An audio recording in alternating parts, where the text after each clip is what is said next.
I do that? Right click. Click, click. Damn! This is good tech, thank you. I have suffered that with Bardify before because I forget it's only an hour long. Set it to loop, otherwise you're like in the middle of like a nice calm moment, all of a sudden combat music is like, the fuck? I was going through the fucking mix that it made me, and I was like, remove. It's like Lovecraftian music. I was like, no, not yet. Oh my god, just goes into fucking combat music immediately. All the players panic. What did Everyone we do? spams. All I was doing was shopping for an apple. Why do I hear boss music? Everyone spams roll initiative. Someone panic and says they shoot the barkeeper. Alright, let's see. Well, let me move you all over here. I'm gonna grab the pizza from the oven real quick. Look at that, we got a nice little map. Did Winnie just try to escape? Winchester, no, you can't go outside. A menace to the local wildlife. Just a screen straight. He's a chunky boy. He won't make it that far. Yeah, it's not a menace to the outside, he's more of just making his life harder. He just doesn't know that he would make his life harder.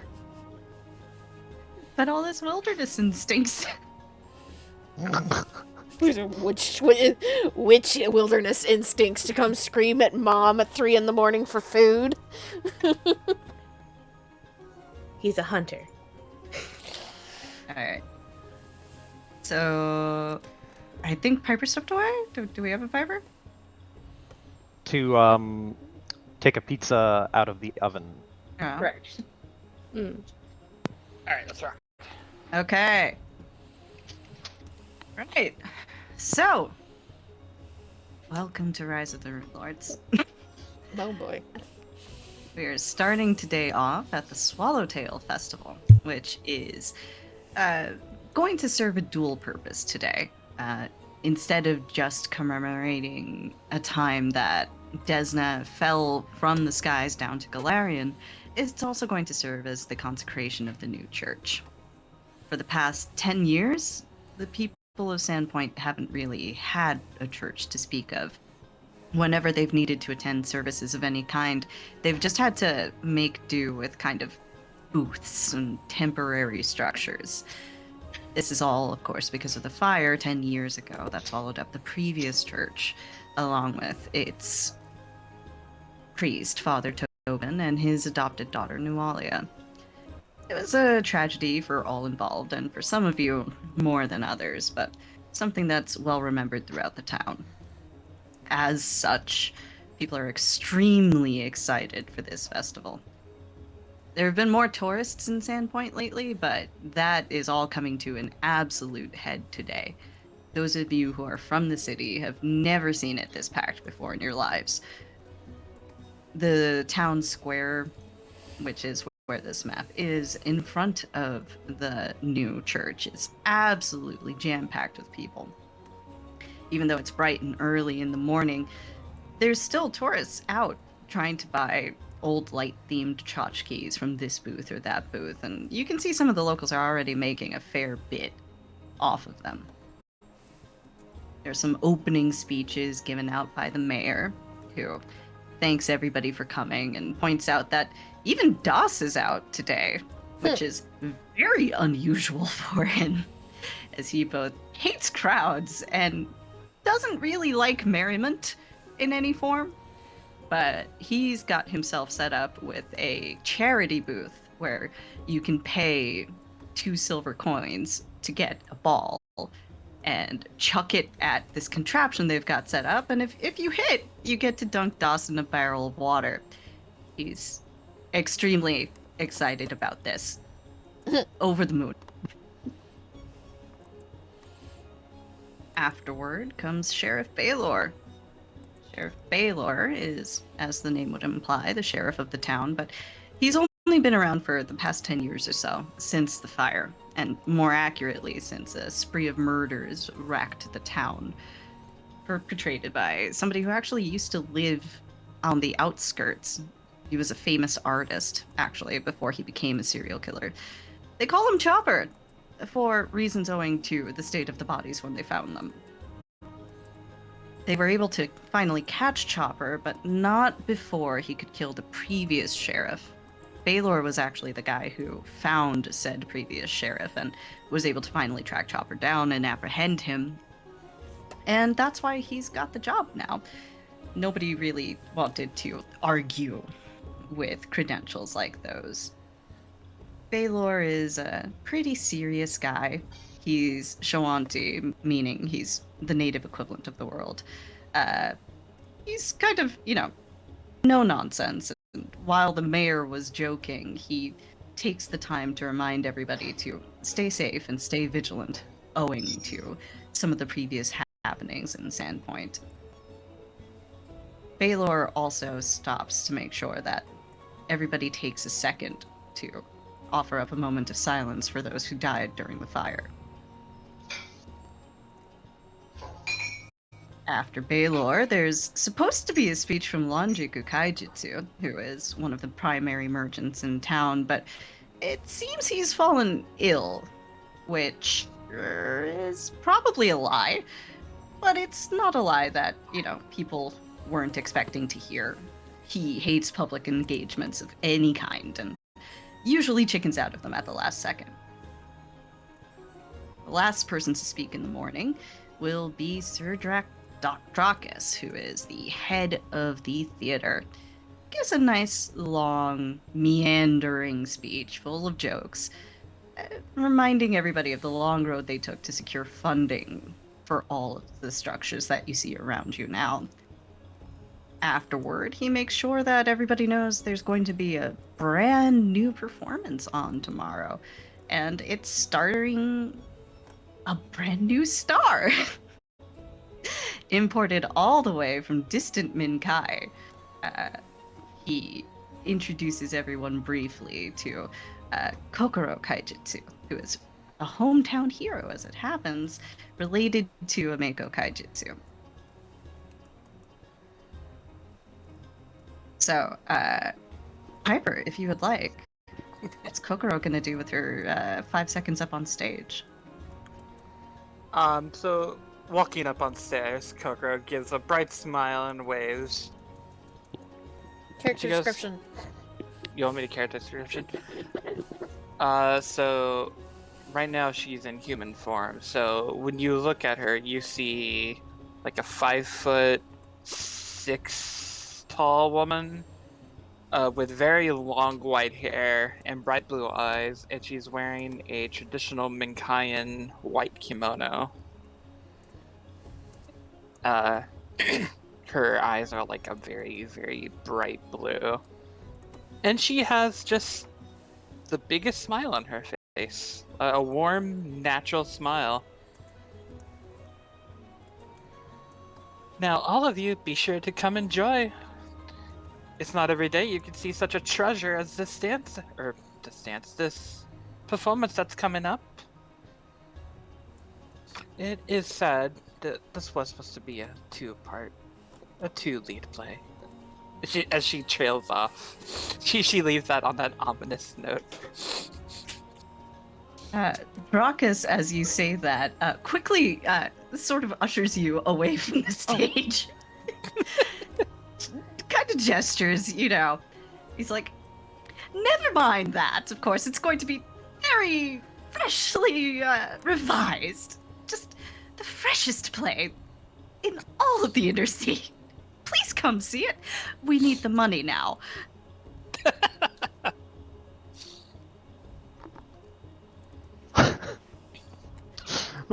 What a fucking setup. Dracus steps down, and then the last person to come speak is the new priest, Father Xanthus, who just keeps it short. He's a very standard man, and he gives a very standard speech.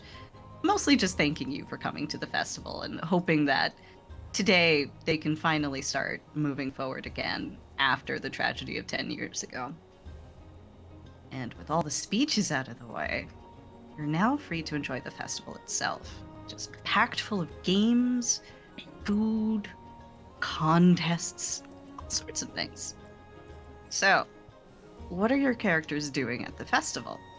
Let's go in order of the call here. So, Amy, what's Shadra's doing? You bitch.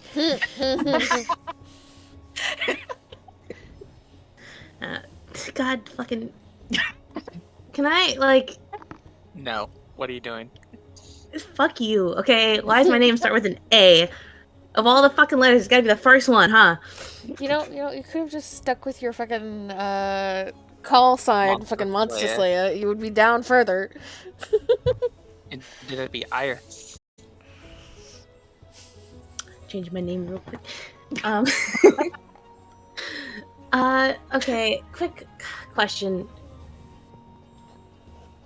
So, like, I'm trying to imagine, like, this is just like your. How big is this festival? It takes up most of Sandpoint, but it's kind of focused in the area around the church. Okay, where is the most people? The most people would be right in front of the church. Fuck. That's where the bigger booths are, the prime tchotchkes, and food on stick. Food on Okay. She's there purely for the church consecration.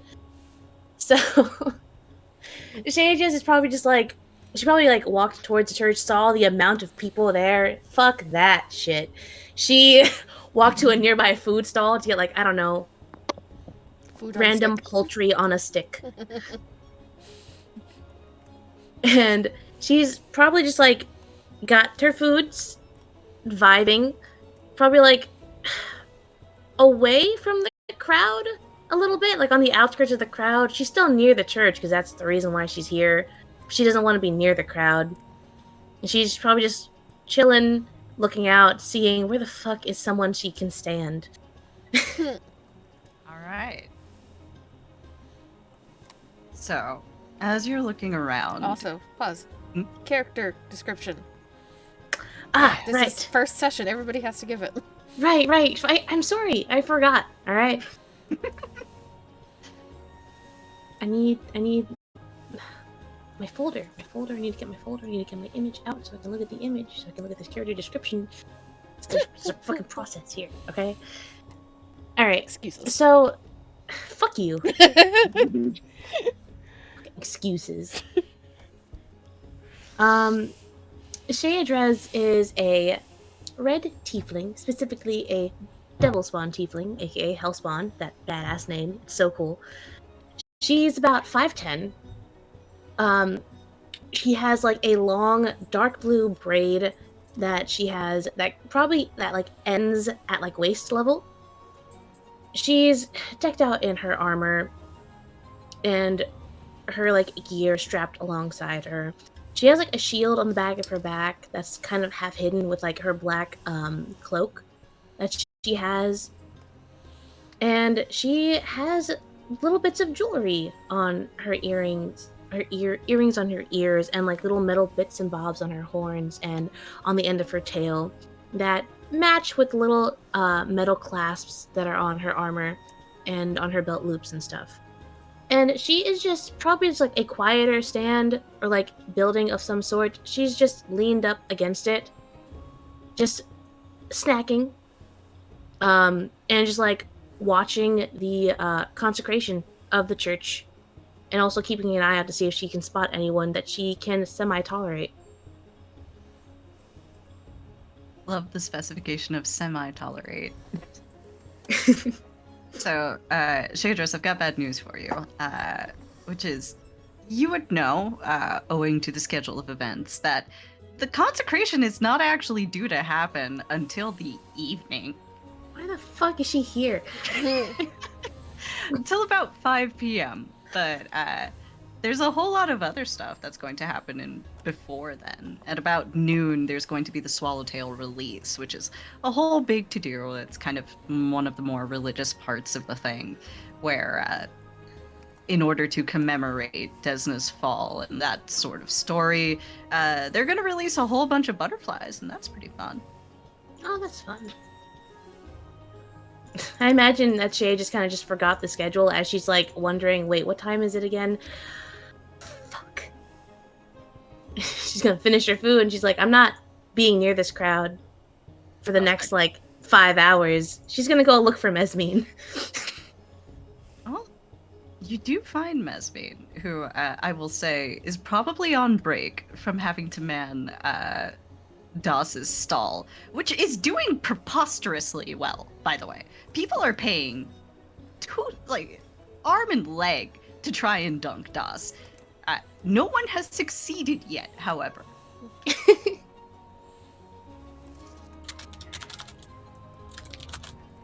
That's insane. This So what's the would be DOS game? awful. What is the DOS game? Trying to dunk him again?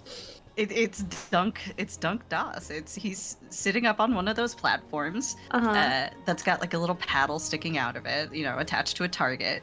And theoretically, if you hit the target hard enough with the ball, Doss will fall from his platform into the water barrel. Okay.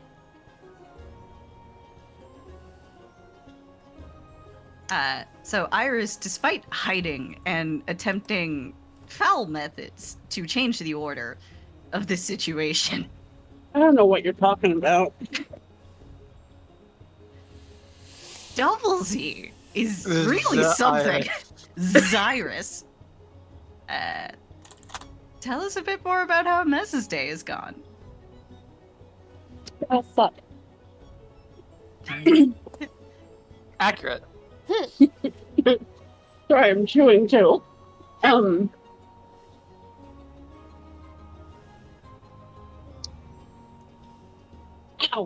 Okay.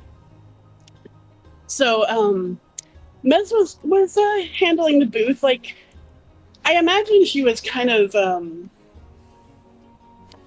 stationed to the side of it, like to the opposite side of where you would throw what I assume is the ball and whatnot.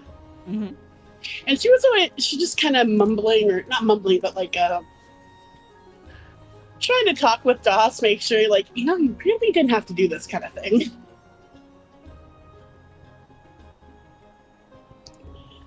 But, oh, go ahead. Doss crosses his arms over his substantial chest and just shakes his head. Had to. It's for the church. Oh, making big bank off of it, at least. He looks over at you, Mez. He sighs as another child attempts to dunk him, and this ball just goes wide.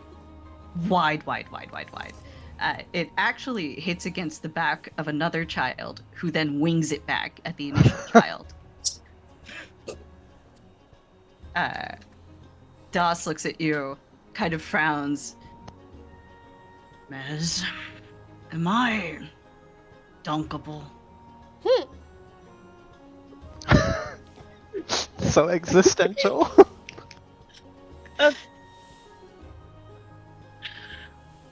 She's not sure how to respond to that. But, well, there's only one way to find out now, isn't there? And she pulls out of her pocket the 2 silver, sets it on the table, and picks up a ball, trying to give it a shot herself. All right, make me a fucking ranged attack.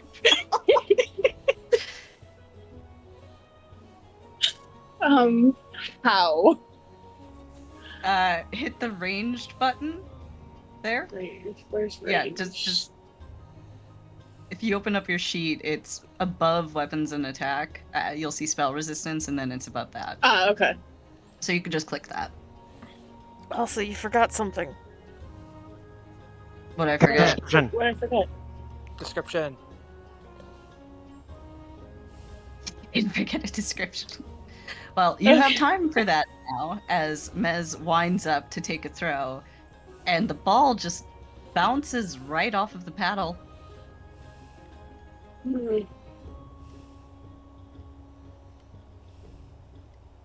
She looks at it.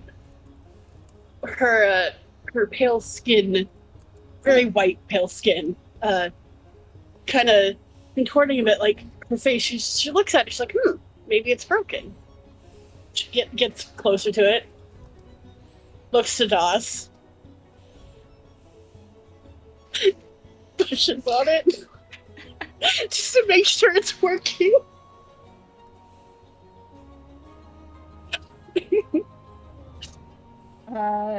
Give us a fuller character description and then make a strength check. She's white, like she's pale white skin. Giant, not giant, but like very large swirling horns.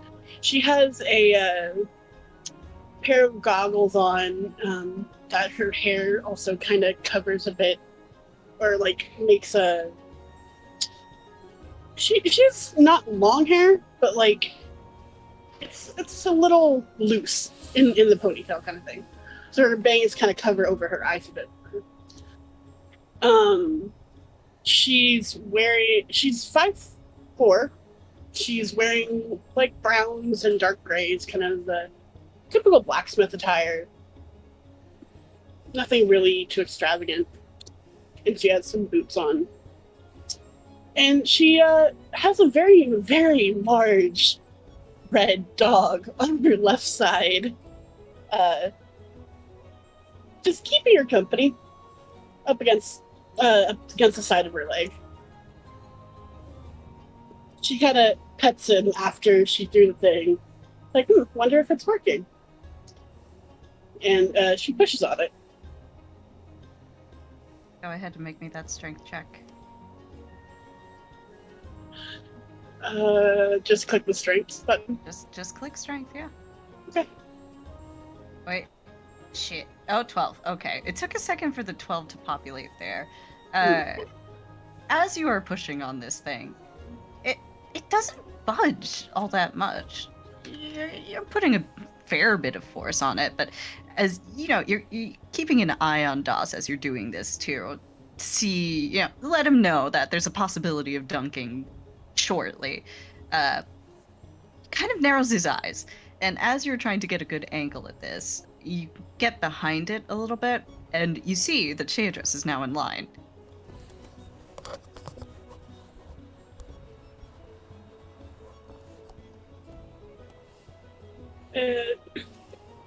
So the button's not working, right? Yeah, the paddle, it's stiff.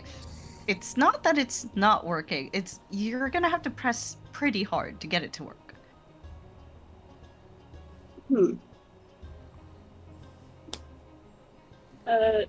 Hey, Shay, you mind giving me a hand over here?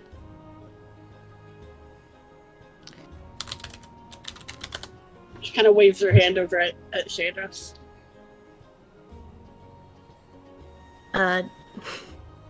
Has Shay gotten to the front of the line by now?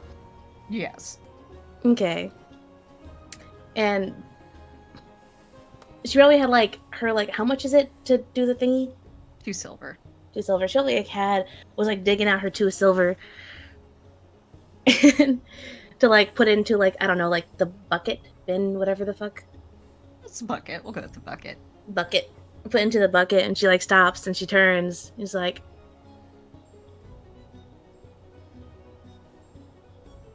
sorry, spike of anxiety. Give me 1 second.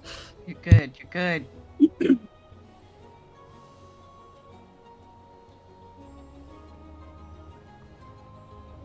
Alright, she's going to just stop, turn to Mesmine, and say, sorry, what did you say again? Can you give me a hand? It's like, well, I can take a throw at it.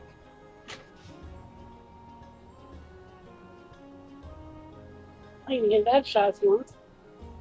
If not, I think this might be a broken. Doss I need frowns. Oh, yeah. Doss frowns. It's not broken. I made it earlier today.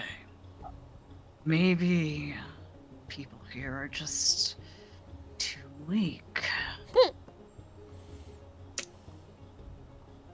With that, Shay just drops her 2 coins into the bucket. Clink, clink. Clink, clink. Like, grabby hands for the ball from Mess. We'll hand it over and take a wide step away, back towards the counter. Cool. One way to find out. She gonna fucking wind up. Ranged attack, right? Yeah, it's a ranged attack. Okay. Oh boy. 15. 15. All right. So you actually manage to hit the paddle, and you see the paddle move, right? And he sinks a little further down, but he does not drop into the water. Das kind of laughs, throaty laugh, looks over at you, Shadress, and goes, not so tough without the bow, aren't you?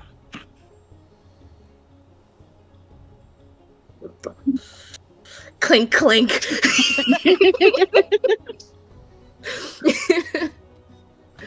It's 2 gold each. Okay, 2 silver 2 each. silver. 2 Yep. silver each. Okay. It's like she's gonna fucking take the ball again, fucking wind up again. It's like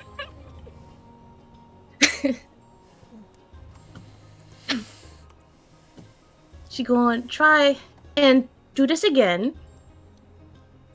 Of course. Very not impressed. You like her fucking tail is like flicking a little bit of irritation at Daws's words. Go for it.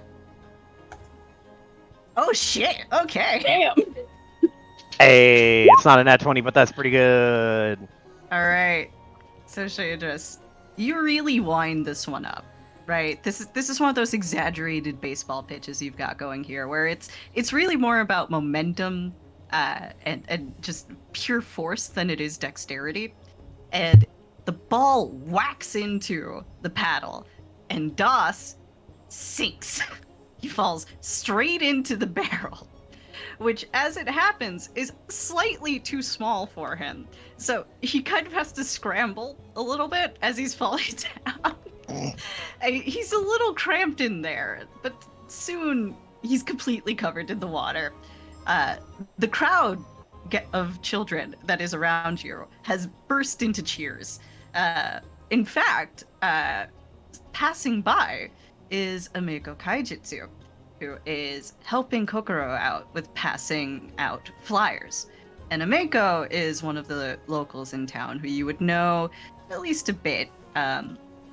She runs the Rusty Dragon Inn, and she goes to pat you on the shoulder, Shadress. And she's like, man, what a shot! There is a very rare smile across Shadrez's face as she like nods as Amiko, and she turns to Das and she kind of like holds a hand up to her ear, and she's like, "I'm sorry, what'd you say? Something about people here being weak? I can't hear you over the children, cheering." Das grumbles and looks out over at you, and he goes, Fine. Maybe not all of you. He starts to try and clamber out of the barrel, but it's a little hard given how small the barrel is and how large Das is. This is going to take him a second to reset. But Kokoro, you are also here with Ameko and have noticed this gigantic blacksmith falling into this too small barrel, courtesy of Yon Tiefling. That was a shout worthy of the gods indeed. Excellent work, miss. And just to clarify, Kokoro looks human, right? Yeah. Alright. Thanks.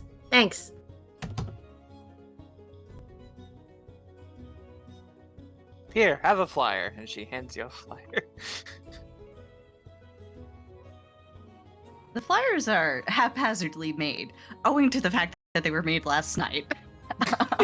Yeah. The So, ink. MS Oh, go Paint Flyer. so what's going on with the play now? Like, is it back to normal and I just took the diva's role, or is it the revised and Ambiko's helping? What's going on? So, the current setup is that you have taken the lead role of Ayamade, Okay. and Ameko has decided to step in and help you, just for this. Because otherwise they don't have a fucking show. And she will play the role of Pharasma. So as Kokoro is handing out the flyer, Ameko waves at you, Shay, and at Mez. And she goes, "Hey, you guys should come. I'm actually going to be on stage this time." The two kaijutsu sisters are going to be in the show at the same time. Why, I know many people would kill to even see witness to it. I didn't know you had a sister. Yeah, seems to me. Well, Kokoro's been out of town for a bit, but she's back home now, and that's what matters. Oh, these are friends of yours, Ami. Sure are. That over there, she points to Shea dress. That's Mesmine. And this over here, she points to Mesmine. This one's Shea dress. She works at the Smith. Like wince. Wince of just like, turns to Mesmine, claps her on the shoulder. You can handle this one, right?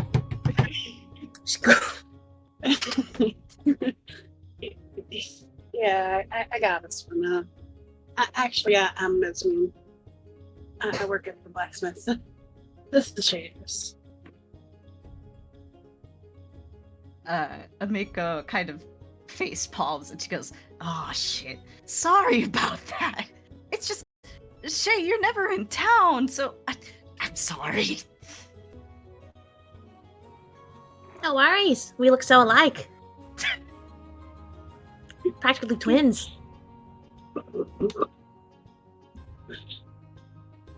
Yeah, it happens all the time. No worries.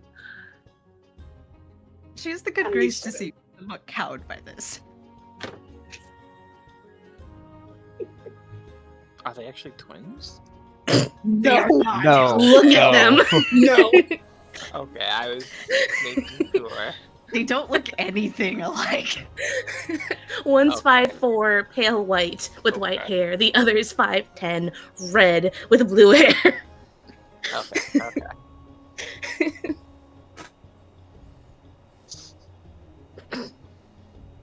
Clap on shoulder, the same way that Amiko had clapped her on the shoulder. The good job, just like, good on you. Good job. You did such a good job.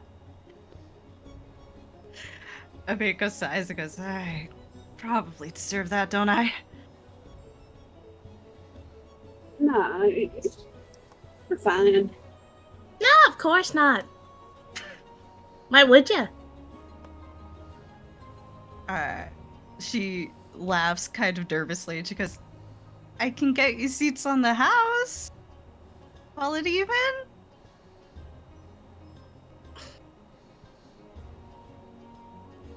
Well, I wasn't expecting that. Sounds good to me. What about you, Shay? What time is this thing? This is tomorrow in the evening. And as the still, the ink's not dry on this flyer, so it kind of smudges as you're looking at it. But as the flyer informs you, it is a play about a confrontation between Pharasma and Ayamade the night before Aradin's death. She'll look at the flyer, tilt her head a little bit, look back. Sure.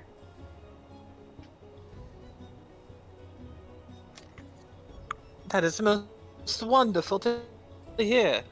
Thank you, Miss Shea Dress. I will be looking forward to your earnest review of it. She'll nod.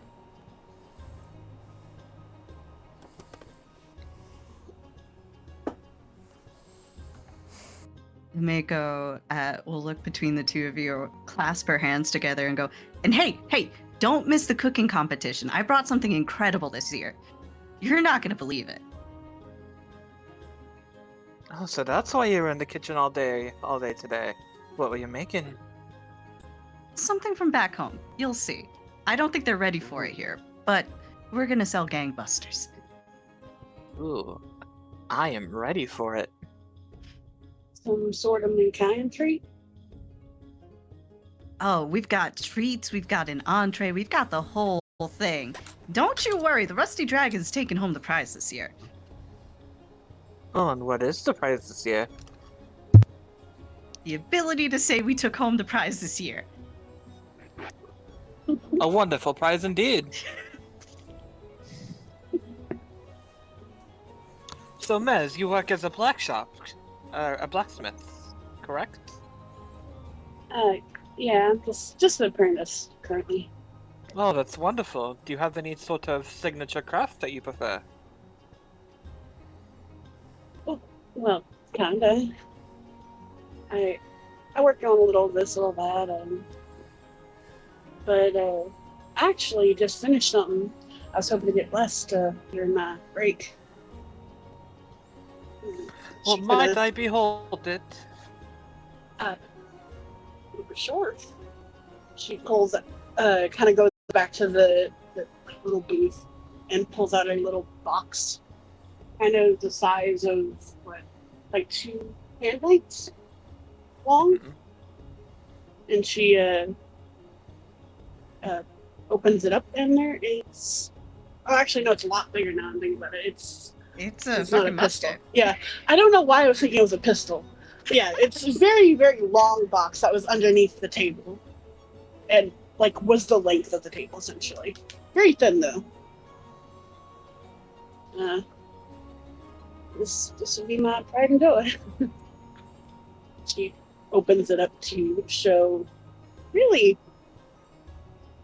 it's a little janky musket. It's not perfect, but there seems to be some personal touches on it that don't quite fit with other types of guns. But I mean, I don't think guns are all that popular in this era anyways, right? No, guns are perishingly rare right now, and this is probably the first time that Kokoro's ever seen one.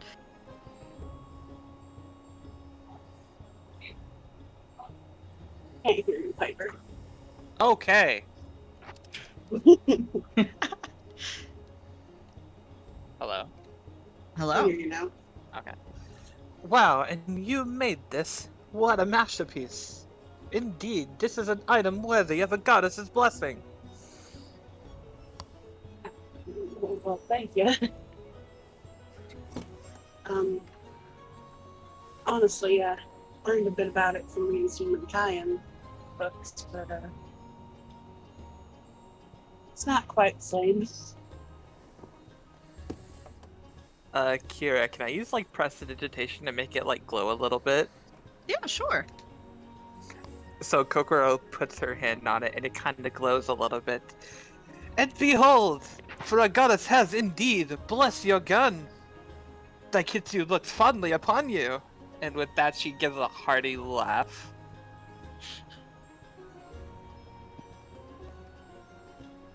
And I tell that it's magic? That was just used? Is that even a thing?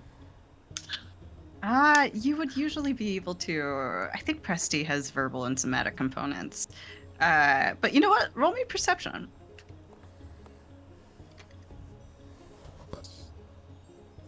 Roll 20. Why are you doing this to me? Okay, 14. No, you've got no idea what just happened. What the fuck?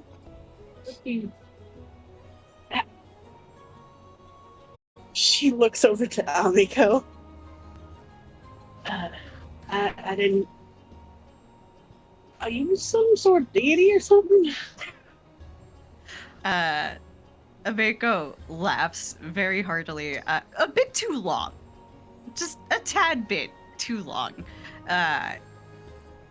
You might have struck something there that she doesn't want to talk about very much. And she Meanwhile- goes, Oh, Oh. no, go on. No, please, go on. and she goes, well, Kokoro here was born under some very favorable stars, so she fancies herself a bit of a cleric. You know, it's just like that. It's just like A being cleric? a cleric. I am the flower of Minkayan! The queen of the foxes, Daikitsu, herself reborn! You call me a mere cleric? Ami! She's a very devout cleric of a coexist. Right. Little confused, but she'll close her gun case. Step back. Have that slight customer service smile on. Like, cool. So what? What goddess are thank you you. supposed to be? I am not surprised that you have not heard the name of the great Daikitsu. Perhaps next time we meet, I will bestow you upon a book from my mythology.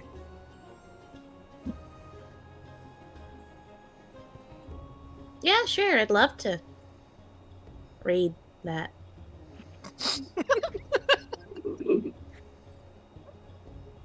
Amiko leans toward you, Shay. She goes, she's our goddess of rice and a whole lot of other stuff. She's important back home. I'm sure I she am is. important no matter where I go. I'll have you know. I'm sure you think that.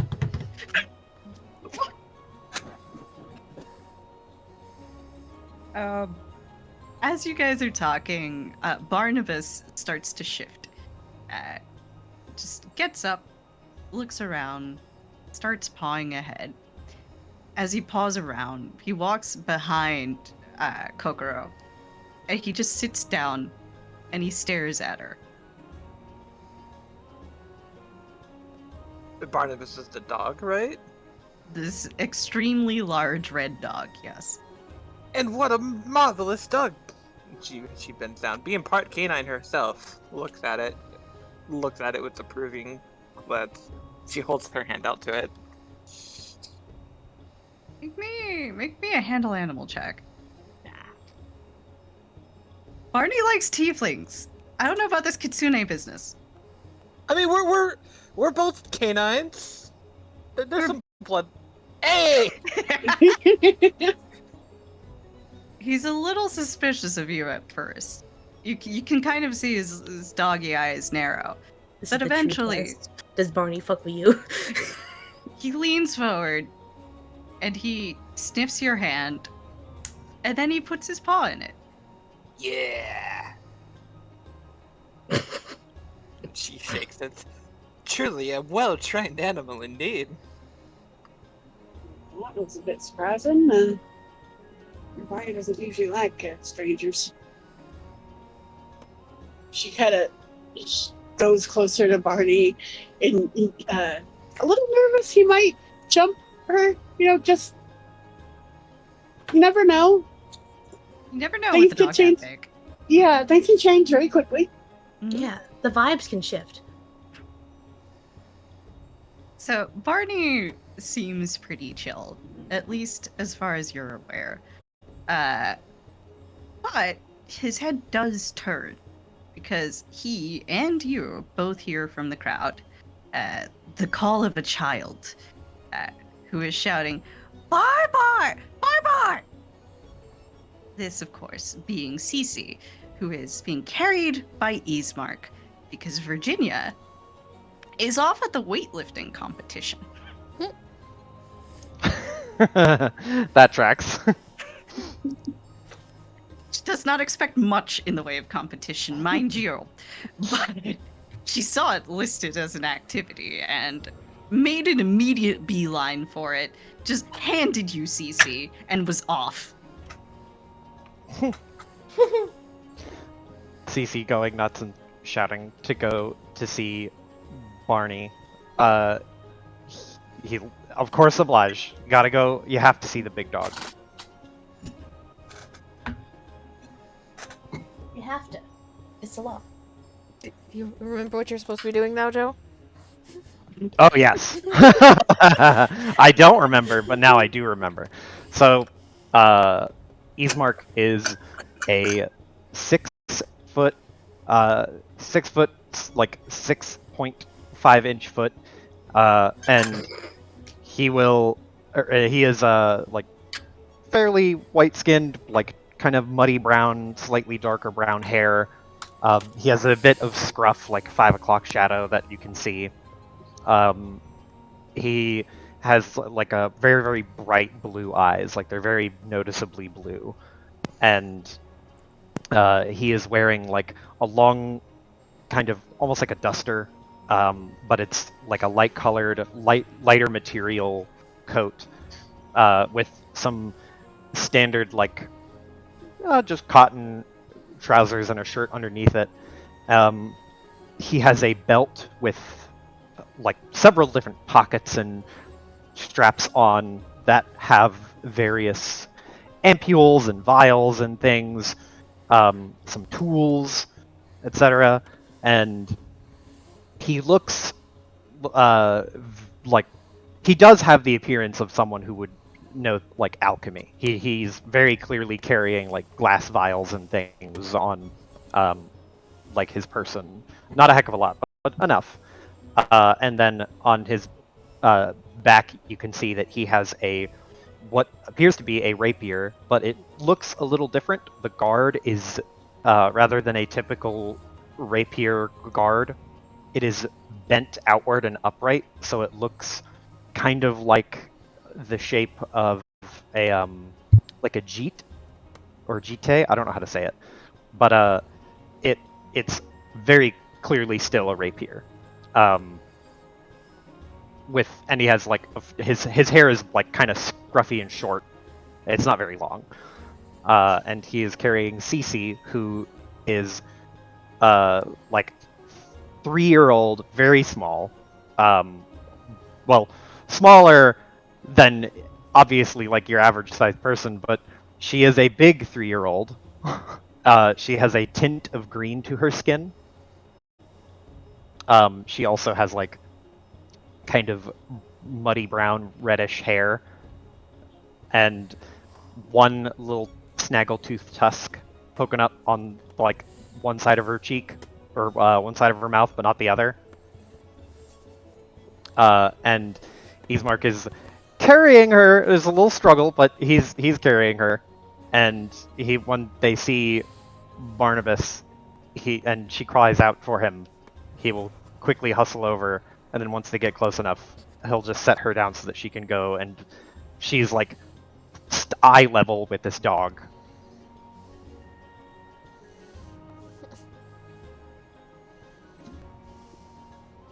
So Cece runs ahead, stumbling a little bit, but helps herself up.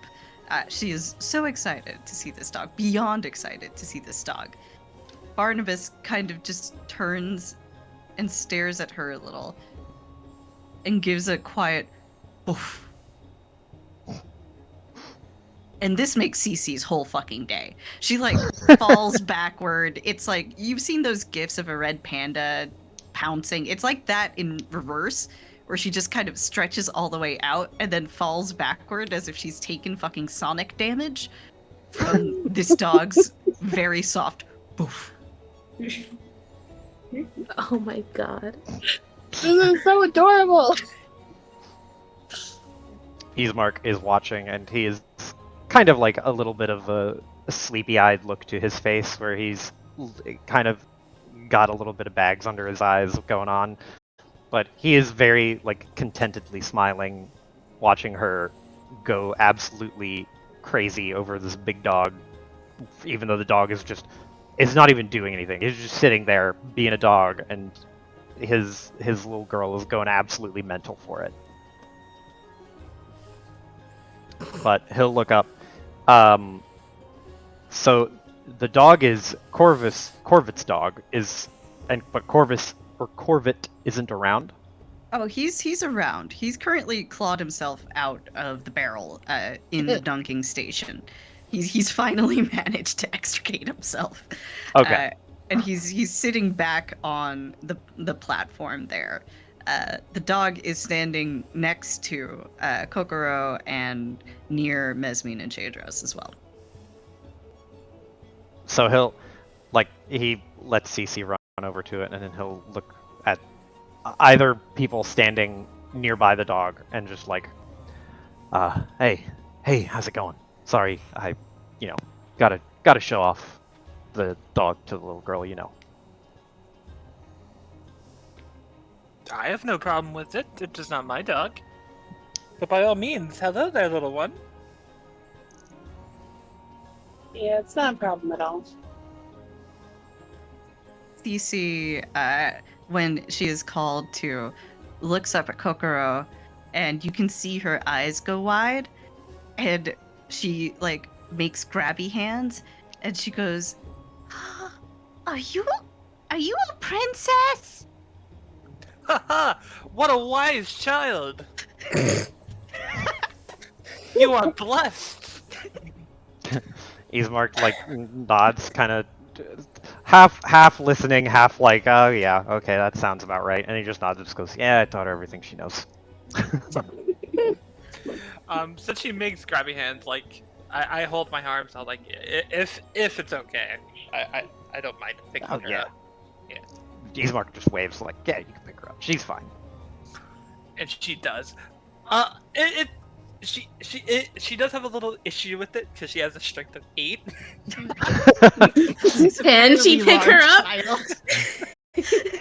Use every last one of that 8 strength to pick up this child, this half orc child. Quarter orc. This quarter orc child. Cork. And Yeah. what is your name? My name's Cece. A wonderful name. My name is Kokoro Kaijutsu. But you may also call me Lady Kokoro, or for you especially, you can call me Coco. You can see the processing power, the 0.1 RAM of this child's brain just working, struggling here. She goes, Coco, Coco.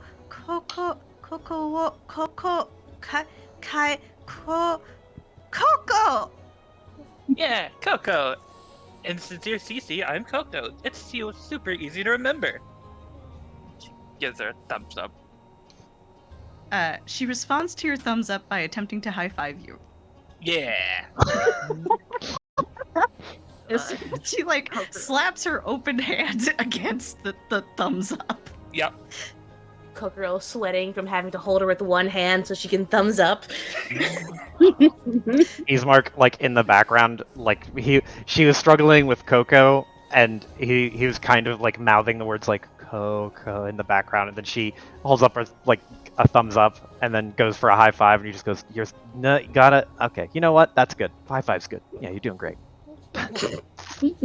She hears a snort from fucking Shayadrez right next to Ismark. It's like, taught her everything you know, right? Tell me, are you coming to see my performance tomorrow, Cece? Show? Show, yes. Cece turns to Ismark and she goes, Papa, there's a show. Yeah, it sounds like it's gonna be a big one too. I think we would love to go if we could get tickets if they're cheap enough. I don't know how much tickets cost. I don't think they're terribly expensive. Then maybe we'll see. You know, I wouldn't want to disappoint the princess to be here. And he gestures to Cece. Cece beams at being called a princess to be, and she actually tries to mimic Kokoro's posture, like the way that she's holding herself. So she tries to sit up like a little bit straighter in Kokoro's grip. Magnificent.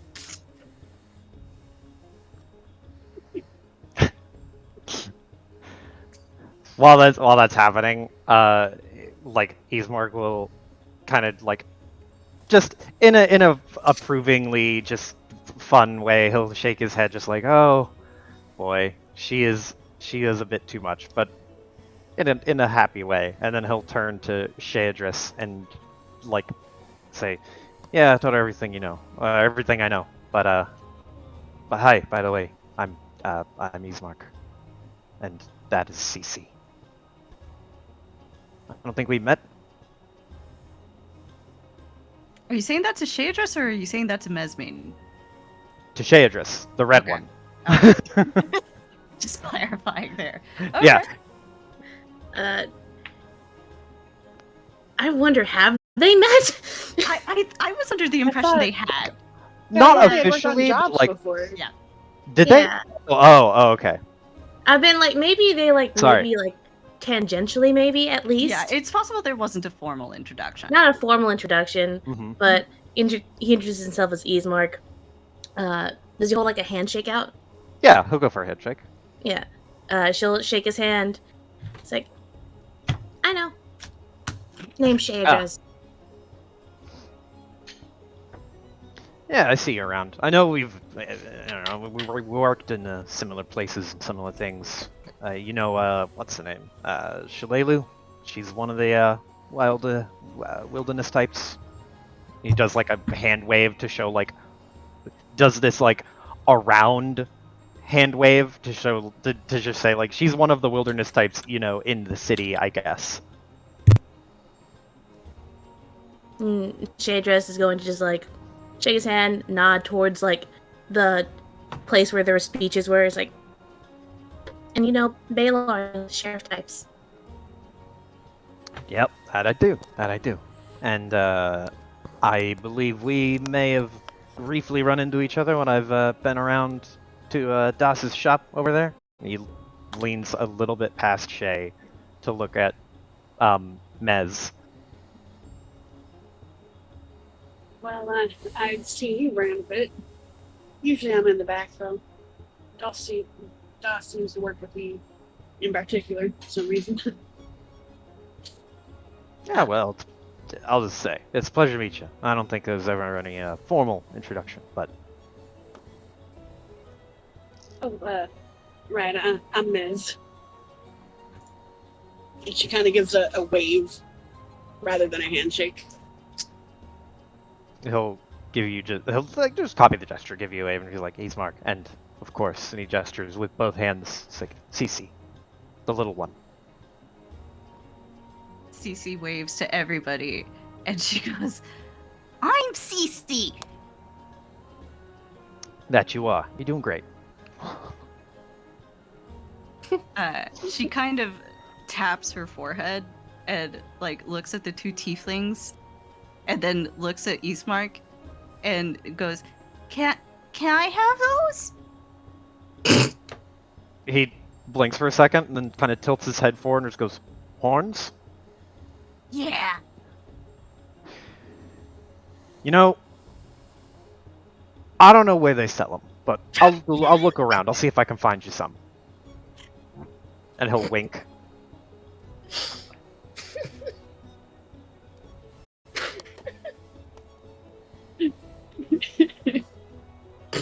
Mez kind of glances at Shea, like, At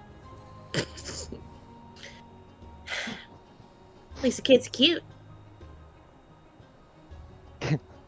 He just shrugs and just goes, yeah.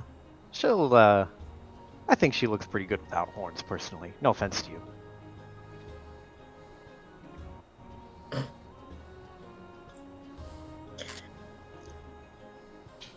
He's really just trying to stick with, like, or he's really just trying to make the horn jokes land without being offensive in some capacity. He's walked face first into conversation with the two tieflings in town, the exact two tieflings. Literal two.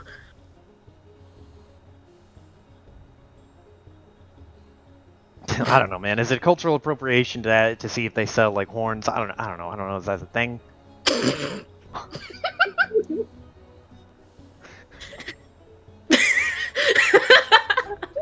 I'm so stunned right now, to be honest. Ameko looks over at Ismark, and she just sort of blinks, and she goes, "Is, you can't just ask people if it's cultural appropriation to wear horns." But I'm trying to be, conscientious. Trying to do my fair share. Like, I'm just the, just kind of the human guy. And he gestures to himself. It's like, it's fine. Das looks over as more children have lined up to try and toss some balls at this paddle to knock him down. Curiously enough, you see the children kind of like, as they're winding up to throw, they're mimicking the throw that Shadra's just did. Oh my god, yes. They don't have the dexterity to get it exactly right. But man, are they trying. They're wibbling and wobbling all over the place. But Das looks over at the two tieflings, crosses his arms again. Is he bothering you? No, he's fine, boss. No worries. I probably should get back to Nanny Station, though. She kind of turns around to take the kids' payments and kind of help hand them the balls and whatnot. Still listening to what's going on with the group, but trying to do her job.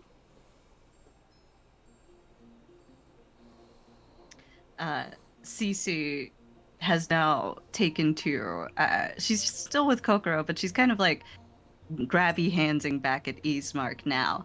And she goes, "Horns! I want horns!" He'll go over and take her from Corkrow, and he's just like, thanks. And Hoister's like, come in, buddy. Well, you know what? We'll look around. How about that?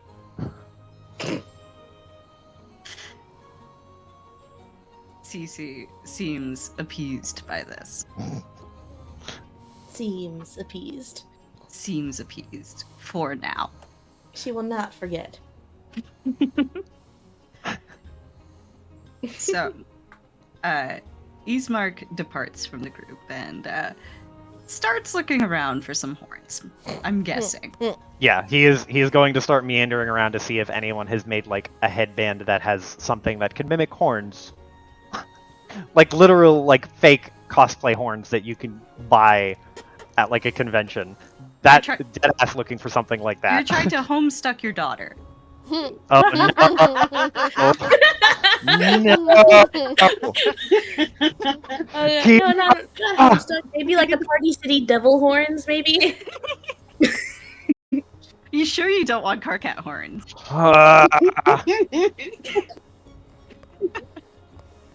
Cursed. Alright. Personally, the Briscoe ones are pretty cool, okay? The Briscoe ones are pretty cool. They're pretty cool. Go ahead and make me a perception check. Where's my perception? Bam! 10. So, navigating a festival with a child is not an easy feat to begin with. There's so much going on, so many sounds, so many smells. She wants everything, but she keeps, coming back to this idea of horns. And as she's tugging on your shirt, leading you this way and that, you're trying to find a stall that might possibly have orange and yellow horns attached to headbands. But what you spot isn't quite that. Maybe it's just looking for the familiar. You spot Sola at her booth, but there's a whole bunch of teenagers hanging around not far from her, and something about this just kind of rubs you the wrong way. You're not sure what, though. He sees that, and then, like, there's a kind of like hesitation in his step, and then he starts making his way over in that direction. He just goes, "Hey, let's go see Auntie Sola for a second." Cece is very excited at the prospect of seeing Auntie Sola. just, pogs again. She's just full of pogs, this child.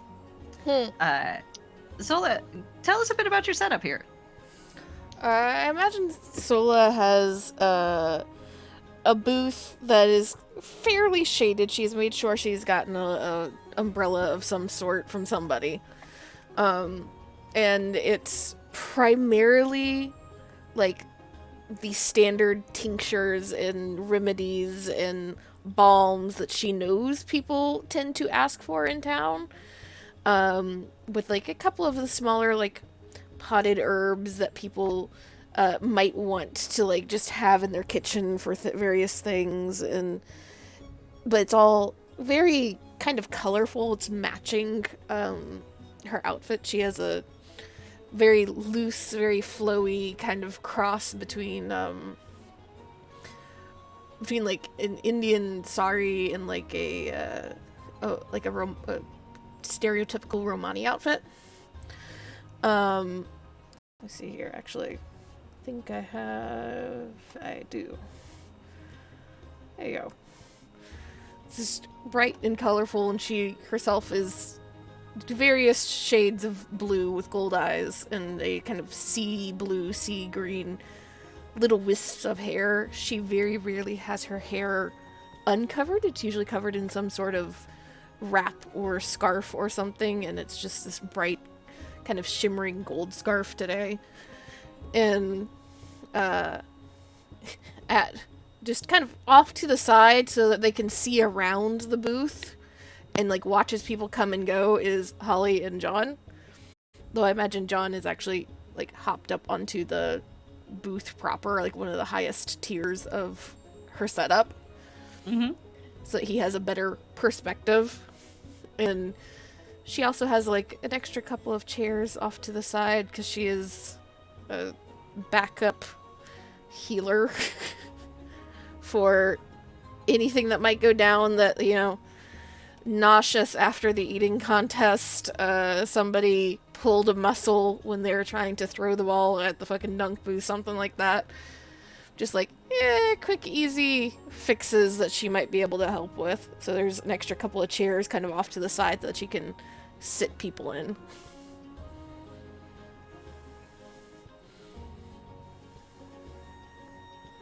So you've been manning this booth for a while, and business has been pretty brisk. You've had a couple people come in already with some ailments. The tug of war has claimed some casualties already. You've explained previously how dangerous tug of war can be, but these pleas seem to have fallen on deaf ears, and here they are again, doing it once more, and here you are again, tending to a couple of youths that have some sprained shoulders. They're not having a great time, but they'll walk it off. They'll be okay. However, these youths that are hanging around your booth aren't in your booth specifically. They're sort of in the other ones on the sides. They're not looking directly at you, but sometimes you catch them glancing vaguely in your direction. And from his perch, John is kind of moving from one side of the awning to another side of the awning, and just seems to be keeping a very close eye on them. They haven't said anything to you yet, but they have been hanging around for the better part of a half hour. Are they the same ones that were bothering her the other day? They are the same ones that were bothering her the other day. As long as I've not directly bothered her or bothered people coming and going from the booth, she's not really going to do anything. But I imagine as Ismark gets a little closer, there's a little bit of a tightness to her expression that's not normal. Usually she's pretty calm and like relaxed looking, but she's not super thrilled right now. On top of dumbass tug of war people.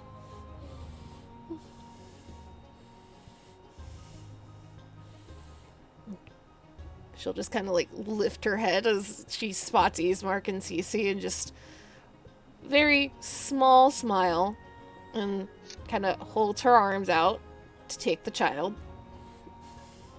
Ismark, like, walks up and says, "Hey, yeah," and he'll shift your shoulder and let you take CC, and then he just immediately covers his mouth.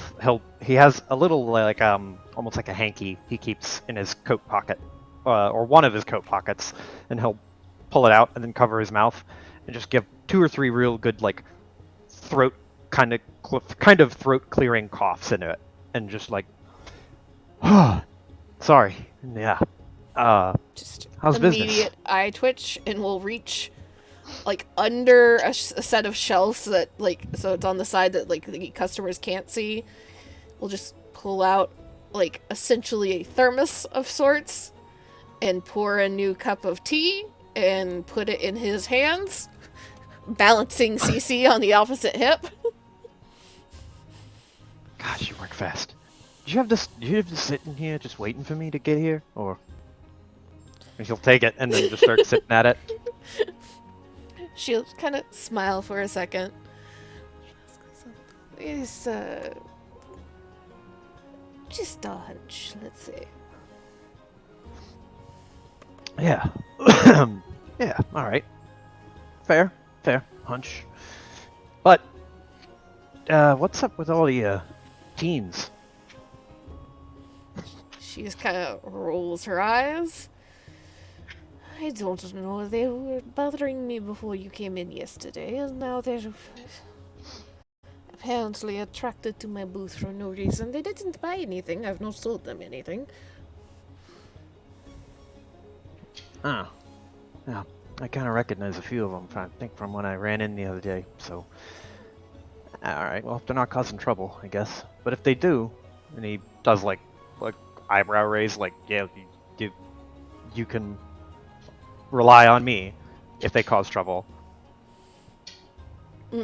She just kind of will turn her head and very pointedly look in the direction of like one of the like little groups and just like arch a brow. If they do, I appreciate, but I don't think anybody's going to be particularly happy if they bother the healer. At least the This is low-cost true. healer. Yeah, there's a handful of people I don't mess with. It's cooks, and it's people who give me medicine. You don't bother those people, period. That's a rule. And you do both for me, depending on the day, so... There's just kind of a little smile and a nod. See, that's what comes with common sense and age. And she'll, like, pluck, I imagine, like, some sort of, like, flavored honey or something. And just, like, open the package and, like, hand it to Cece. Cece just immediately starts going to town on this. Having the time of her life. Just sucking on this honey. I don't know for sure, but I believe they are a part of some little group or gang, maybe? Gang? She just kind of nods and, like, you see her trying to very hard remember as Z is trying very hard to remember. You gave me a name, didn't you, Kira? I did. The Sharni. Yeah, so it's like, the Shani? I don't know if you know anything about that. You know so much about this. Which is to say, you know that the Sharni are the mafia-esque local group. Baylor's been trying to shut down the local branch of the Sharni here in Sandpoint for some time, but hasn't been able to really nail down any actual,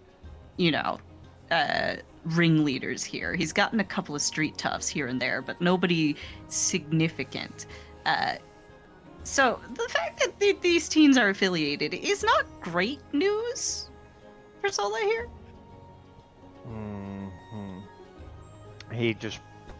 You can see, like, He purses his lips for a second, and then kind of moves his jaw back and forth, thinking. It's like, they're at the Sharni? Is it Zarni or Sharni? I'm not certain, so I'm going with Sharni, but you can Sharni, pronounce it okay. however you would like. Well, great, we're going with Sharni. We're gonna be consistent with the Sharni. He's like, kind of flexes his mouth a little bit and says, "I do know about them. Baylor knows about them. That's for sure. Not good, but if they're not causing trouble yet, that's also good. We're just gonna keep our fingers crossed that they keep not causing trouble. But are you sure that they're about the Johnny thing? I know some of these symbols that they use, and I saw a few of them wearing those symbols. So they're not a part of it, then they must be trying to show off, maybe. But then that'll just mean they get in trouble. Yep, that's not gonna be good. That's not gonna be good for them, or their records, or their friends, or whatever. Thanks for letting me know. I'm gonna tell Baylor about this before I forget. It'd be worth him knowing, being aware. You want me to take care of Cece for a minute? He looks at Cece. Is Cece just content as all can be? Yeah, not a thought in that head. All thoughts of horns have left. She's got honey now. She's got her Auntie Sola. She's fine. Her one brain cell is focused on eating. He like gives a quick look to see that she is okay, and he nods and he just goes, yeah, if you don't mind, I'm gonna run do that. I'll be back. And if she gets any ideas about and he doesn't say horns, he just puts two fingers on the top of his head to like pantomime as though he had horns. He just goes, just tell her I'm working on it. She kind of, you see this brow furrow and a little bit of confusion, and she looks down at Cece, and she just kind of like, I might be able to do something about that. Worried look from Eastmark, and he just goes, he's like, all right, look, if you're gonna do something, at least let me check it out before you make her like a. He's not permanent. It's fine. Like not permanent, and does like, oh, okay, all right, if it's not permanent, because you never know. It's like I don't know, it's like a tattoo. You get a tattoo, you regret it in a few years, it's still there. But if it's not permanent, that's all right. But I'll be right back, and he'll like step away and start to hustle and look for Baylor. As you start to hustle and look for Baylor, so how are you placating this child? She is going to both. Essentially, what she is going to try and do with the fucking horns, she is going to make big poofy French braids on either side of her head. Oh my god. And that just go back along her head and like put like flowers and shit in it. So it's pretty, but it's kind of horns, and maybe it'll make her happy. And whenever she has to stop to tend to somebody at the actual booth, that's why you have a big ass capybara.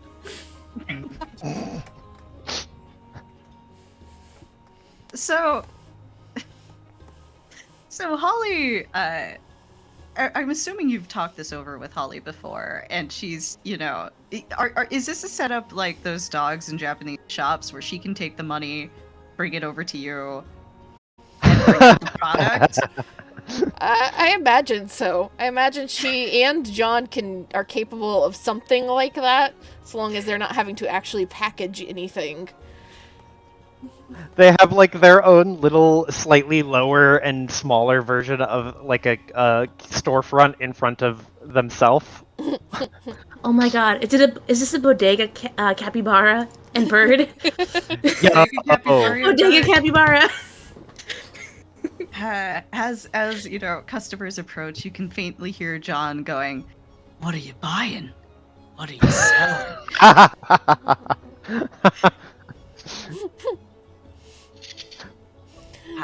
But John and Holly can man the shop. They can definitely man the shop as you finish up these braids on this child. And as soon as you finish up the braids on this child, she sort of sits up and looks around and kind of like pats at them. And she goes, "Auntie Soa, am I pretty?" You're very pretty, Cece. Can you take me to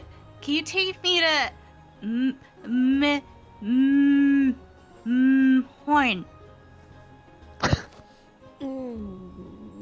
Horn?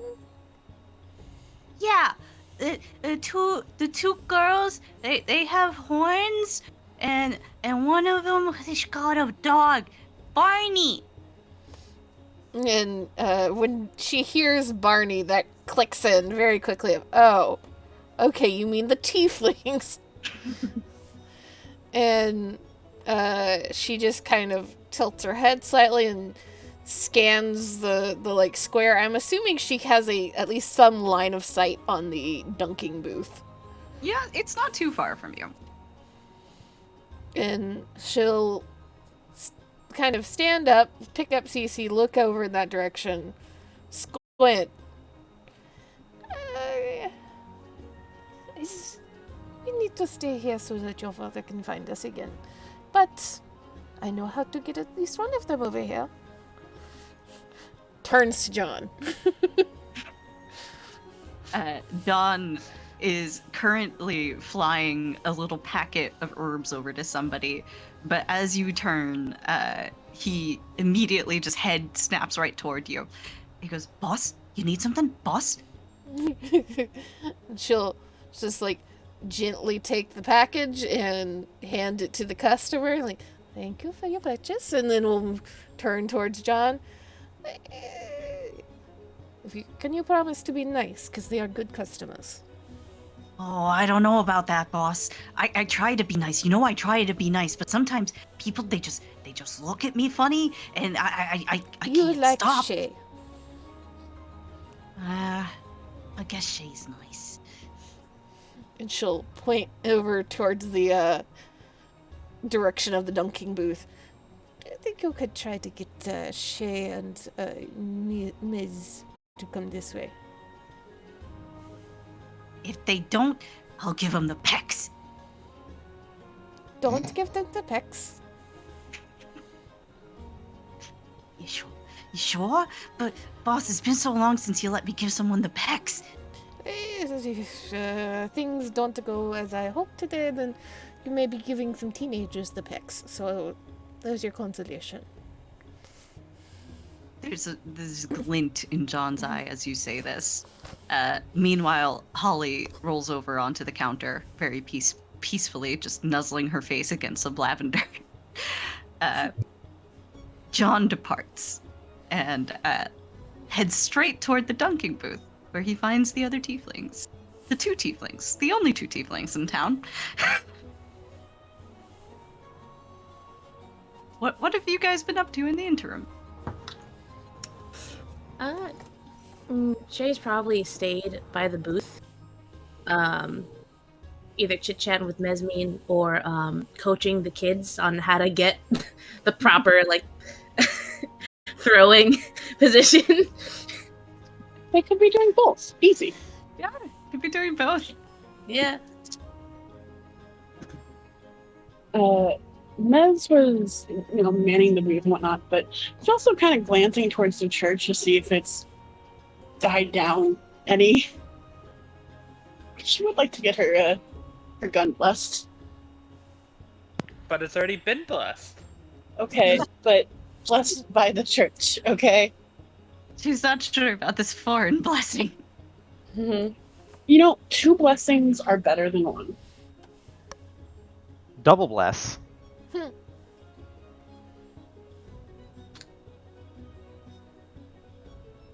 So, John lands atop a child's head here.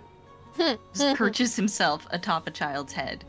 And the other children are immediately like, whoa, is that a bird? And John turns back to them. He's like, yeah, I'm a bird. What do you want?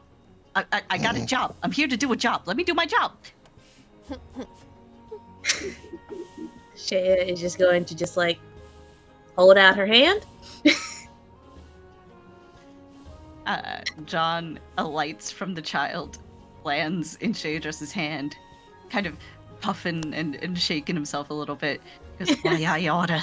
Some people don't know what it's like to be a good perch. G'day, John. No, I reckon they don't.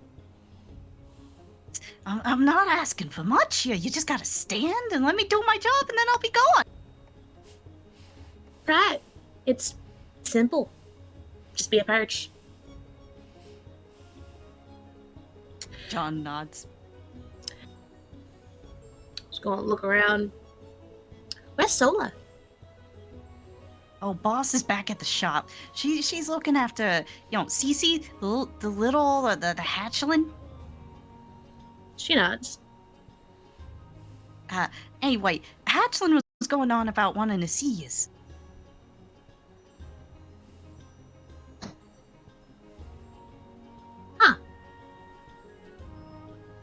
Okay. She's gonna turn to Mesmine. She's gonna probably walk over, bringing John with her in her hand. Imagine she's got like one finger like pointed out to act as a perch. John is very grateful for this. Hey,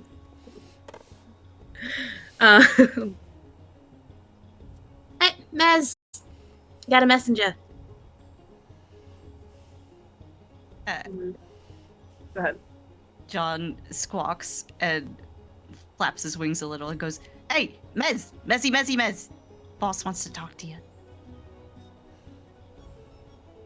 Wonder what Sola needs. Boss, you want a break?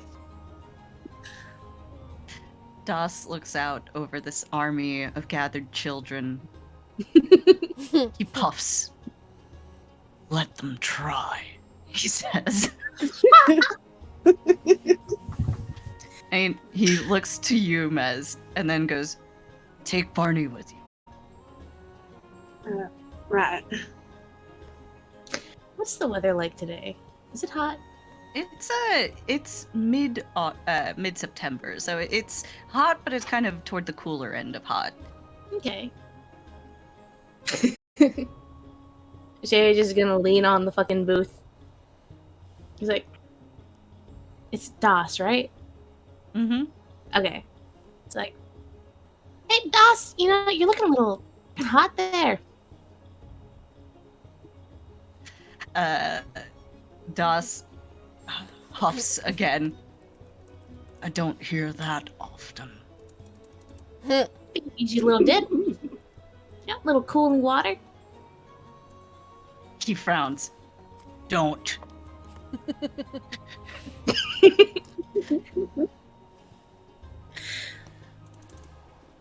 I mean, I could do you a favor. Just a little one. I mean, it looks like you're sweating a lot. "Water from the barrel." Shay, maybe we should get you on.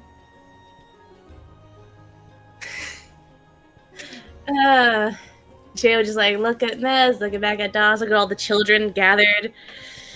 Sigh.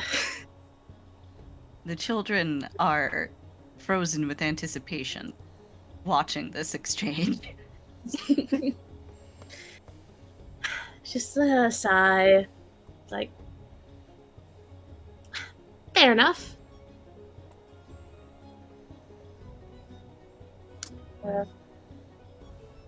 Thanks Take a for little bringing break. the message, Joan. Of course, no problem, no problem. You know my usual fee, don't you? I have animal feed, but I don't think that's what he wants. Fucking pull out a cracker. Do you pull out a cracker? Fuck it, yeah, why not? You pull Let's out go. You pull out a cracker, and it's basically gone the second that it's emerged. He flies, well, he's on your finger, so he doesn't need to go very far, but he just grabs it and starts gobbling at it as he takes off and heads back towards Sola.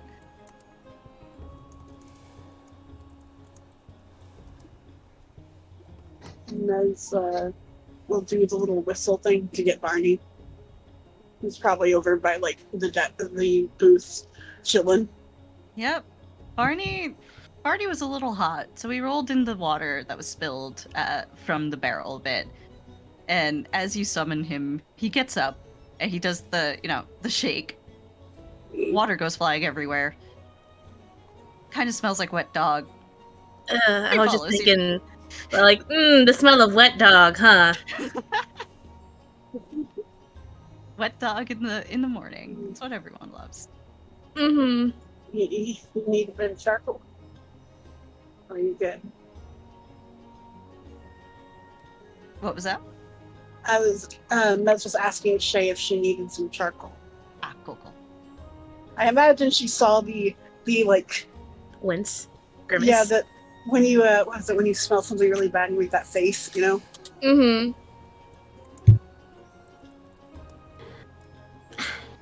Be appreciated. Pulls out like out of one of the things on her belt, like little pockets on her belt. Pulls out a piece of charcoal. She'll take it, hold it in front of her face, like one would a microphone. Alright, let's get going. Little, she like pulls out her hand at like Cece's height. The kid wants to see us. Wonder why. And she positions herself next to, I assume, between the two, between Barney and Shea. Mm-hmm. Making our way downtown, walking fast. Faces fast and homebound. Faces pass, and you're Sola bound. So you can make it to her booth pretty quickly. And Sola, you can see the only two tieflings in town approaching you. Barney. Barney is in tow. John lands moments before this with cracker crumbs all over him, but he looks very pleased with himself. Looks at him, like, refills the water dish that is his. He starts bathing himself. I see that you are still extorting our friends. Extorting? Extorting's a crime, boss. Mm. But you don't follow the law because you're bad. Well, boss, I'm just saying, doesn't fair labor deserve fair payment? She just arches a brow at him. Shakes her head a little bit. Goes back to what she was doing, dealing with the customer in front of her until Shay and Mez are close enough.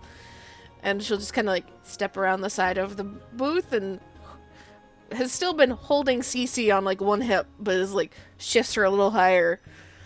I think Cece here wanted to show you her horns.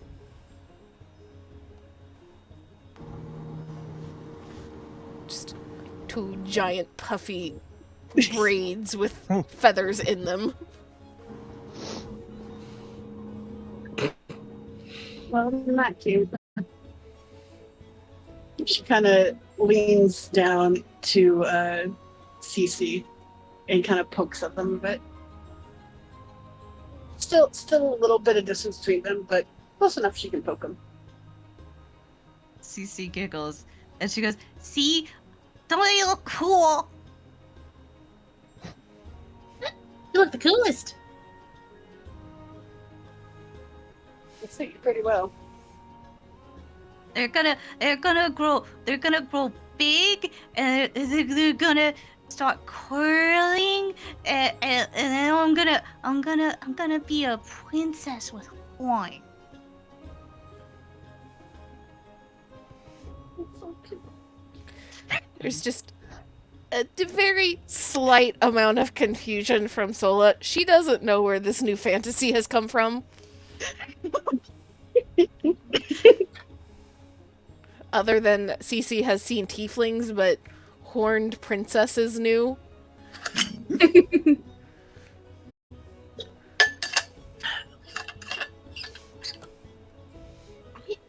Yeah, no doubt.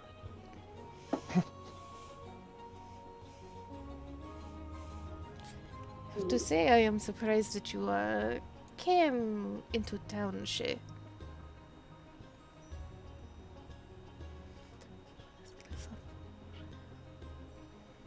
She's Why kind to be surprised? gestures at crowd. You just see a wince. She like looks back at the crowd as if it's almost like she kind of forgot the crowd was there. She's remembered. She's like, she's kind of like, shoulders are a little more hunched up now, just slightly.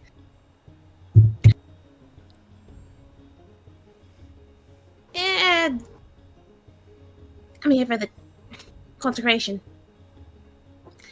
Unfortunately, I completely forgot. It's in a few hours. I'm just killing time, mingling with the town. Lovely. Just kind of this like slow smile at the like continued words that just show how much she is not thrilled. It is good to remember the people you are around sometimes. You do this once every 3 years?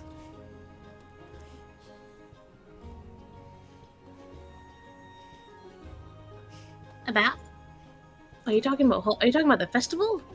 She's like Or- more like Shay shows up when there's a crowd around. She's kind of poking fun, but her tone doesn't usually change much when she does. No, it was also like I also couldn't understand because my headphones cut out at the perfect moment. I heard the beginning and the end. I did not catch the middle.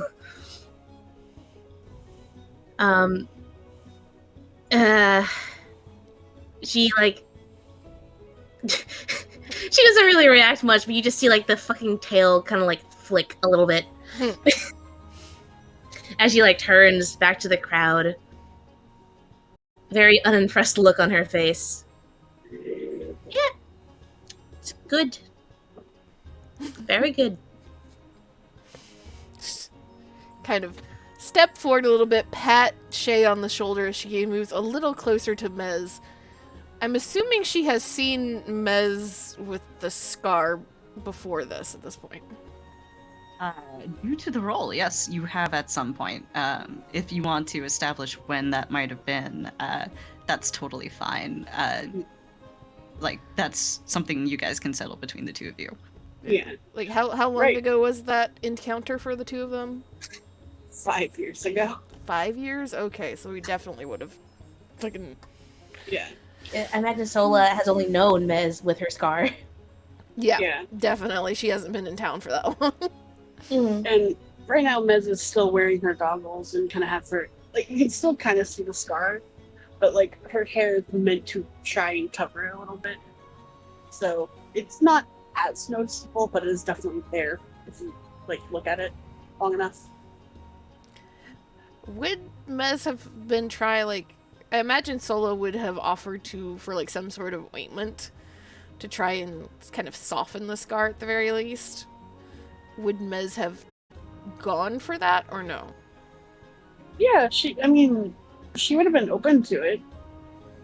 She didn't think it was, fixable at all, though. Yeah, probably wouldn't make it disappear much, but maybe a little bit. Maybe a little more comfortable in some ways. You see, like, Sola tilt her head, kind of, you know what she's looking at, and it's just kind of this, like, very clinical look, not a uncomfortable look. That looks better. How are you doing, Miss? You have been corralled by dossiers? Just been a man in the booth for the time being. But I'm doing pretty good.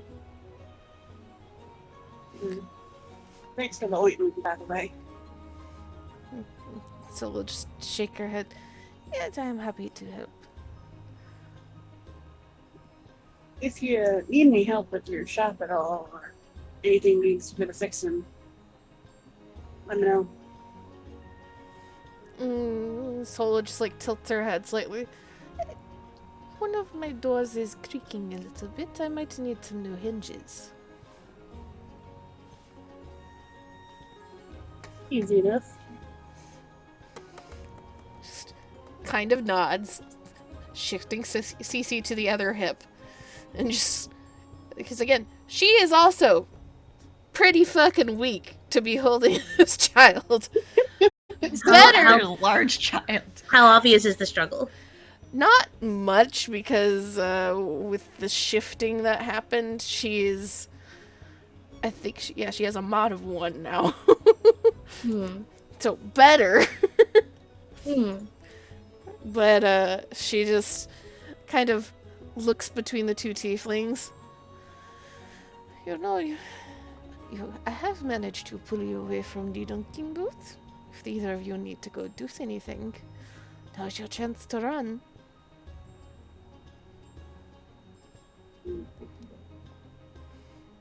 And she's also going to kind of like, as she's saying that, kind of look over her shoulders, assuming the teenagers are still fucking hanging around being weirdos. Oh yeah, they're still there. I don't got nowhere to be. You think I'm gonna go into that crowd?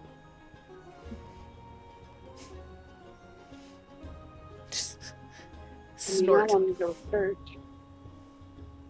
What'd you say, Iris? I can't hear you. I wanted to go to the church. At some point. Like, it's not going to get any... The lines are not going to get any shorter until the consecration happens. And then they're not going to be able to do anything if you're looking to do something.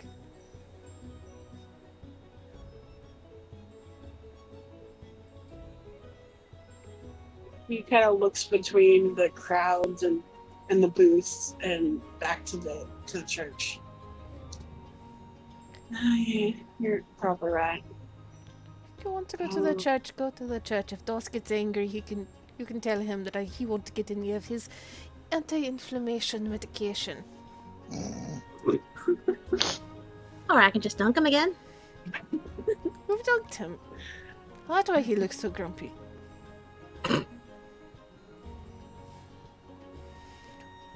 Pretty sure he just made that booth to make it almost impossible to dunk him. That's what I was kind of wondering. But Jay here proved us wrong. Yes, but that's Shay.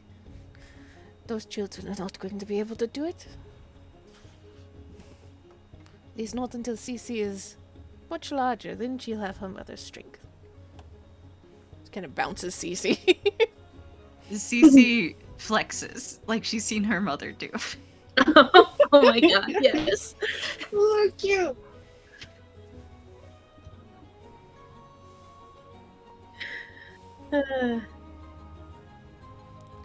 First time that happens, I don't think Das is going to do dunking booth anymore.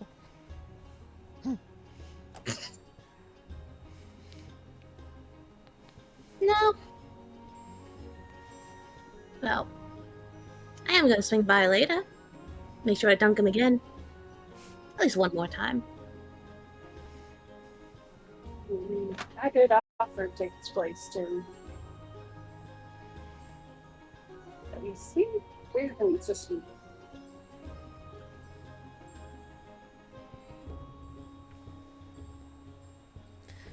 See, if you were in the dunking booth, then he has to be up front, and then he has to interact with people. Makes a lot of sense. Iris, you might need to adjust your mic somewhere, maybe move closer to it or further away from it or something, because you are very muffled. Oh, sorry. She said that makes a lot of sense, actually. There you go. Okay. Yay. Nice, clear, Iris. It's Sorry, been slowly getting worse and worse. I'm like leaning slanted and like getting more and more comfortable against the wall, so I'm not facing the mic anymore. That's the problem. bad. What? Mez is just dissociating. That's what's going on.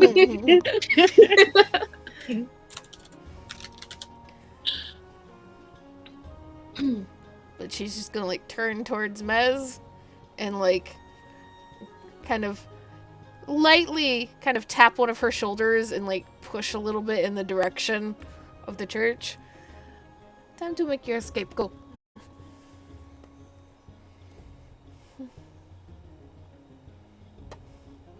You did that more slowly, I'm assuming? Huh? She did that slowly, you said? No, just kind of like lightly. So like she like kind of not grabbing her shoulder, but kind of like putting her hand on her shoulder at first, and then kind of like pushing a little bit. It's like, go. Time to make your escape. Fuck. Run, fool. Run.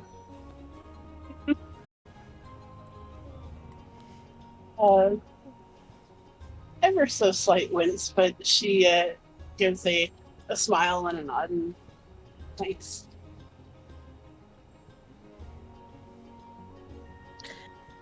Alright.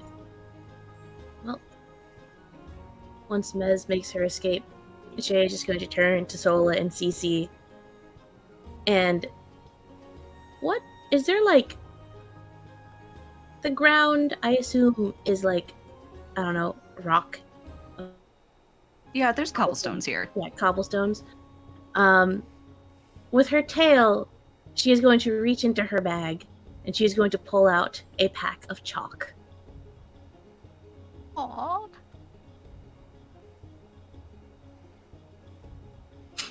Just slow Cece. blink. Hmm? It's like Sola just like slow blink, looks towards Cece, looks towards Shay. Grabby hands, give the child. She just like gestures to the space behind her booth of like, I am the babysitting at the moment, so you can't go running off with her. But there, she'll pass Cece over.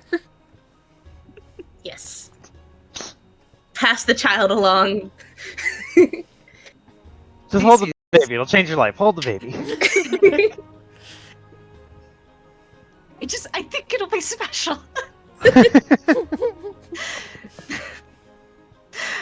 Shay does hold the baby, and Cece is extremely pleased by this turn of events and makes grabby hands toward the chalk. Yep. She'll hold. She's got +2 strength. This is nothing for her. This is nothing.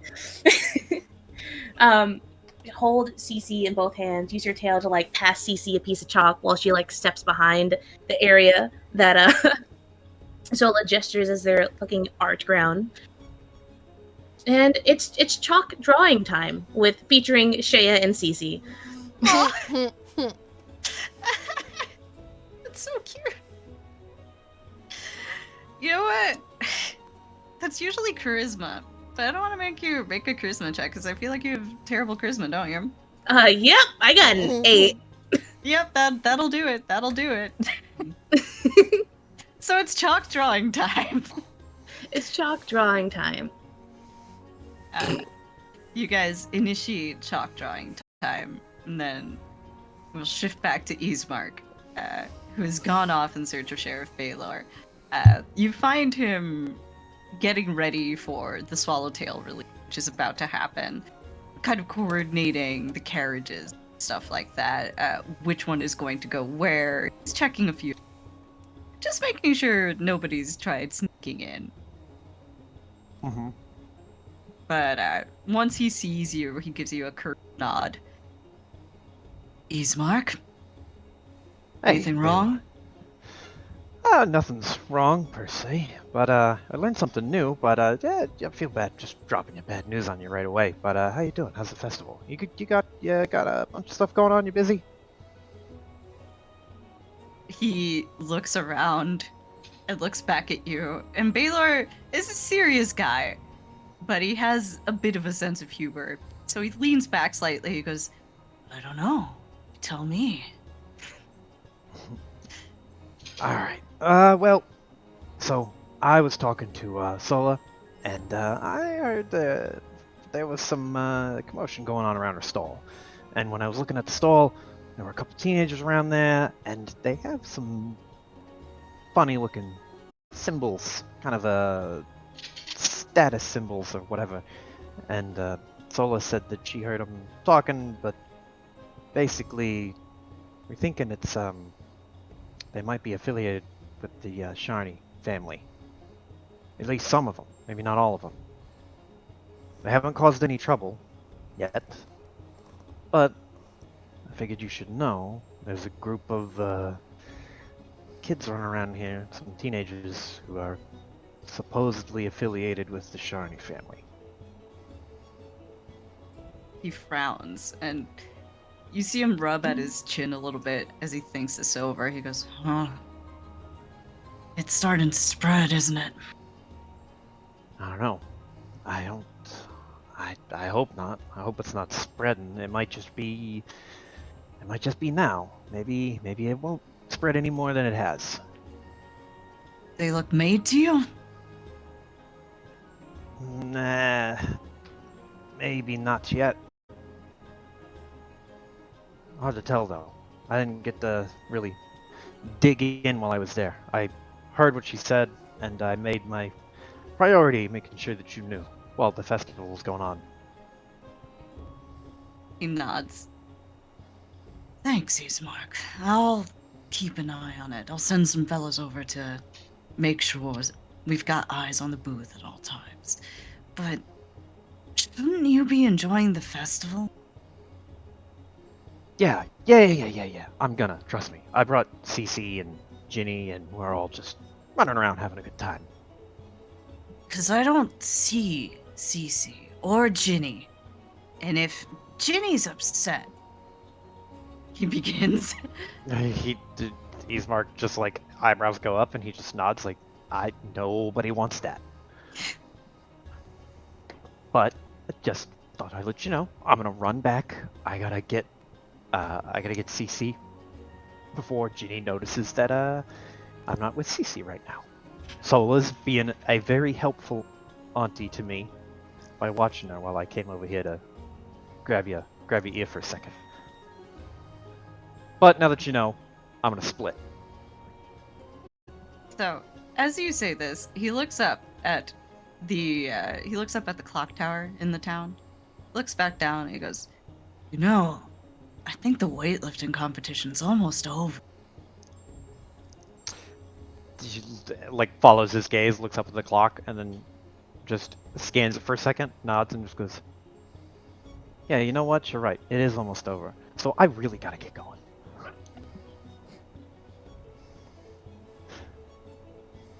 Baylor nods and sends you on your way. Yeah. Slap him on the shoulder and be like, "Take it easy," and then turn around and start speed walking and then jogging. You can speed walk your way through town, and as you do, of course, you pass the rest of the festivities. You do hear that the call is starting for the Swallowtail release as well, if that's something that any of you would like to attend. Yeah. Yes. What- You what have is to that? take. Coco's going. Yeah. What is the Swallowtail release? So the Swallowtail release is a traditional Desna church thing. Basically, Desna fell to Earth, Galarian, centuries ago and nursed back to health by a blind orphan child. And to reward him for taking care of her, she transformed him into a butterfly that could explore the universes, multiverses, galaxies forever. The Swallowtail release commemorates that. It's when they get this carriage full of butterflies and release them all at once. Kids lose their shit for this.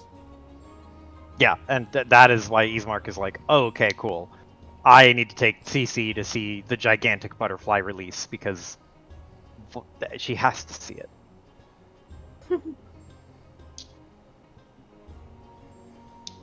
Meds would like to see it. I mean, who wouldn't want to see fucking butterflies? A lot of people are afraid of butterflies. You'd be surprised. Butterflies can be really fucking metal, man. Winged death.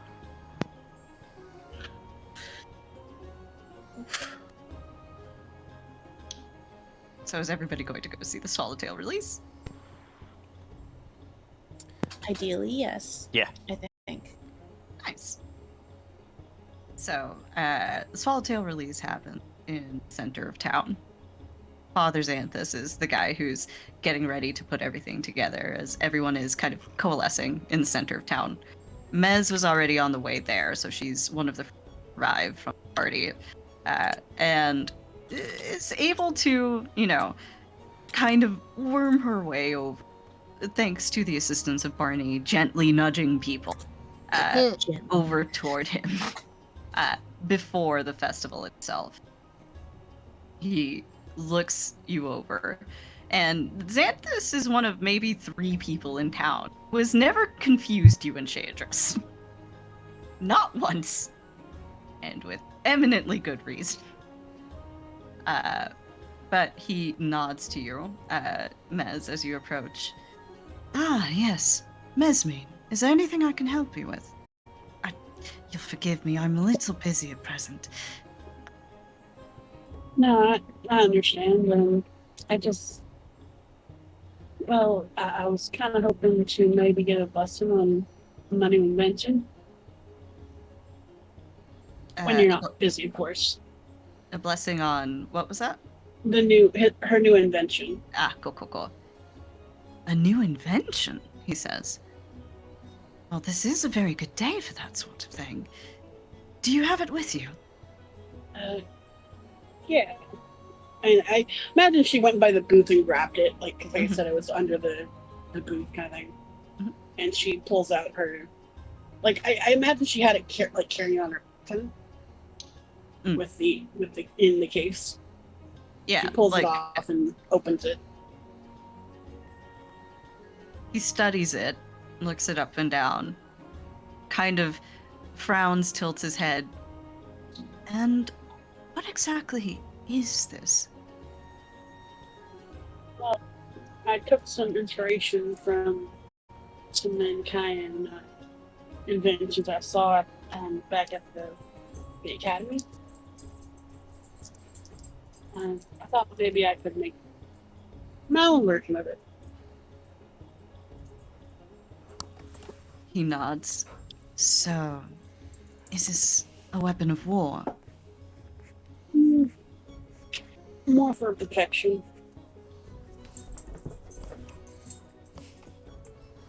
He nods. You can kind of see him looking you up and down, but Xanthus has been around town long enough, and you know him to be a fairly upstanding dude. He knows you to be fairly upstanding and has heard. Yeah, he was called in to heal you the day that you were hurt. He's familiar with why you might need something of the sort. Hmm. He puts out 2 hands, and he begins to slowly chant, and the weapon gains a soft glow. Then he nods. He goes, Mesmine, if I may. Mhm. See to it that your new forms of protection aren't simply new ways to build walls. Of course. Of course, I can do a handful.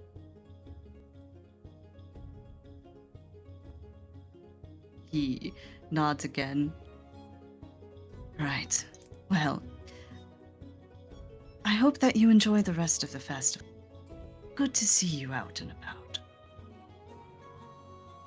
Oh. Thanks again. As the two of you part, he returns back to his final checks. And now that everybody's gathered, they begin Swallowtail release. Xantus recounts the tale that I just told you about Desna falling to Galarian and being nursed back to health. He's joined in this endeavor by quite a few of the local, the local priests of Desna, who it's kind of less of a incorporated thing among the Desnan Church. They're a lot more free with it. But some of the local wise people, the older folks in town, have come to help with this, and they secure one side each of this. So there's 3 corners to the wagon. Xantus has one. 2 of the elders have the others. And as Xantus surveys the crowd, he spots Shaydras, and he invites her over to help with the Swallowtail release. Is he seriously calling her up in front of a fucking crowd? He is. Yo.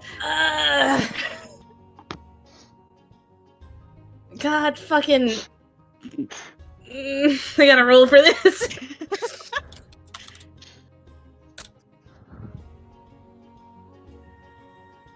God damn it. Okay, yeah, she.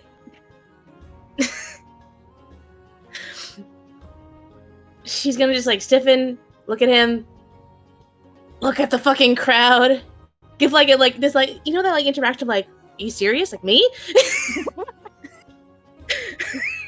Imagine she points to herself. Too. Yeah, she does.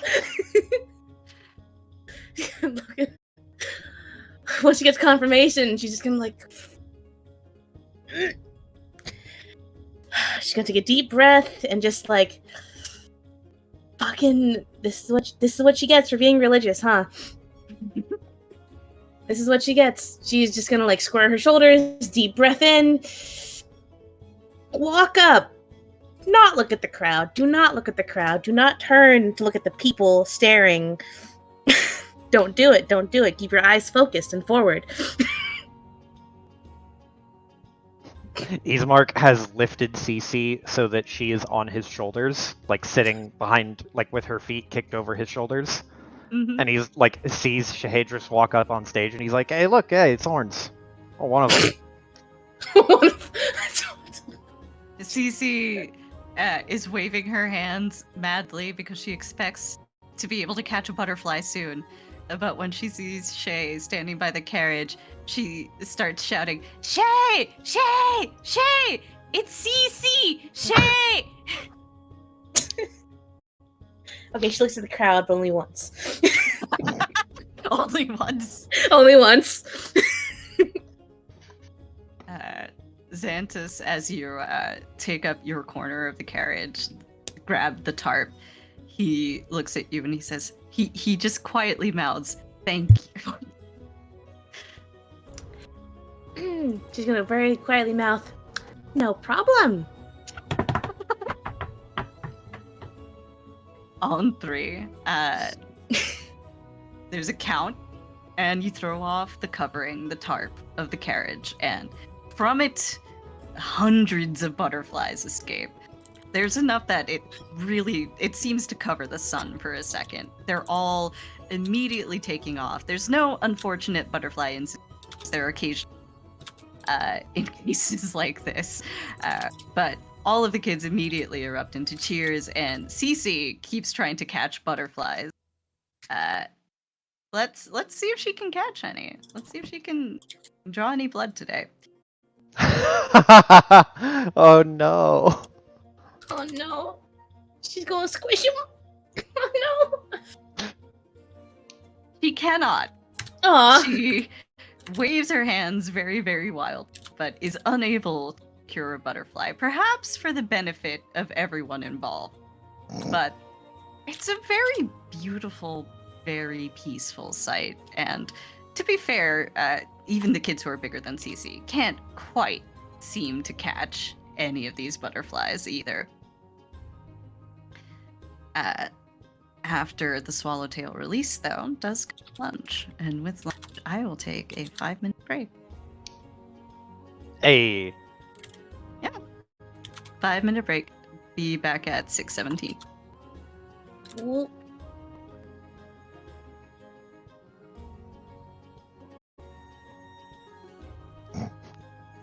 Gonna have to make a new loading screen, see?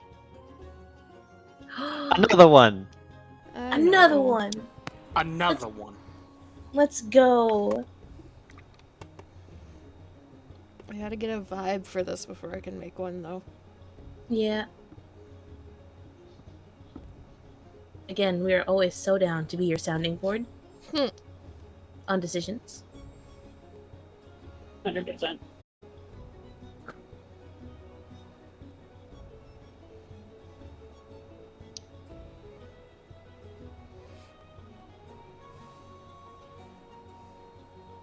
We all thought Barney was gonna be the, like, primary focus pet NPC of the fucking campaign.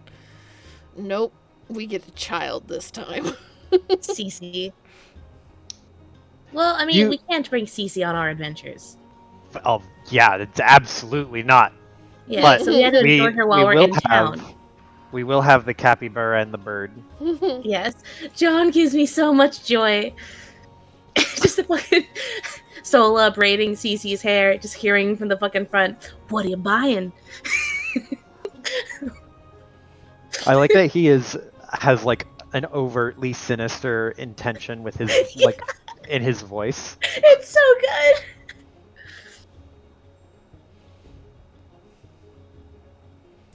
How the relatively chill, relatively, like, good-natured Sola ends up with the fucking mafia boss bird. Man.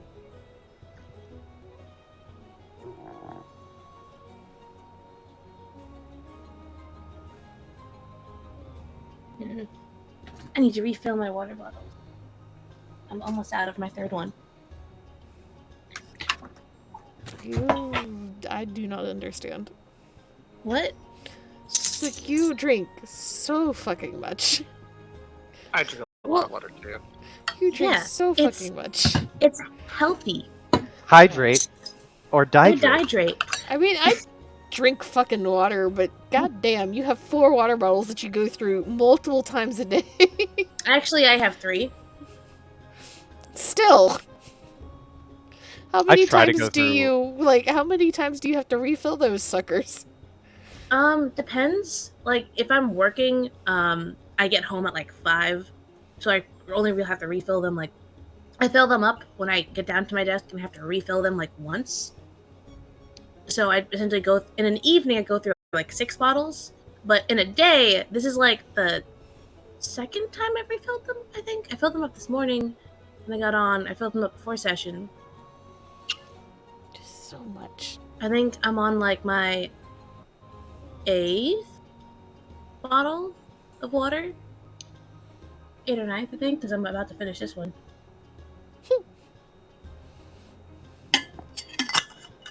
Hydrate or dihydrate. It's like this fucking Spiders George meme.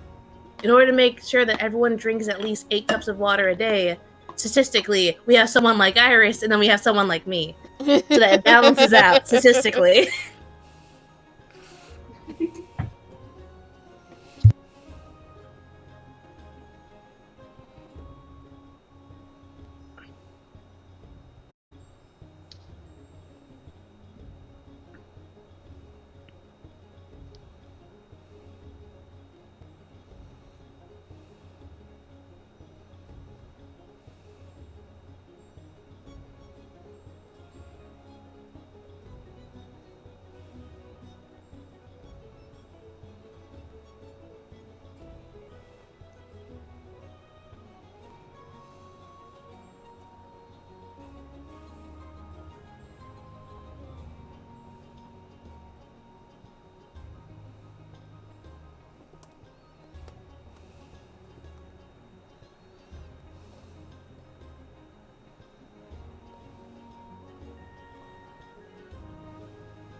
That's cute.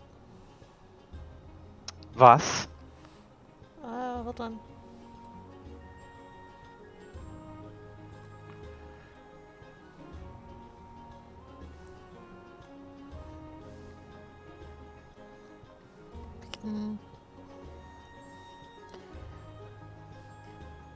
Kid Cece. Oh, that's so cute. How did you find this so fast? It's called the magic powers, Joe. This is bullshit. I spent so much time looking, and you just fucking did. It is magic. Witchcraft.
Alright, I have returned with water. Go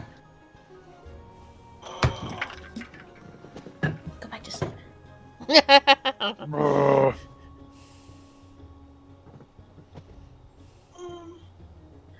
Oh my gosh! It's a baby Cece. It's a baby! It's so cute!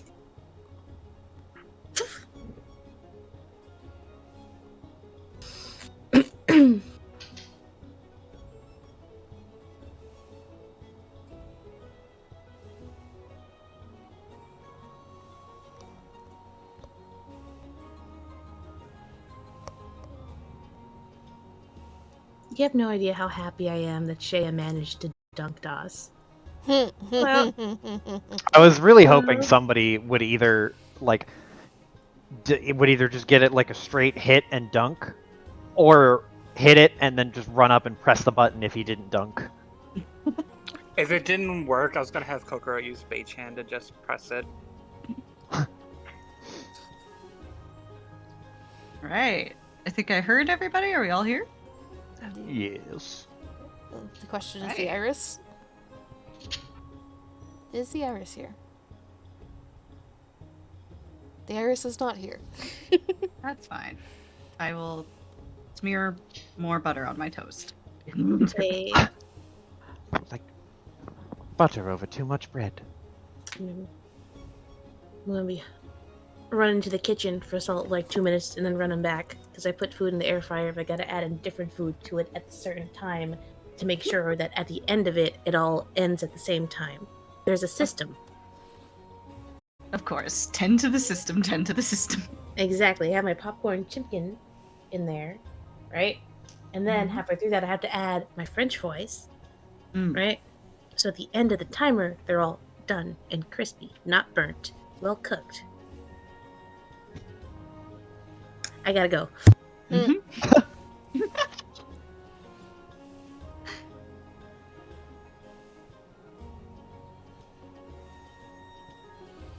has been fun seeing everyone interact. I really like all the interplay between characters. Also, fucking being related to the kaijitsus. Yeah. Ugh. Yeah.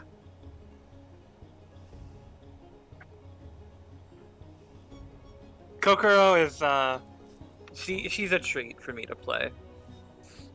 Hell yeah. Also a great way to be like thoroughly invested or woven into all of the nonsensical bullshit that will go down.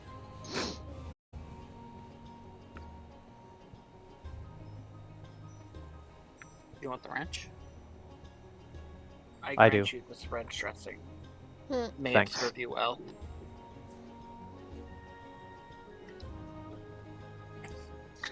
Kokoro is a very prideful woman, but I'm trying to play her as like nice prideful. Like she's 100% sure of herself. If that wasn't obvious enough that she was openly declaring that she was a goddess reincarnated. But I'm trying to have her be very generous.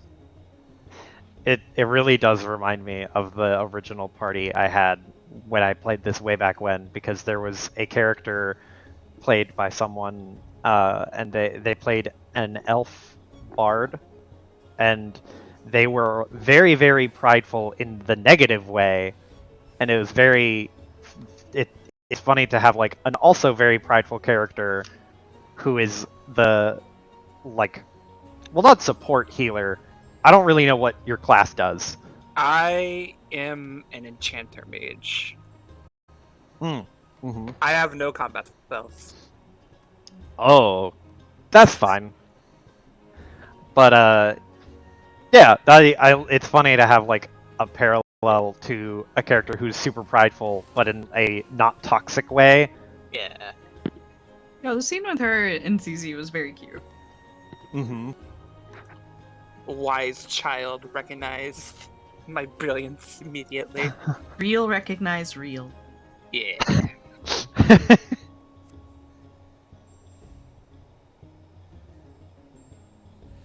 Oh, this is neat. I don't know where on this we are, but I share this.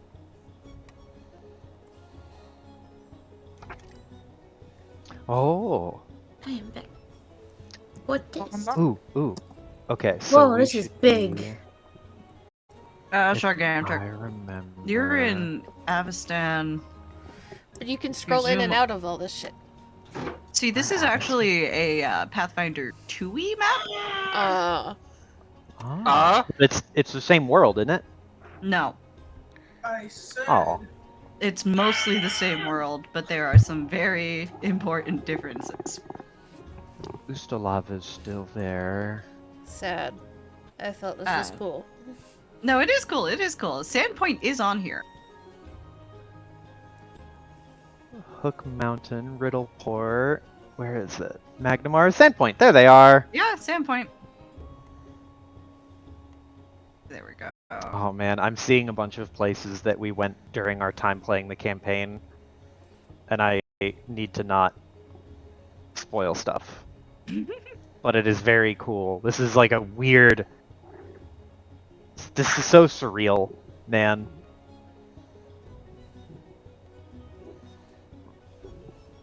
Alright. Do we have everybody? Iris! Irish and Amy.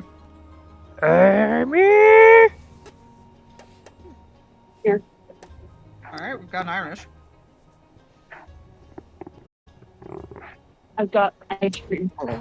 Sorry, things have gotten complicated. Miss Jamie has awoken. This is not part of the plan. You alright? You need a second? Oh, he can deal. Okay.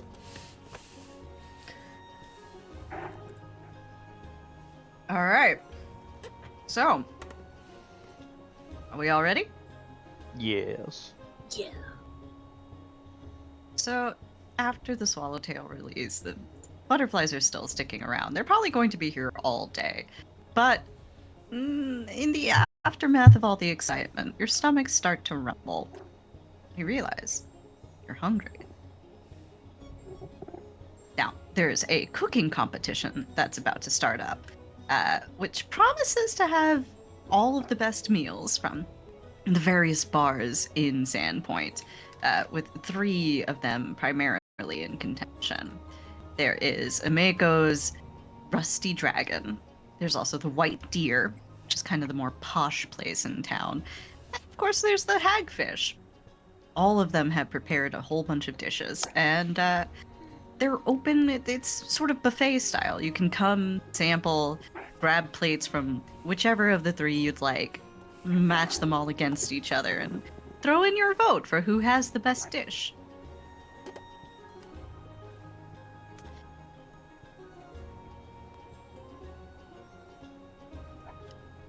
Now, for those of you who would like to participate, the options are a curry spiced salmon from Ameko with very delicate winter drop mead that no one's entirely sure how she got a hold of, because this is traditionally served like 3 months from now.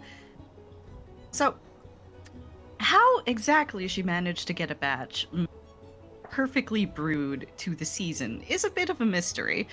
The spice on the salmon is warm, but it's not overpowering. It's kind of a good contrast to the sweetness of drop mead. The hagfish offers lobster chowder and lobster roll. And the white deer offers peppercorn venison. Feel free to cast your votes. Well, normally, Ismark would go for Amako's dish because he knows about Amako's Tavern, I imagine. Mm-hmm. And yeah, favorite spot. But this one time, just one time, he'll have to go for the chowder because it's what you got to do when you have the voice. I see.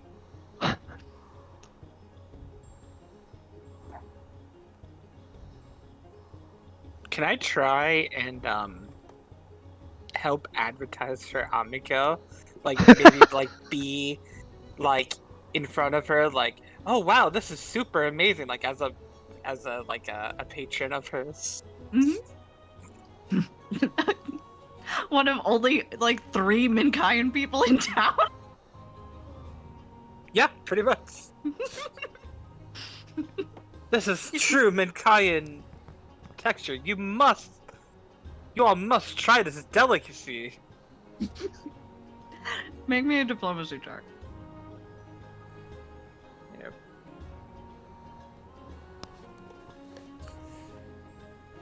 So as you're going on about the delicate flavors and the height of the ingredients being featured here, as well as the masterful combination of flavors, the knife work, all of it's incredible. You're just talking up a storm. You do actually get a bit of a small crowd going to a big joint. And people are they're digging it. They were a little hesitant to try it, because curry makes people think of spicy food, and not everyone here's down with that. But, people are leaving pretty pleased. Gives a thumbs up to Amiko.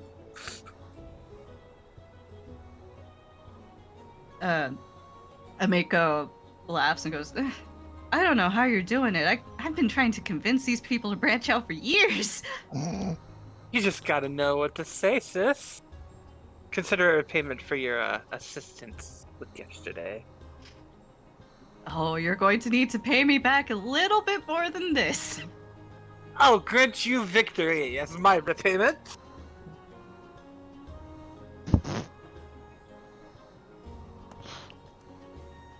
She helps with, spooning out more of the food. You guys have got a little crowd going on. A couple dozen people mobbing here. Where's everybody else going here? Unfortunately, I think this is probably the exact time that Sola needs to be at her booth the most. During lunch to make sure she doesn't get robbed. To make sure she doesn't get robbed, to deal with all the people that, like, unintentionally do stupid shit with food. She can leave her order with Shea. She can drop off lunch.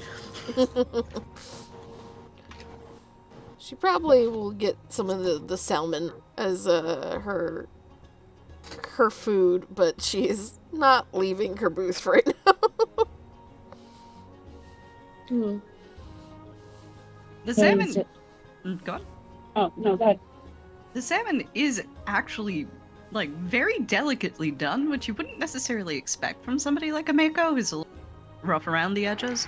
But it does genuinely remind you of Minkind cooking. Fairly impressed.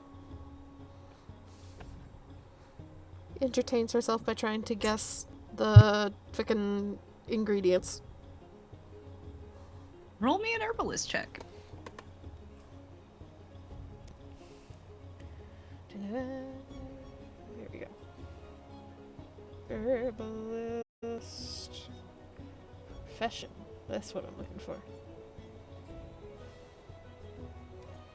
So you take a few bites, you pause, you drink some water, cleanse the palate, take another few bites, take a good sniff of it, and you're pretty sure that beneath all of the regular spices, the cumin, the coriander, the peppers used, you're detecting something else.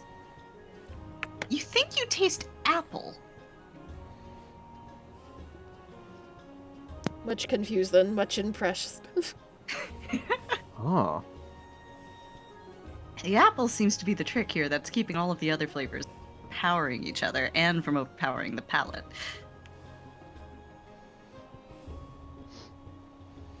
And this is just a contest to see like which of the dishes is the most popular of the three.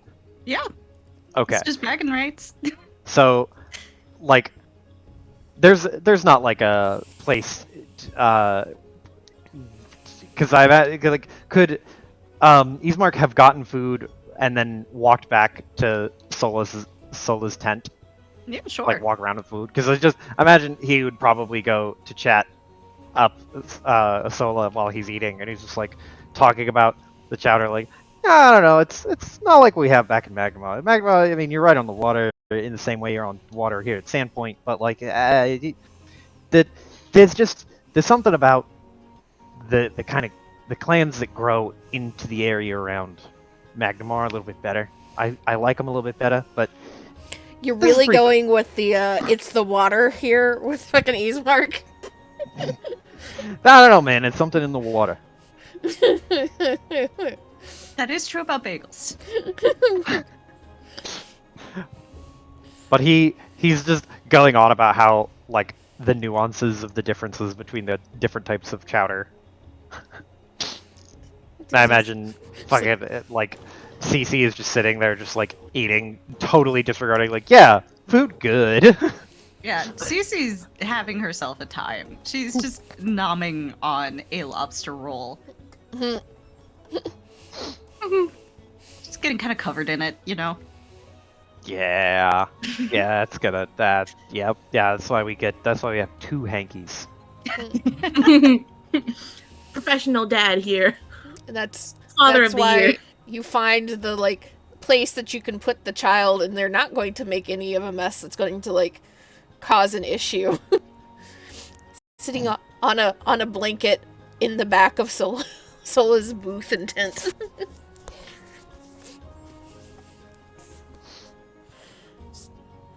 Didn't know that you were such a connoisseur of chowder.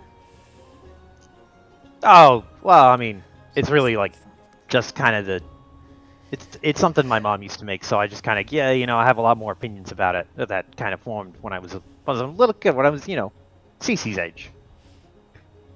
You get the food that you like, and you just that's how it always is for you. Look down towards Cece. And I am assuming that she's going to have all of the opinions about pasta then. Cece kind of wiggles her legs as she goes, Mama's pasta's the best. Just kind of smile. That's also the important thing we need to know. Did Virginia win? Virginia Oh, did, yeah. in fact, win. Let's her fucking weight- go! Go! She won her weightlifting contest. She's actually probably hanging out in the back of right now. Just a little sore. Probably went heavier than she intended to go. But, she's getting herself, magical Bengay, relaxing a bit. Mm-hmm. The good, like, tiger, like, solution shit. Smells minty as hell, but it feels good. Mm-hmm.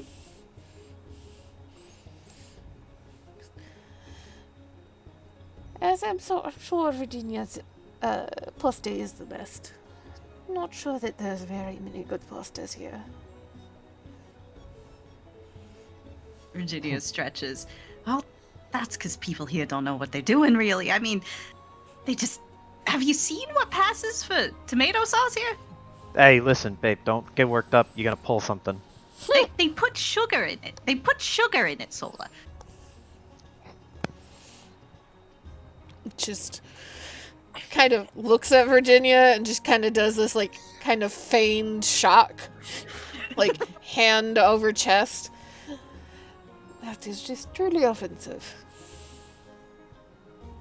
Everyone's got to have a gimmick. It's always got to be something. Every food place, you got to try to do something weird. And I don't know. I don't do the sugar thing either.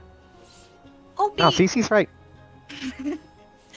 putting sugar in tomato sauce, that's more than just a gimmick. That's a crime.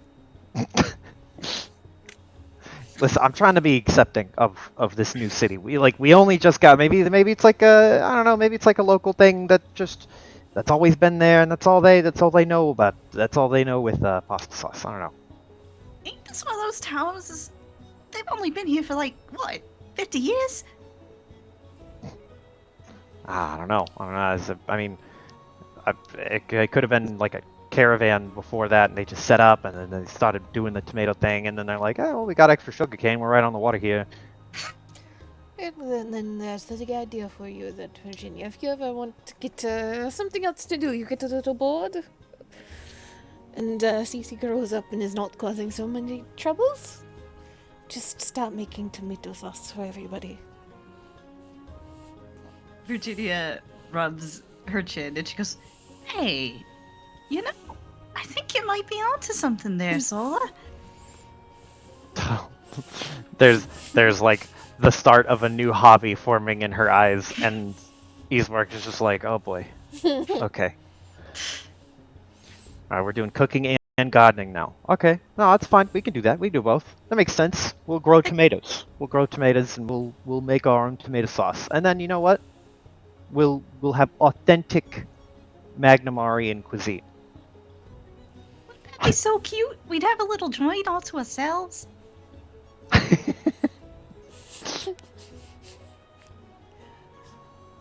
Sola just, like, open palm gesture, like, yeah, see?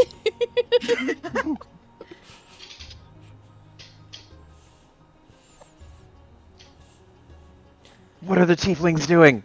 What are the tieflings doing? Does Doss have a preference in cuisine? Doss Because wants Mez would get him venison. something. Hey, that's what Mez wanted. No, that's what Shay wanted.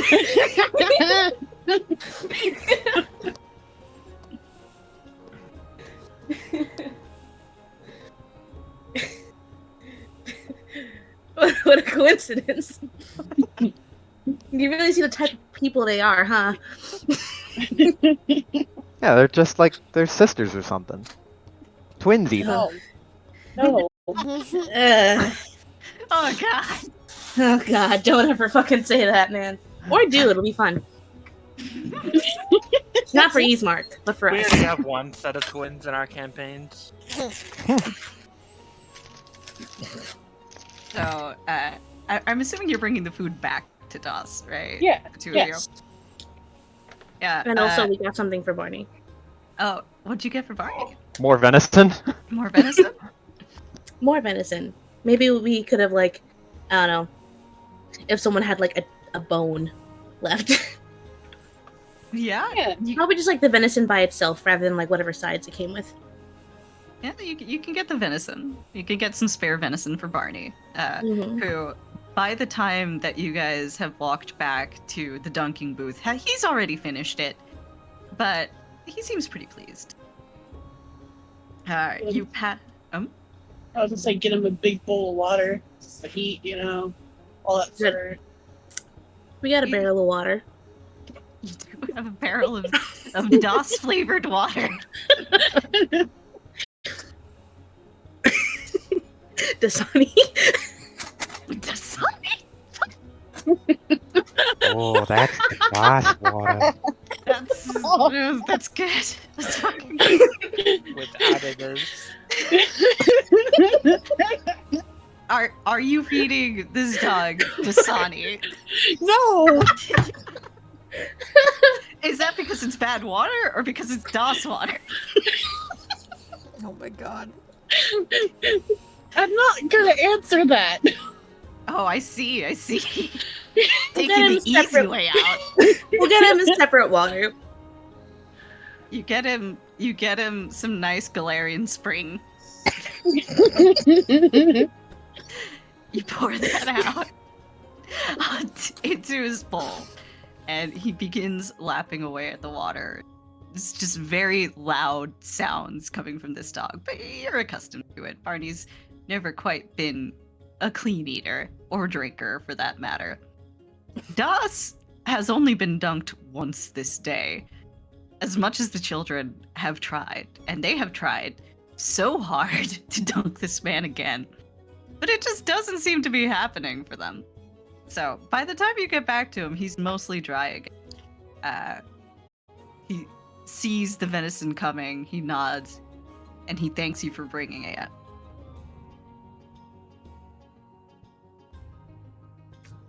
Figured you'd be a bit hungry after a long day. Oh, Iris, can you fix your mic again? Figured you'd be hungry after a long day. Oh, it beats working in the forge.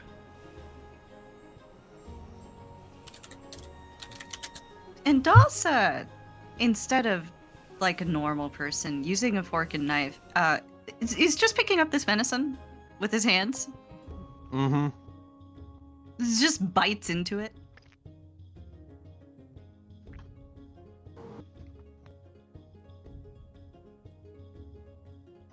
Das, did, like, he's human, right?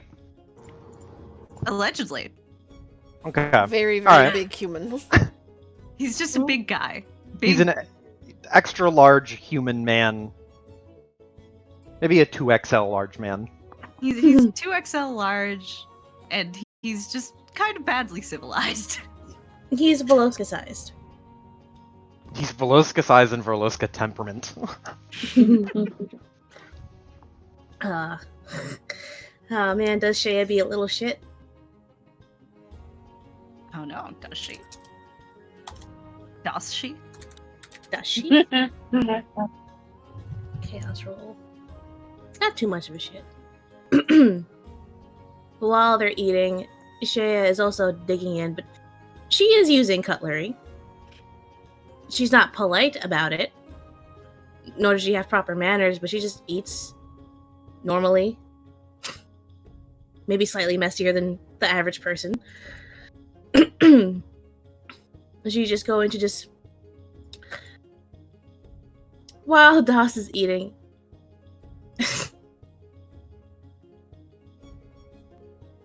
Looking a little dry there, mate.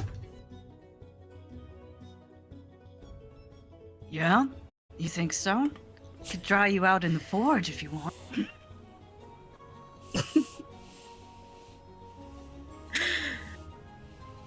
You hopping back on the booth? Of course I am. It's for the church. You wouldn't mind if I... Sorry, I just sped 8. This is why I have 3 water bottles. Hydrated. Short. You wouldn't mind if I took another crack at it? He narrows his eyes. You're welcome to try. Lightning doesn't strike twice. Have you been in the woods? Because it happens more often than you think.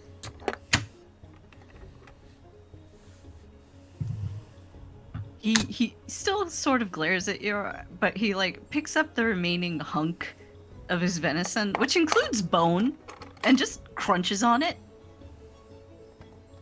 Chews, swallows, then helps himself back up onto the platform.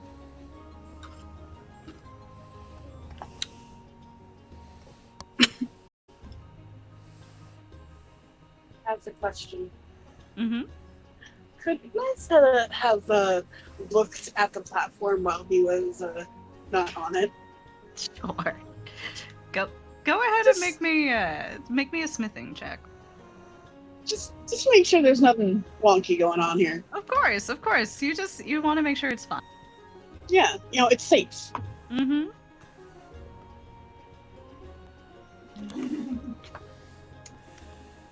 So, Mez, as you're surveying this thing, now, gimmicked would be a strong word to use.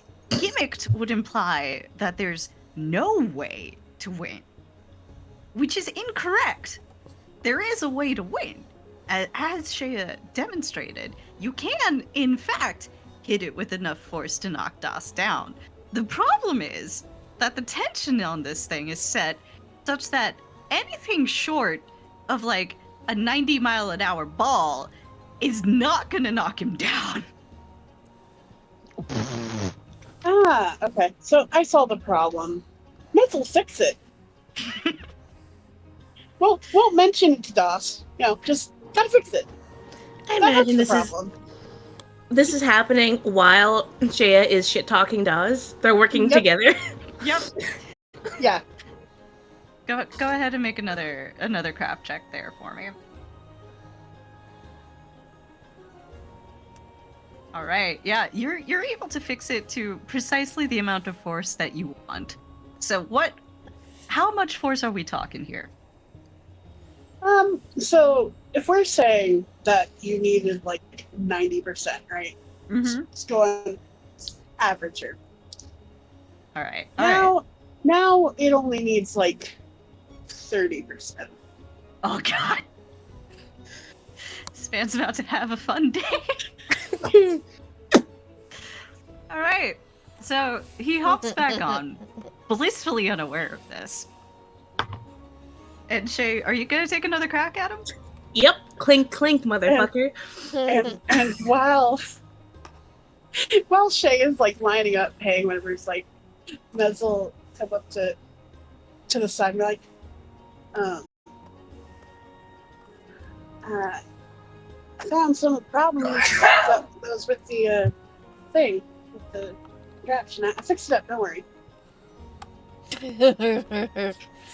She says with a smile. Go ahead and make your roll, Shay. Go ahead and make your roll. It was 2 silver, right? It's 2 silver, yeah. It's a Yep. ranged attack. Let's go. Okay, please. She's been shit talking so much. All right.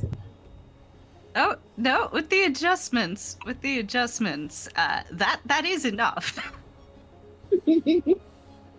So, you're winding up to go, throw this. Das turns to Mez and goes, "You what?" And just as he says this, just as he says that, the ball connects. It's not a good throw. It's nowhere near your best. If Shalelu had seen this, you would be getting a lecture and be assigned goblin grenade courses again for the 20th time. But it's enough. It's enough. It connects, and it just gently pushes the paddle far enough away that Das goes right back into the barrel. And once more, the children cheer.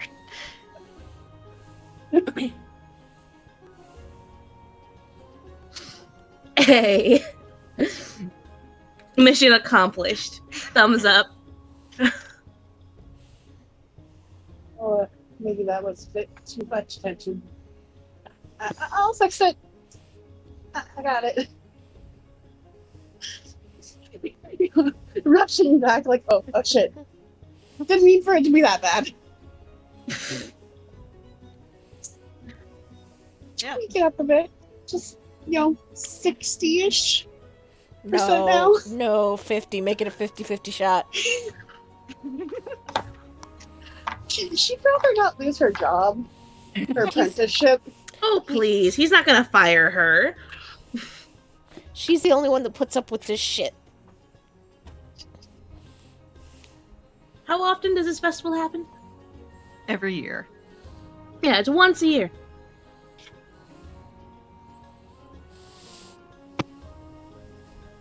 She'll put it at a 60%. You go back, you adjust it.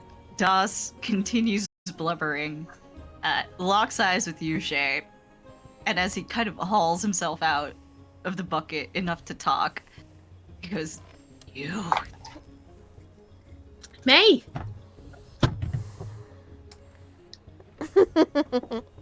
If you and Mez weren't such good friends. He shakes his fist at you. Yeah, a smile.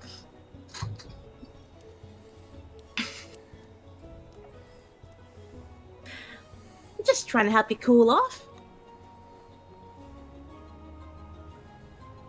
I'm a blacksmith. I'm never cool.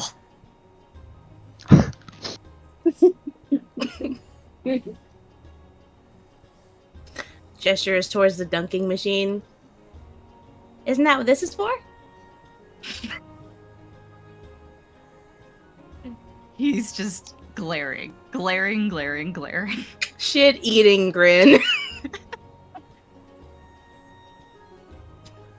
A bunch of kids running up and all slamming down 2 silver at the same time. Fucking pat one of the kids' head as she just like gestures for the church, right?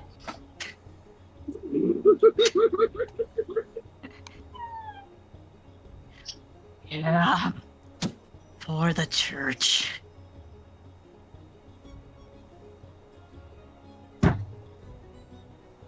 So, is there anything anybody would like to do before the church gets consecrated? Is there any other sort of game or fun to have? Yeah, there's plenty of other games. Yeah. There's a shooting booth. One of those ones where it's like little paper targets. All weapons are allowed. Crossbows and short bows are provided for people who like to use those. Let's see. There's still a tug of war going, although it's kind of late days on that. People have tapped out. There have been a great many fights over it. One or two solo lectures of like, stop! Yeah, Sola has come over to tell them to stop, and they have kept going. The arms in this town will never be the same. There's also darts. There's, one of those setups where they've got a bunch of cups, and you throw balls at the cups. Pretty much any festival game you could imagine.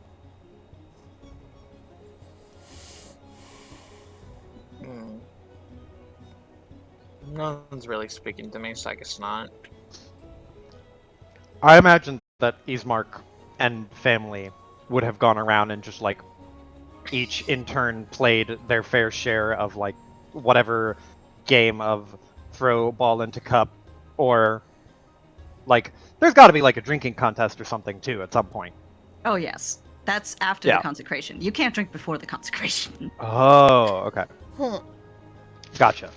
But then all of the games they would have hit up 1 or 2 or 3, just so they could show off to CC a little bit. Right. And also see if Cece could play any. They do have one of those games where it's various fish in tiny little containers, and you toss a ping pong ball into that, and you get to keep whichever one it lands in. So you are able to play that. She can toss a ping pong ball. Hey, perfect. She gets a goldfish. Yeah, Cece gets a goldfish, which she's very, very proud of. And Cece decides that she is going to name the goldfish Sunflower. Aww, Aw. that's a great name. Perfect name. Okay, let's go watch this church get a consecrator or whatever. Let's go watch the religion happen or whatever. Yeah, you know, that's the whole thing. It's a big ceremony. You know, you gotta do your part. Watch, you know, be a citizen of the town, and then go back to eating and doing games. So, as everybody's gathering for the church consecration, Shadros, are you heading to the town square here? Or do you head to the temple?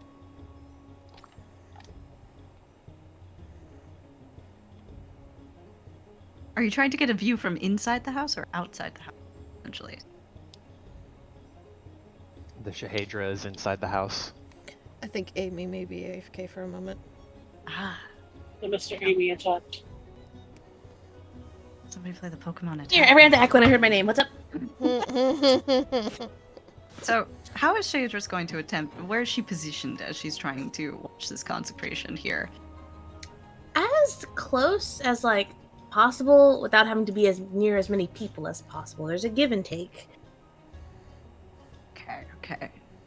And if she can't get either of those options, she'll go hang out with someone she knows and does not hate. So, as you guys are gathering and you're looking around, Xanthus does approach Shadris. I don't know if you're still with me, but he does approach Shadris.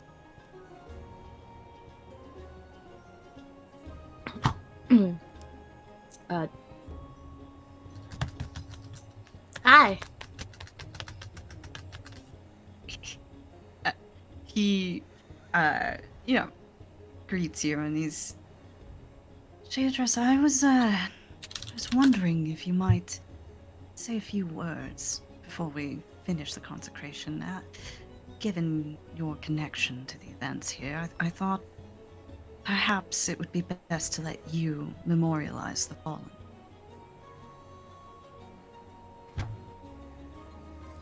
You want me to...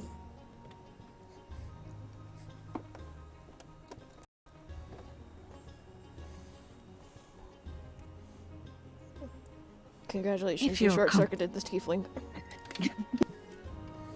Like, her face kind of like... Her brows kind of furrow.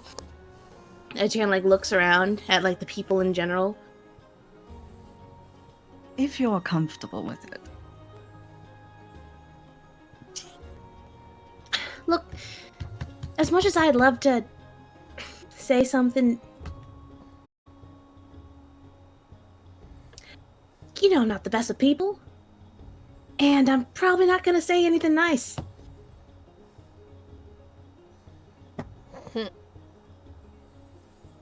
I understand it's a difficult point in your life. I was hoping perhaps speaking about it might bring you some peace.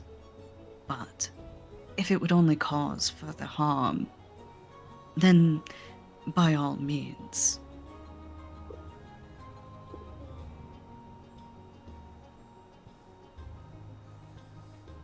It's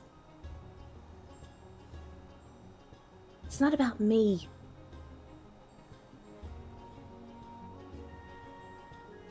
She wouldn't want to be memorialized like that.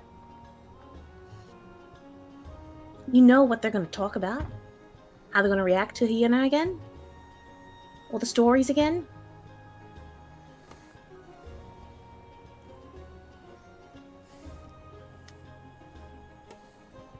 Well, as I didn't have the fortune of knowing her so well before the tragedy. I'll defer to your judgment on the matter.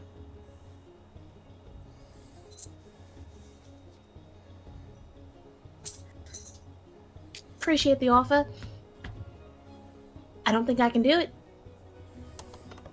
You can give me a script, but I don't think I can really hide how I feel about it. Now, words like this must be spoken from the heart, otherwise. Sincerity is of paramount importance. He nods. They're not gonna like me being sincere.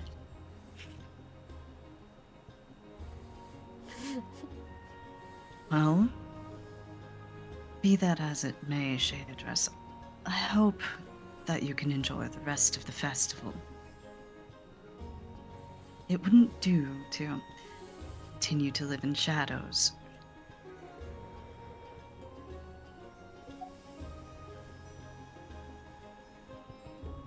I'll keep that in mind. With that, he excuses himself. You're left to your own devices again.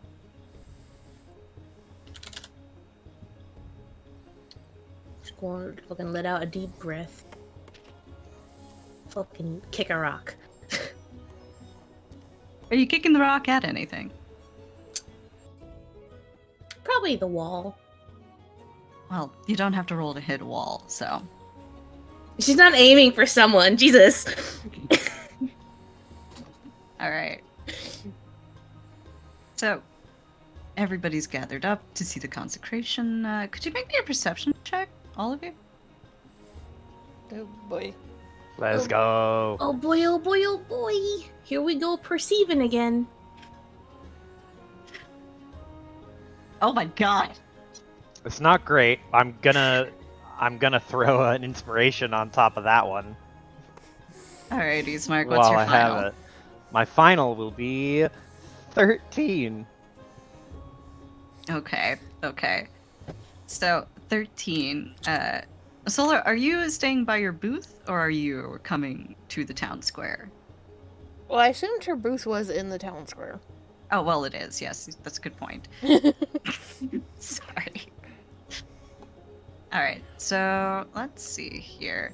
Kokoro, you don't notice anything. You are just passing out all of these flyers.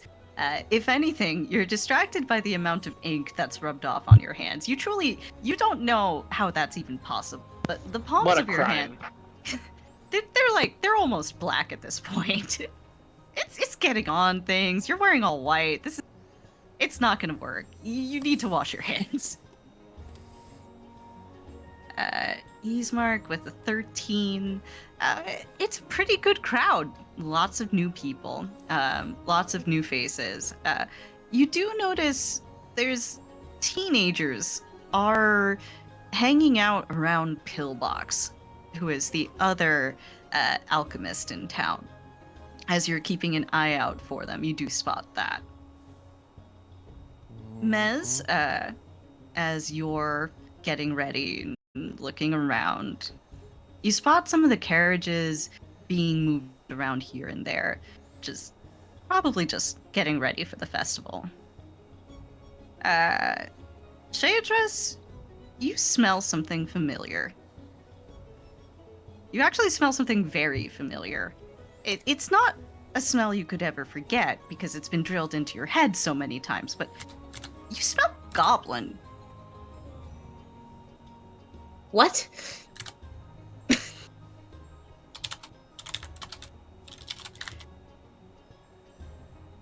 Okay. Where the fuck's Shalelu? She's not in town. Dude.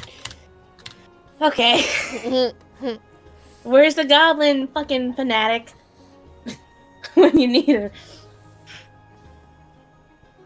You're not sure where it's coming from, but you do smell goblin.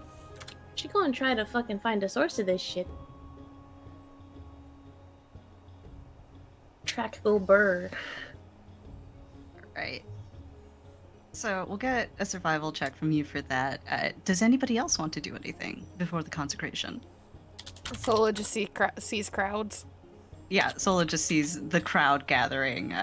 Nobody is going for her stuff, thankfully, but everything looks pretty safe. You do see the moving carriage as but actually, with the 20, you might notice that there's none of the guards near that carriage.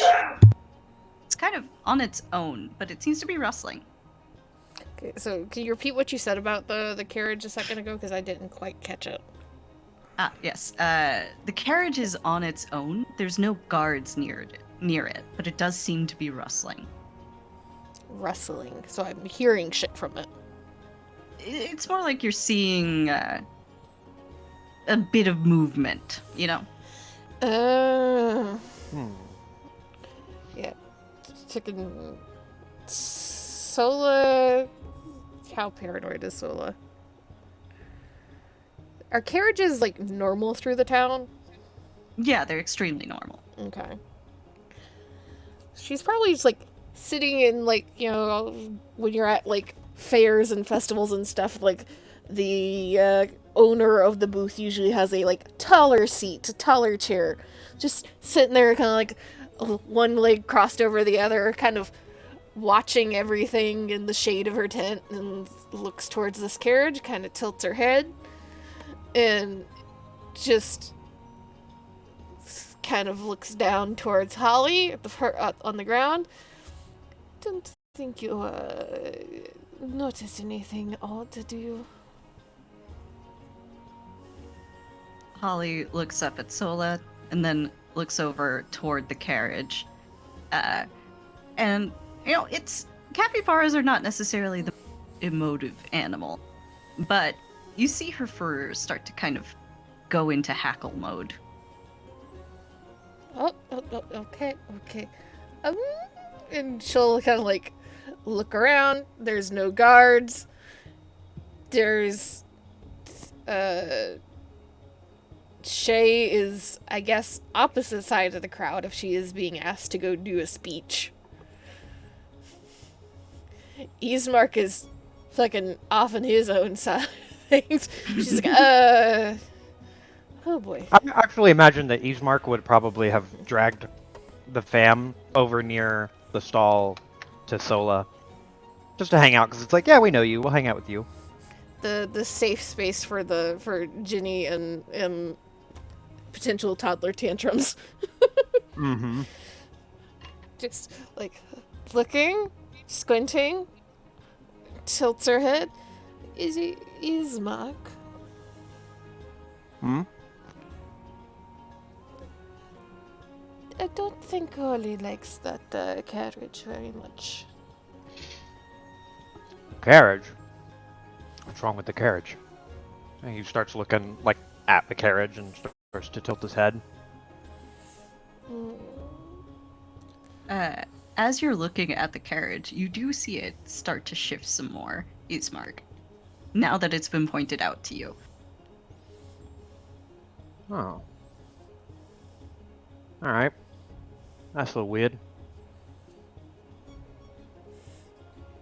He kind of squints his eyes for a second, and then he will take... He is like cleaning every last bit of chowder off of the bowl and plate that he has. And he will take it and set it down on the edge of the stall. And just kind of dust his hands off real quick and be like, "Hey Jenny, can you do me a favor and you watch CC for a little bit? I want to check this thing out. I'm real curious." Be careful, Hopi. I'll be careful, it's just a card. It's probably nothing. And he'll look at Sola and be like, "You want to come along?" Maybe send then he'll look at Holly and John. She'll look down at Holly and look up at John. Look around. Nobody is bothering her booth at the moment because they're getting distracted. So she'll just like point at John. You take care of the booth then, Ginny, yes? You got it, boss. Anybody comes near us, I'll give them the pecs. There's like a moment of like, I should argue, and then she looks at Jenny and just shakes her head of like, Ginny can probably punch a man out if she really needs to. They're gonna be fine. Alright. As you guys go to examine the cart, briefly shift the camera around to Shaydra. Big sniffums time. Go ahead and make me a sniffums check. Survival? Yep. Okay, so I double check. Okay, big sniffums go. Nope. I How rolled many a bon- 2. Is that with all of your bonuses? Hold on. Because don't you have like an assload of circumstantial? I do. Hold on, give me a second. Let's try Learning the tactic character damage. sheet time. This is +4 to survival to track. Oh, that's wounded enemies. That's on sense +2 on to sense motive. Track. Add half level to survival to follow tracks. That it rounds to it's 1. So Round to 1. I don't think. Is she tracking? this would count as tracking. Yes. Okay, so add to 1. 11. It's 11. We got big sniffums. What does this do? Range. Another creature's possess not specific. I'm sorry, I'm just gonna fucking speed read this fucking shit. That's totally There's so fine. much here. It's a creature with a sensibility can tend to fall short, use survival untrained, devote DC 10, increase the for each. It's just on how to do the fucking thing. Piper. I think that's animal companion shit. That's the tail. I think just the 11. I think I'm like looking over all of these things. Because Bloodstalker wouldn't count. Otherwise, it'd be a. Because that's to track wounded enemies. Mm-hmm. Otherwise, Yeah. it'd be a 15. Yeah. So All just right. an 11. So that's still enough, given that it is a fresh trail that you're tracking. And as you're following this, the scent of goblin, you come to the same cart that Ismark and Sola are approaching. Where on this map should we be moving our characters towards? Oh, you're right here, yes. Yeah. So this cart is the problem here. Oh, the one right beside. Okay. Yeah, The the one right problem beside cart. you. Yeah, this is the problem cart here. The problem card. Please position your characters as they be positioned. Is she's coming from like what? Over Ismark's here, in fucking front. Sola's. Yeah, it pays to be nosy, alright? then? Nosy. All right. And then Kokoro's out over there, and Mesmine's in the back. Passing out flyers. Everyone is going to this show. All right. So is everybody good with where they are now? Yeah. Oh boy. Oh boy. So, as you guys are approaching this cart, you can start hearing the rustling seems to be coming from banging, stomping even. And you hear some voices as you're approaching. And one of them is shouting at the others. You're always fucking it up. You're always fucking it up. You don't know what you're doing here. You're coming in at the wrong time. The other one shouts back, Wrong time? I know my time. You're in the wrong key, jackass.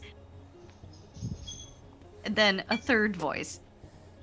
No, guys, let's just try it from the top, okay? 1, 2, 3. And then they start banging again. And all three of them begin to sing. And the song they sing goes, Goblins chew and goblins bite, goblins cut and goblins fight. beat the dog and cut the horse. Goblins eat and take by force. Goblins race and goblins jump. Goblins slash and goblins bump. Burn the skin and mash the head. Goblins here and you be dead.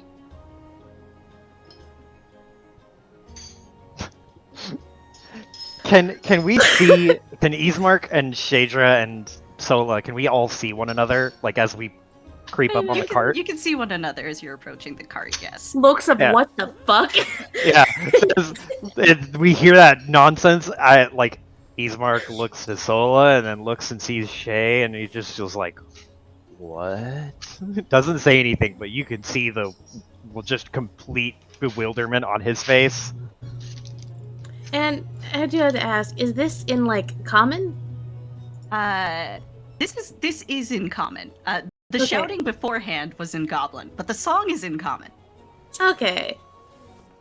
Now, does she, has Shillelagh ever like drilled into her? Like, what the fuck is this? So, you've probably heard this at length from Special Interest Shillelagh, that goblins like to sing. They like to sing a lot, and their songs don't always make sense. In fact, most of the time, their songs are just there to annoy you, but they cannot get enough of them. They love them so much. So this is just, the goblins are trying to amp each other up here, and it is not entirely going to plan. This is a couple, there's 3 goblins here. One of them is out of tempo, just entirely. Like, he's like a couple beats behind the others, even though this is a song with words.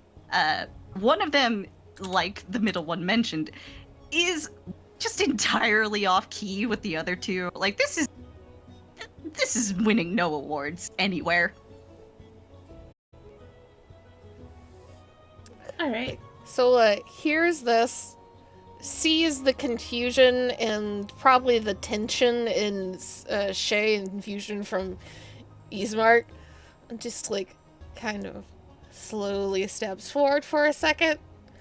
She's got her fucking staff in her hand, but she'll just like very lightly tap the rapier that Ismark has on his side. If I am allowed to do this before things start. Yeah. And she'll cast that unerring weapon on that.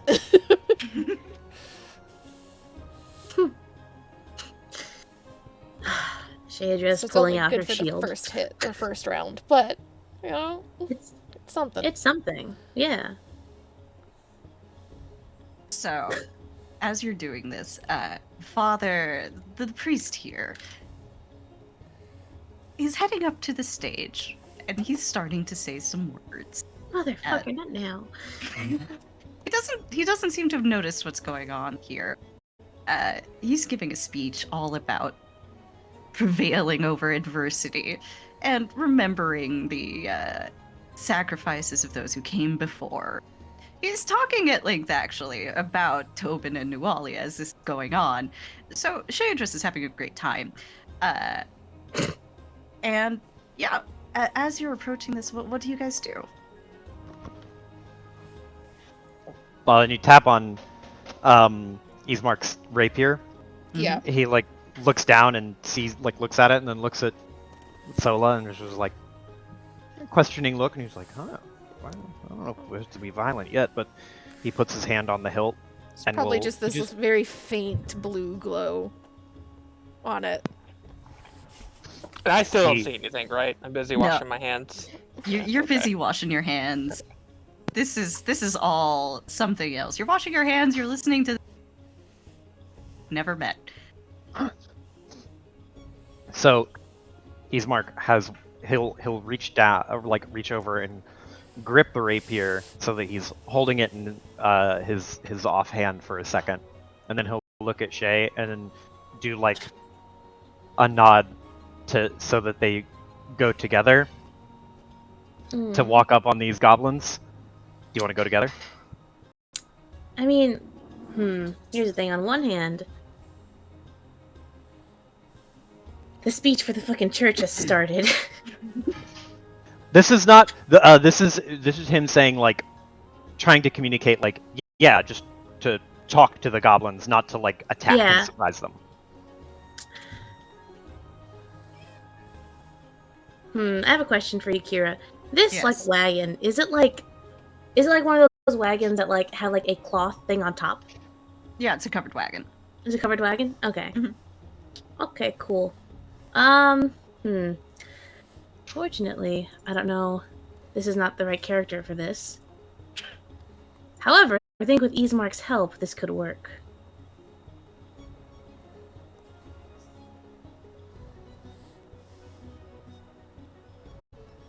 Alright, above table, I have an idea.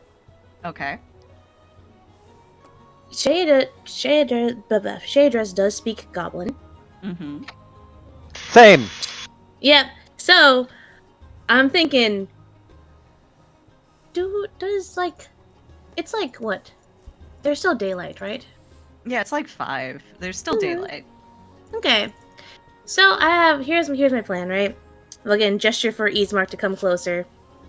Talk to the goblins, but position Shadres so that she is in between the sun and the wagon. Oh, with the big spooky shadow. Yes. Okay. And have Ismark talk to them.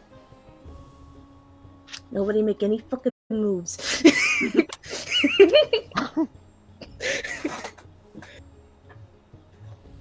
Yes. So Ismark will walk up to wherever the wherever the tarp can be pulled back to Mhm. reveal the inside of the wagon. Oh wait, my plan. Yeah, Did you understand what my plan was, Joe? Yeah. He's gonna open the tarp and then should like so that they can see him and Shadra, and then he's going to like basically You do just not understand what my plan was. intimidate / scare them. Yeah. However, okay, so you probably don't know what her thing is. Okay, that's why. Okay. Yeah, these So- are new characters. We don't know how any of them work. No. One of Shadres's drawback is that she has a fucked up shadow.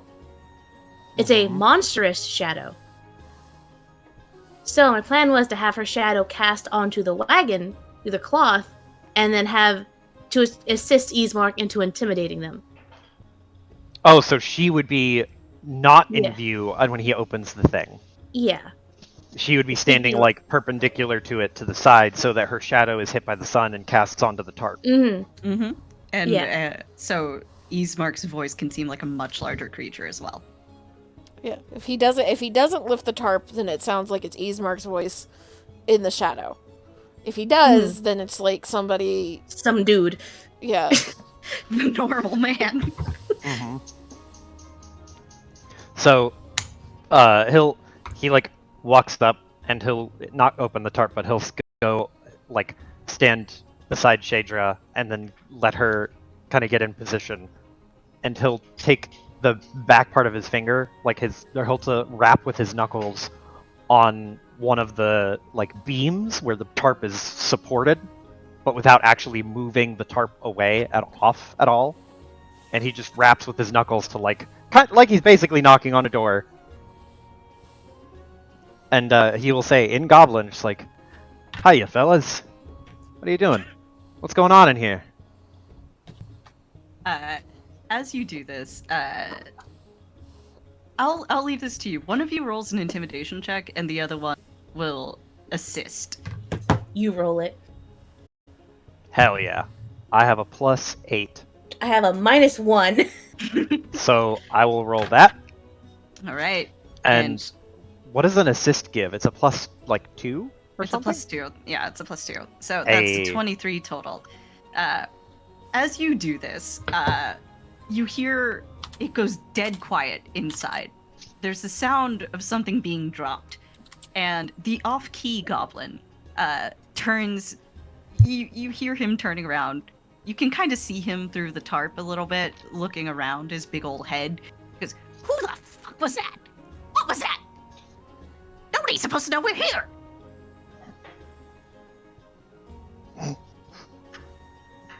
Well, shame. I got bad news and worse news.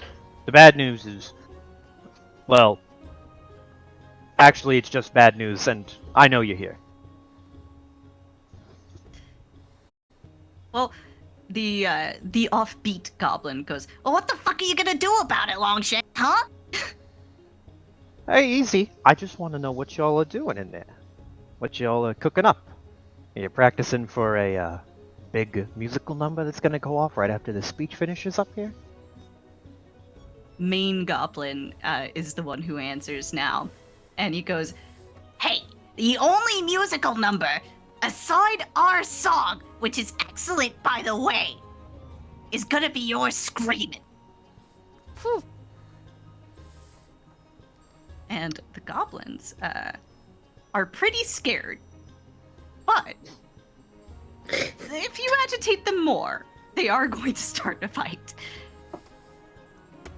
Oh. Do you like? There's not really an easy way for Ismark to communicate with Shadra without talking, but he looks over and just does like a kind of grimace of a look, like. This is clearly on the precipice of a fight. This cart's got wheels, right? It does have wheels. It does have wheels. Is there an incline on this ground, or is it level? This is fairly level. Fuck. I like your I like the headspace. As you guys are talking to this goblin, though, so the priest has now advanced beyond eulogizing people that he didn't quite know, emphasizing, of course, how important they were to the town and how much everyone adored them, how tragic their losses were. He picks up a thunderstone, and he says that with the bursting of this thunderstone, the church will be blessed and properly consecrated. And he throws it on the ground. And as he does, the goblins lose their fucking shit. God damn it.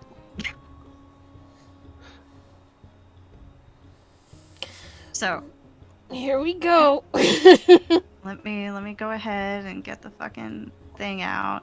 Fucking add turn. Add turn. Add turn. I have to fucking get rid of these other two.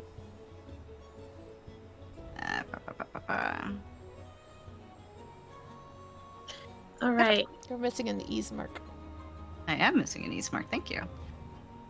Let me add him. There Oh, you go. fuck. Share address is gone. Oh, god damn it, sorry. Well, actually, I think you should be able to just delete all of them first and see if us rolling initiative straight will add it too. Alright, let's see. do that then. Yeah. Oh yeah, there's Eastmark. Yeah. So Bada boom. delete Sola and delete Kokoro, and then we can be added fresh. Born How much- anew. How do you delete them? This is a dumb question. Oh, I Should be able double to clicked click and on it them. just disappeared. Uh-huh. Okay. Yep. There we go. There you go. Alright, so everybody roll initiative for me. Everybody, not just the ones mentioned. Everybody. Because these goblins are about to come bursting out of this fucking cart, causing problems.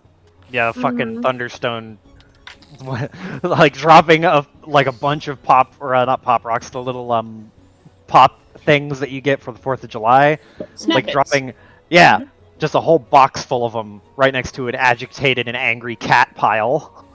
Mm-hmm. Alright. Fucking. So I need from Mesmine and from Damn. Fast as fuck. damn, y'all are fucking on point with this. Alright. So then I go here. And Okay. It's just a bad time to say I don't know how combat works. that's what we're all gonna learn together. Okay. Can I know this is not necessarily great timing, but it's also a natural pause.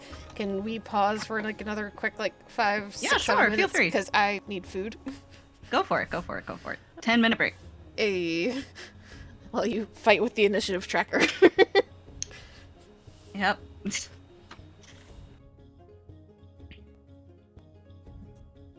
see. All right, Gabo. What's your initiative like, asshole? Man, if there even was a slight incline, fucking kick off the brakes. Goodbye, goblins. Farewell. Shillelagh was gonna be so disappointed she wasn't here. She's gonna be so goddamn mad. Yeah.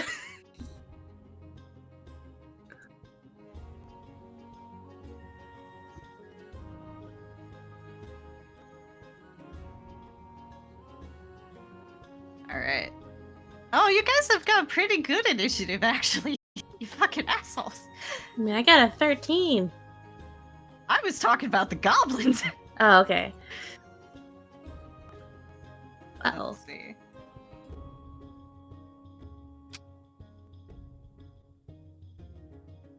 You have a question. What creature type is it just a goblin specifically? Goblinoid? Yeah, it's goblin. Goblinoid. Okay, They're their Gotcha. own type. gotcha. Okay. Alright. What is your problem? Mez, what's your dexterity? No way. 19? 19? Okay. Yeah.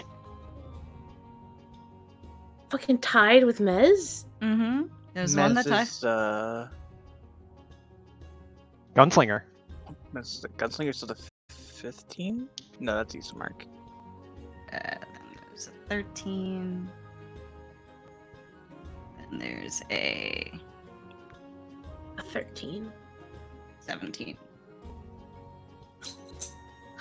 One of them tied with Shea. Oh, One of okay. them is slow as fuck. What is your dexterity? 18. Yeah, okay. Is no longer tied with Shan. Alright, numerically. And you said one of them got 17? Yeah, one of them got... Kokoro's 17. Oh, god damn it! You're right! Alright, what's your dexterity, Kokoro? 16. 16. Okay. No. Alright. Can I do this? Great. Very There we good go. spread of initiative. Right? This turned out very convenient. Mm-hmm. What's not convenient is the two that are right up against the goblins are at the bottom of the list. Very not convenient.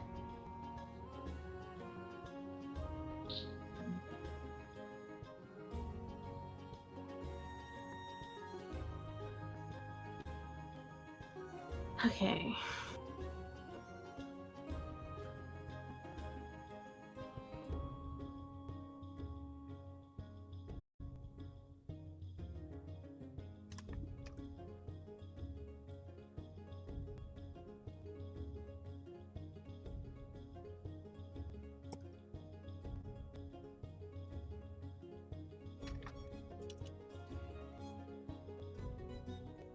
Iris, you get to go first. You get to learn all about Pathfinder rules. Yay! The one that's like least prepared.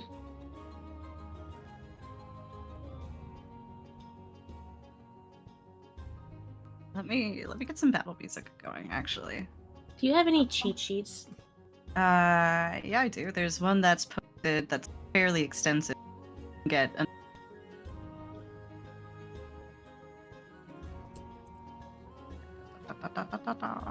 epic fantasy battle in the north. Do this.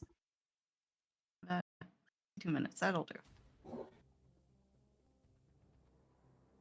Oh yeah, Kira, thanks for setting up my schedule. Yeah, sure. So let me see.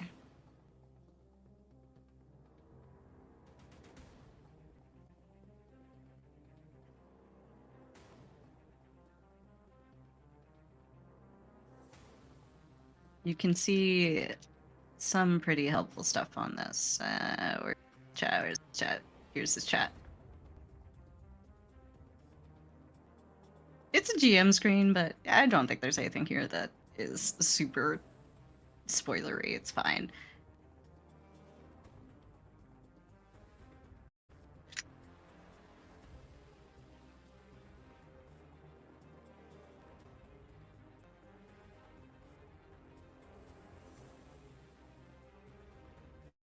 This is very epic battle music for beating up some goblins in the fucking festival.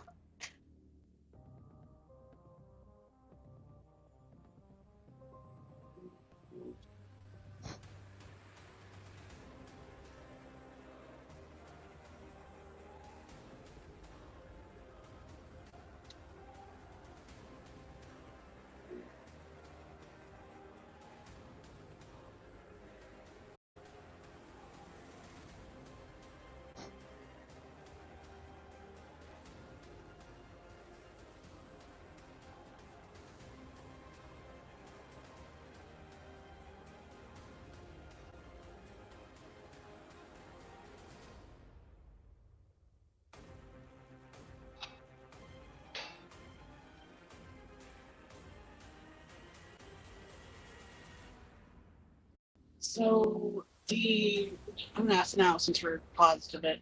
Mm-hmm. The range for the musket, Is currently 50.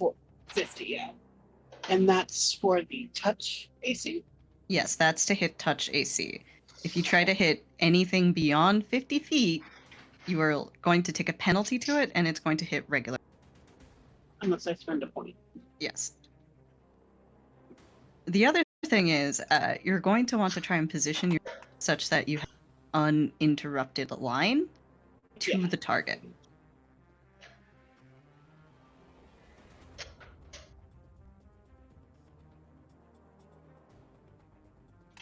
And I assume there's the whole thing of like equipping the weapon as well, right?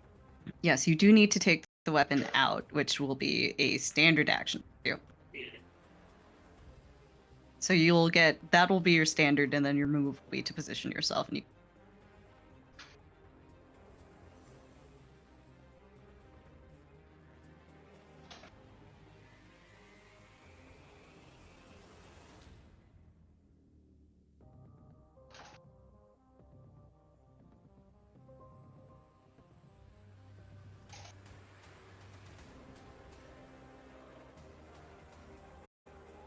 Got a twice blessed weapon. What can go wrong? That will give you a +1 to all of your attack rolls today. Oh, good. I thought it was just flavor. No, you can have a +1. Nice. So would we have to spend like an action or something to take out our weapons, or could we have done that before? Ismark, Sola, and Shea were all ready for a fight, so you guys can have your weapons already. Okay.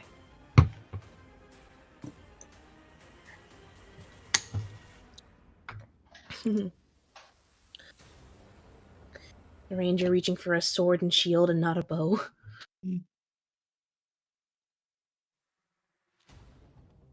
Everyone around her is like, wait, what?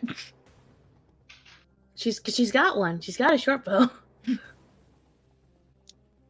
Does Totoro have a pet? No, that's me as a fox. Oh. I was wondering why that was there. I thought it was a pet that just wasn't mentioned. No. I do have a pony, but I'm pretty sure that's at like the gates or something.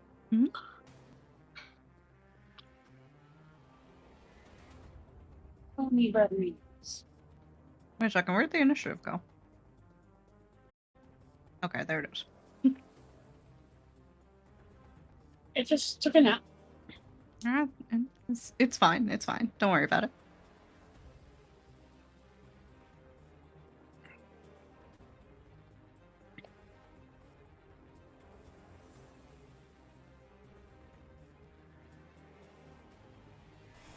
Okay, I return. Sorry about that. No worries. Welcome back.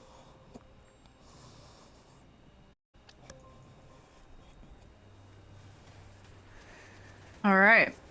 So, the goblins have burst forth from the cart. They are armed with very rudimentary, thick, dagger-looking things. They'd be daggers for most people, but they're kind of just, you know, swords for them. Short swords. They're very thick. They're almost like meat cleavers. They are ready for a fight. So if we have everyone, we can proceed with the fight. I don't think I heard your Joe recently. I am here. Okay. So we'll be starting combat off Mesmine's turn. Now, Mez, you didn't really see the goblins coming out before, but with the crack of the thunderstone and the blood-curdling war cry these guys let out, your attention's immediately drawn over there, and you can act. Paying deep motion. Also get her a new invention. Pop it out of the case. And try to move somewhere she may be able to help. Especially seeing Shadra involved in all this. Shadra's. So I don't know how far.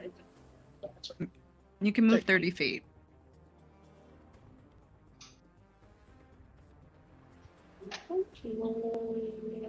This clear line of sight? Yeah. Are there people around this area?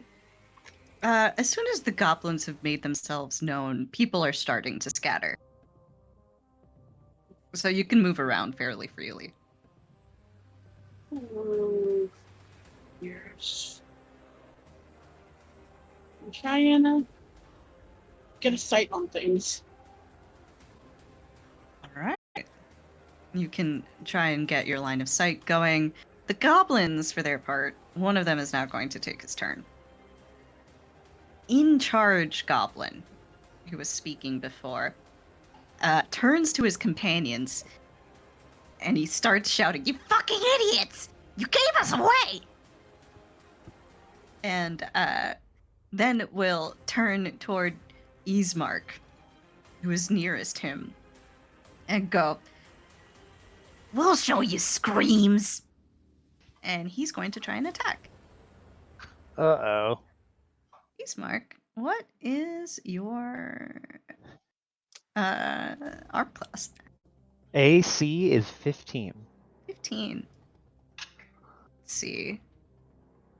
That is a miss.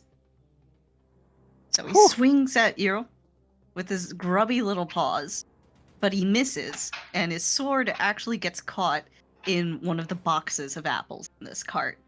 And he starts cursing vociferously as he tries to extract it, which takes him the rest of his turn. Oh. There's Izorg just ducks underneath it, just like, okay, we're just starting now, aren't we? All right. All right. Then it is Sola's turn. Okay, so I have the unerring weapon on Ismark until he attacks. Yes. Am I able to cast something else while that is up? Okay. You get a standard action and a move action, and casting is usually a standard. Okay. So, Sola is kind of backed off, is kind of trying to stay close to the tent where she can ward off anybody that is going to come towards Ginny and Cece. And also not draw too much attention to herself. But that's where she is going to stand, and one of my only other spells, the only other useful spell I have prepared today. They're just gonna go with the ear-piercing scream on the one closest to her. That is, in fact, off-key goblin, so it's pretty appropriate. All right. Let's see what sauce this guy's got. Oof. He rolled a 1 on his save. Damn, what a fucking headache. Okay. So you let out an ear-piercing scream in the direction of this goblin, who was laughing at the other one who had gotten. And he starts laughing until the second he hears that, and then he just falls to the ground and just rolls around trying to cover his ears. He's like, "Ah, it's terrible! Oh God, it's awful! Stop!" This guy is he's fucking down, dude. Jesus. He is fucking down. Your old max damage. And So- am I able to like pull out my crossbow during this, or is that gonna be a next round thing? That's gonna be a next round thing. Okay. All right. So one of them is down. I'll go ahead and eliminate him from the initiative. That would be this guy here. Mm-hmm. Wait. Right. It is Kokoro's turn. If you were not alerted before, that fucking scream certainly would have alerted you. What in the name of me is going on here?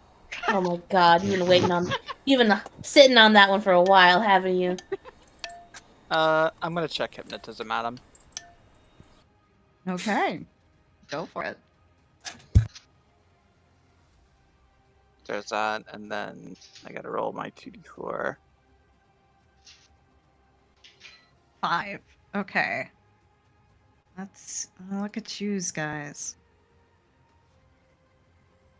So, these goblins hear this scream. They see their friend go down. They're very. They turn and they laugh at him now that he's fucked up. But then, mid laugh, they just sort of stop and freeze.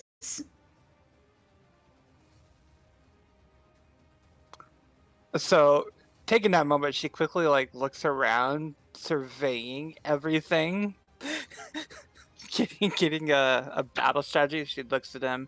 She looks to Shader's shadow thing that's going on, and then she heard the ear-piercing scream.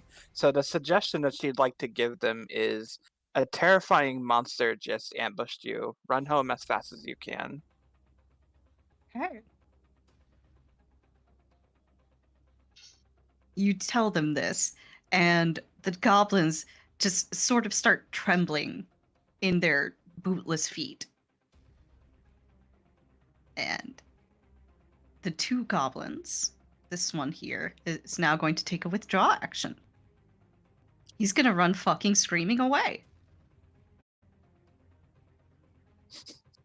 Ismark, it is your turn. There is a fucking petrified goblin in front of you.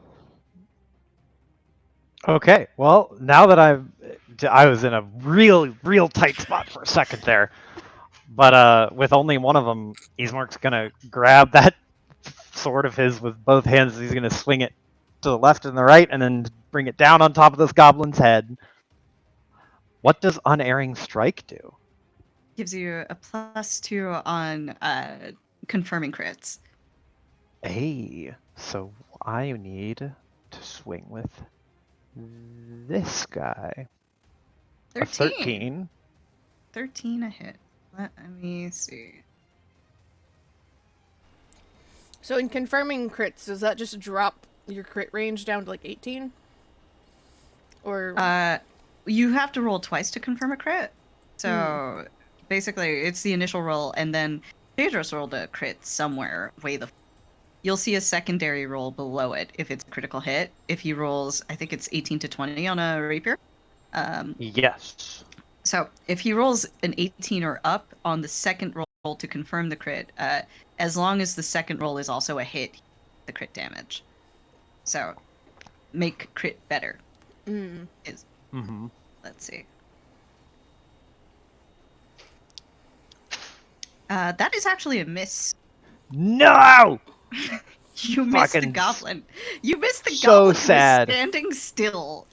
your inspiration way. shit will not apply to combat? Actually, wait. I think it does. I think it does. I need to double check. I believe I can use 2 uses of inspiration and then add a d6. It can also be used on attack rolls at the cost of using 2 inspiration. Yeah, I'll use 2 inspiration to boost it. Go for it. And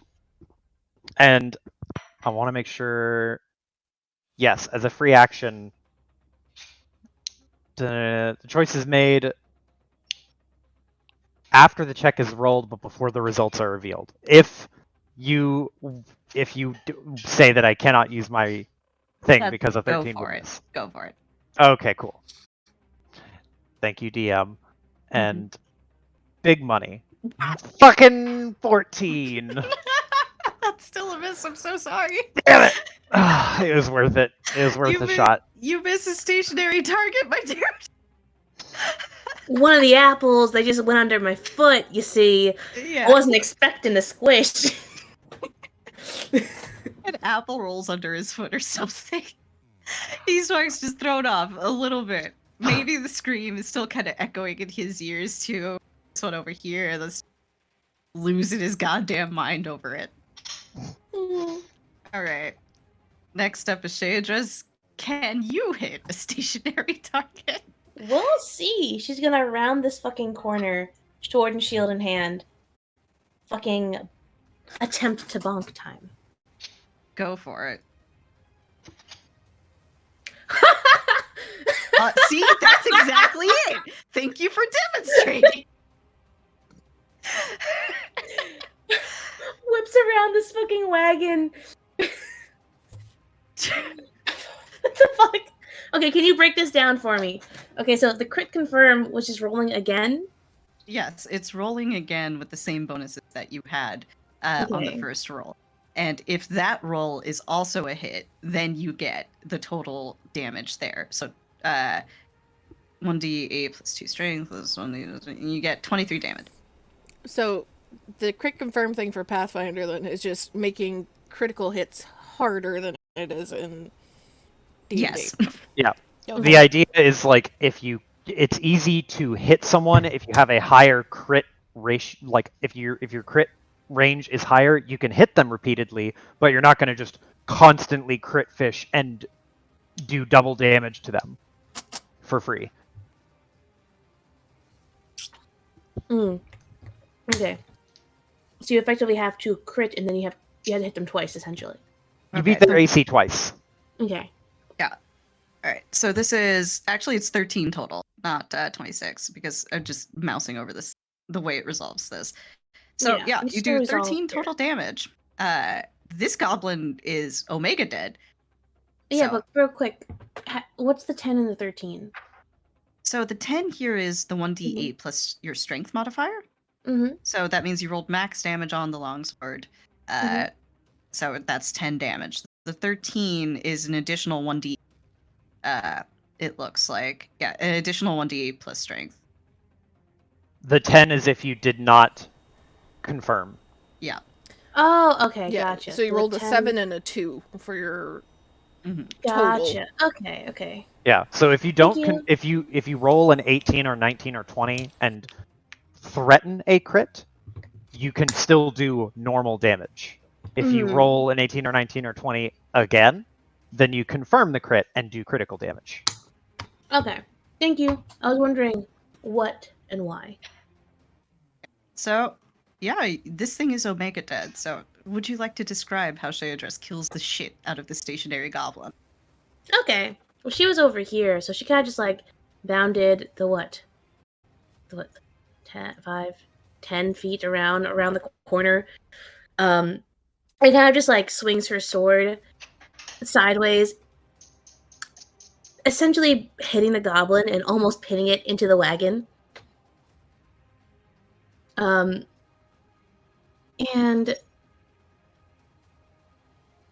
she doesn't cleave it in half.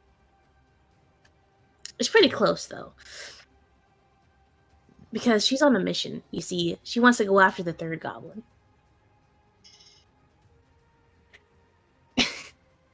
So her action, I want to have her use the rest of her movement to just follow the third goblin that ran off. So the way that Pathfinder works, you took one move. Mhm. You move in one unit, Oh, basically. so you You can't move in split it one up? action. No, you You- can't split it up. That's a feat. Okay. So yeah, she just hits this goblin here, and that's it. Because that's the movement, the move action, and then the standard action. Yep. So And this that's goblin is mega dead. Just mega dead. extremely dead. Apply the fucking X. There we go. All right. So there's the other goblin that's running away. You will be able to pursue the goblin if you would like to, but there's also other stuff going on. And just checking in here, it's 8 o'clock.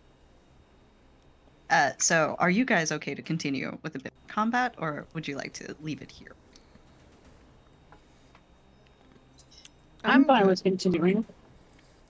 I got my food. I got my dog. I'm okay. I'm okay with continuing. I would just like to be done by 9, Okay. if that's We possible. can, yeah, we can, I think we can do that. Right.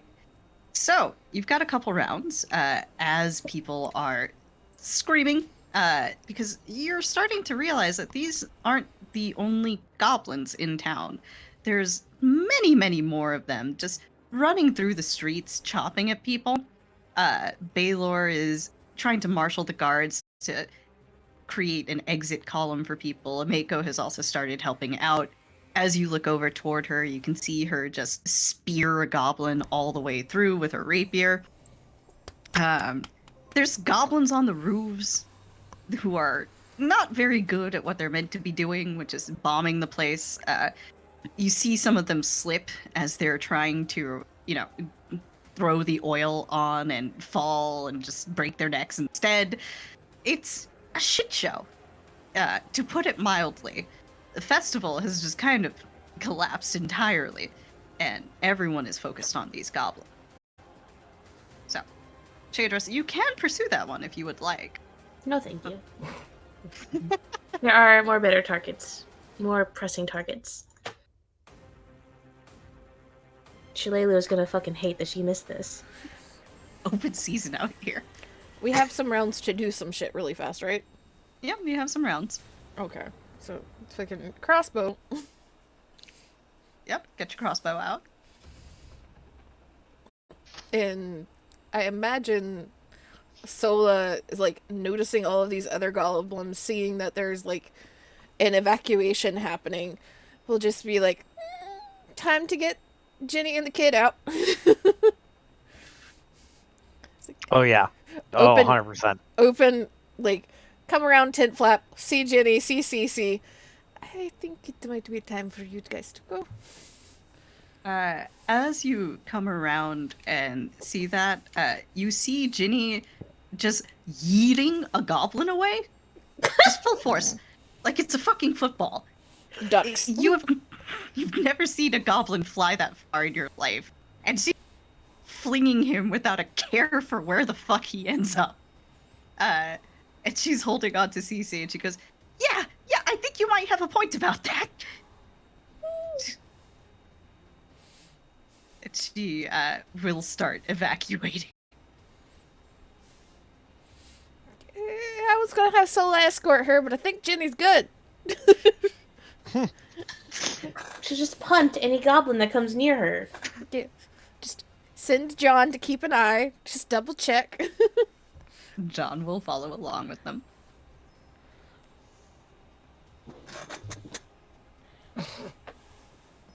Is there anything else anybody would like to do before you spot the next group? Let's go get Doss a weapon. Oh, Das already has a weapon. Don't you fucking worry about that. Perfect. Just fucking snaps the plank off the dunking booth. Yeah, he grabs a piece of metal off the dunking booth, just fucking tears it off, barehanded. Which, it must be said, what the fuck? Hazel, that doesn't look comfortable. Hmm. And you can, if you look toward the dunking booth, you can see Das also just pulverizing these goblins. Just, they're exploding. It's like Mortal Kombat out there.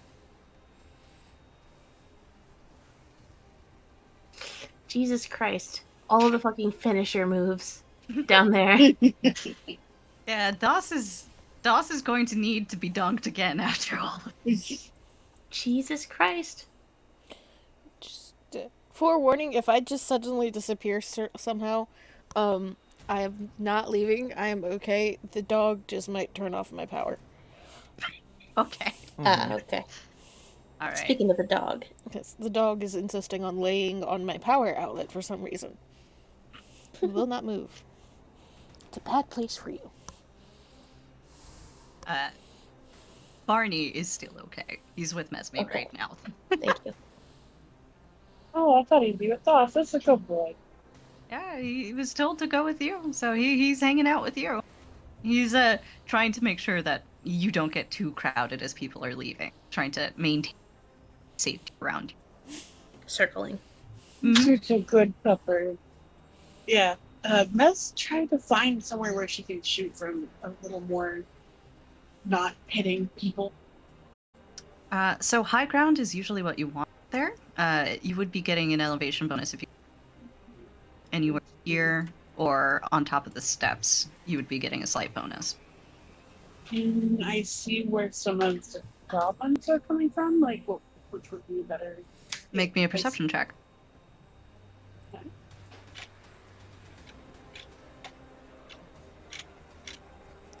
I climb onto the cart. Oh my god.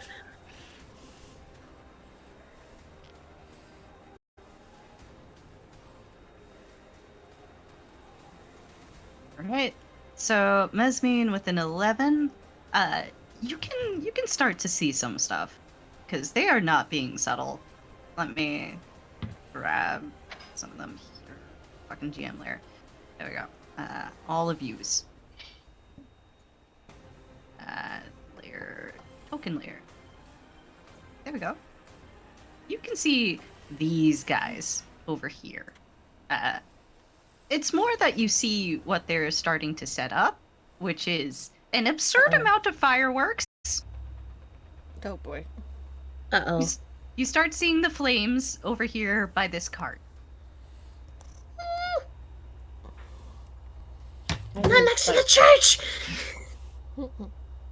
Not again, goddammit. Not again! Everybody can take one standard and one move, and Yeah, then let's move we'll start there. combo. We'll start combat again. Fucking these fucks. So, Mez, what's your standard? What's your move? The move first is going to be get closer. I think I can almost take here. And You can then double move if you want. Oh, I can? Mm-hmm. I'll do that then. Because, like, my gun's loaded. I just can't, like, shoot yet. So, here. All right. Shay, what's your standard and what's your move? Or are you double moving? Double moving. These guys got fire Trying next to the new fucking church. All right, go ahead and position yourself where you'd like to be. Just fucking beeline. This one. Wow. Full speed. Shield out. All right. Sola. On. Okay, I can get to there. So she is going to... I'm assuming, because I'm not seeing it on here, says that the light crossbow's range is 80 feet. Yes. So there's not, like, 5e has a, like, range where you are, like, a small range and a long range. If you're in the small range, it's the standard roll. If you're in, the long range, it's, like, a disadvantage. Yeah, you take like a minus, I think, minus 5? Let's see. If I'm outside of that 80? Yeah. Okay, so as long as I'm inside of that 80, it's a standard roll. Yep. Okay. Let's see. So it's -2 for each range increment you go beyond that. Okay. So I am going to move. I should be able to hit them because I have 30 feet of movement. Ba-da-ba. It gets me like here, I think. Well, if my shit will actually move.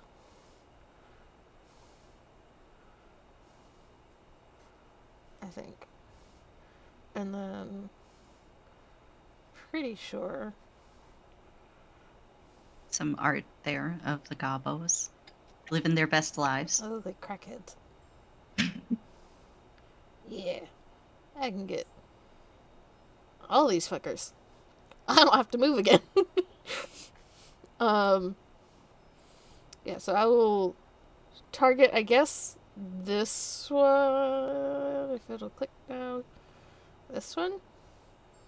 With a crossbow attack, if I can?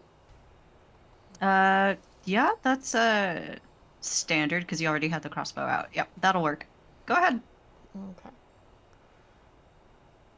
Work with me, sheet. Hey! Hey. Oh shit. Okay. It misses Well, the see, second confirm, though, because I'm assuming it the wasn't this second one hit. does the second does not confirm. So you do 8 damage. 8 damage is pretty good. 8 damage is enough to kill one, actually. Hey. So you do take one out. You take out what was it? This guy you were aiming for? Yeah, the furthest left. The furthest left. So you get yourself a nice dead-eye shot. You're able to take one of them out as you're advancing before the fight even formally starts. And then the other question I have is like crossbows in 5e have a loading property. It's a move action. Let me double check. I think that's what separates a light crossbow from a regular crossbow. Your regular crossbow, I think it's a full round action. Yeah. Which fucking hurts, man. Is a move action. So loading a light crossbow is a move action. So your next turn, your real turn, you have to use your move action to reload, otherwise you won't be. But then I can still shoot that same round as long as I use my move for that. Yes, that's correct. Okay, cool. Right, Ismark, what's your standard in move? Okay, so Ismark is going to. I think I can. I might want to sprint, but what I definitely want to do is Ismark is going to spend his entire turn moving. He'll run. Let's do 1, 2, and then he'll go here. Shout into the tent to make sure that Ginny and Cece are okay. He's like, "Hey, things are going a little sideways. Are you guys okay?" Yeah, they're to save you some trouble. They have already left. Oh, they already left. Yeah, this is part of the Okay. pre-combat thing. So you're Okay, good. cool. Yeah, Great. Sola shooed them along with the evacuees. Escort of Okay, good. John. Ready As to long as they're kosher, then Mhm. he will spend the rest of his turn moving. And is the map set up for Pathfinder movement where diagonals are like 2 or 1 and then 2 and then 1 and then 2? We're just going with whatever the thing says the distance is. I am not doing that Word. math. Hell yeah. So that would give me another 50 feet because I moved, what is that? 10, 15, 45 feet. So he's going to be right about here. All right. And that All will be right. his turn. Kokoro, you see some fire over in this direction. So what's our movement speed? Your movement speed is 30 feet. You can Okay. move up to double that in a round if you use both of your actions to do that. So you can move up to 60 feet. Or you can move up to 30 feet and cast. I don't really have anything in range.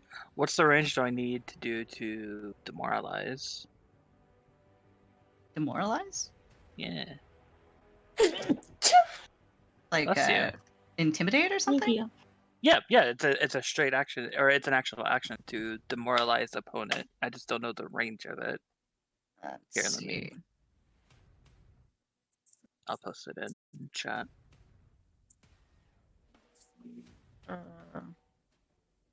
Go.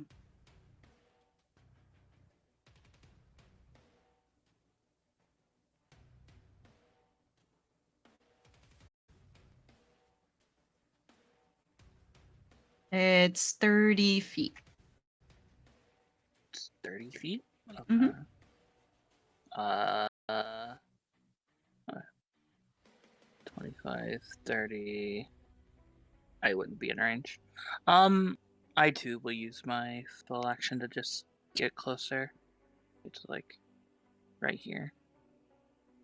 All right. Then we will start our actual turn. So everybody roll initiative one more time. Gonna have to delete all the initiatives. Roll 20, you are dumb. There we go.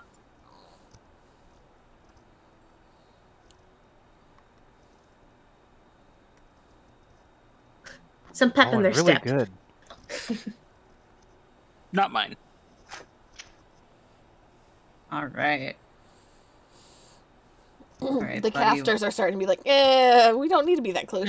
We don't gotta run. I don't know about all that. They've got swords and shields. All right.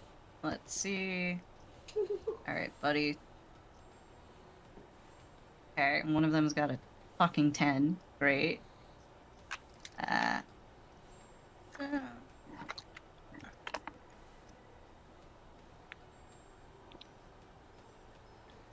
Here. Got.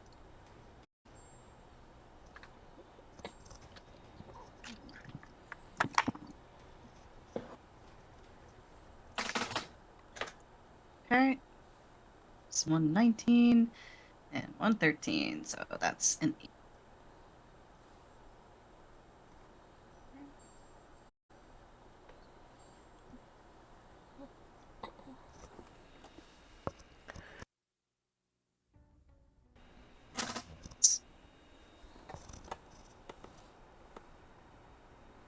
Oh no, the music.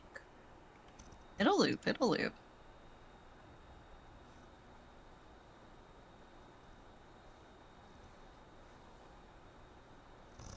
Cool. So, Eastmark is now up first. Not only do you have goblins who are setting this part on fire, they're throwing like Molotovs into the church. This guy who went down immediately, his body's already on. This one is keeping up that god awful song. All right. Okay. So here's what we're gonna do. Let me make sure that I do this right. Da, da, da, da, da, da.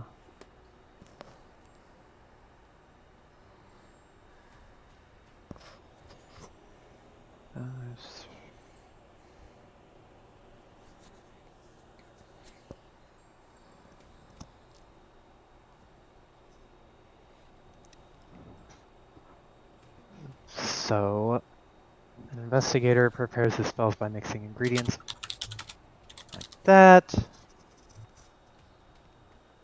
Okay. Ismark is going to see that they're all kind of bunched up and around there. He's going to reach down to his belt and pop one of his potions off. And let me see. As his standard action, he is going to cast Adhesive Spittle. Gross. So he reaches down and grabs one of the vials off of his belt, and then like takes his thumb and pops the cork off of it, and will kick back the liquid in his mouth and swish it around, and he starts to chew on it like bubblegum after like after it's like goes from liquid to being like kind of gummy and sticky, and he starts blowing like a little bubble, I imagine. Oh, Like God. he has a really big mouth full of gum. Ew. Oh. And how far does he have to be? 15 feet? Perfect. So he needs to be right about... He's going to run here. He'll run up and then get right about there. And that will be his turn. All right. Is he spitting yet? Not yet. I have to use my standard action to Ah, yes. cast it, and then the next time I get my standard action, I spit. I spit the sticky. Spit the sticky. Yeah. No. Okay. So, Mez, what are you doing here?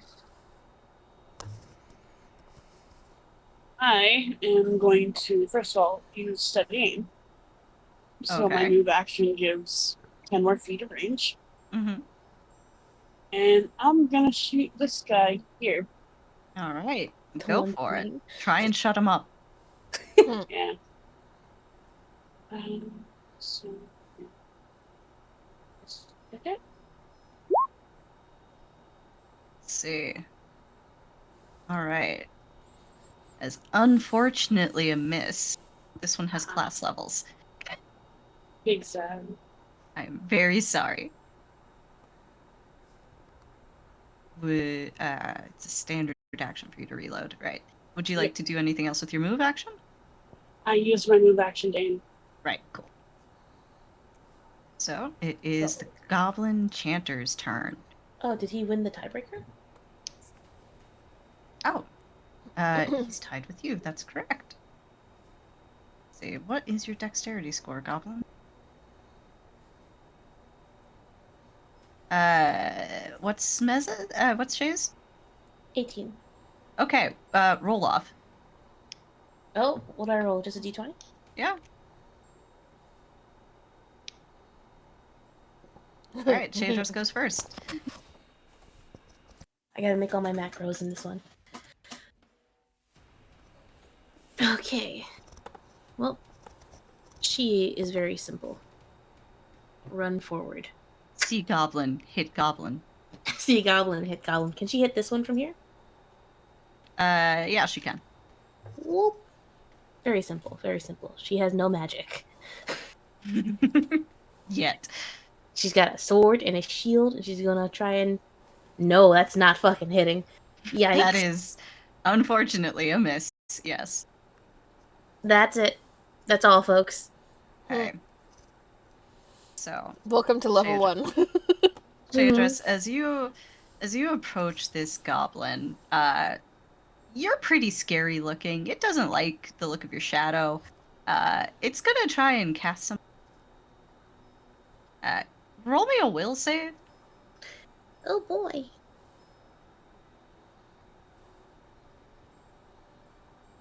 So, this goblin has been singing her terrible fucking goblin song this whole time. And Shadris, you have hated this song this whole while.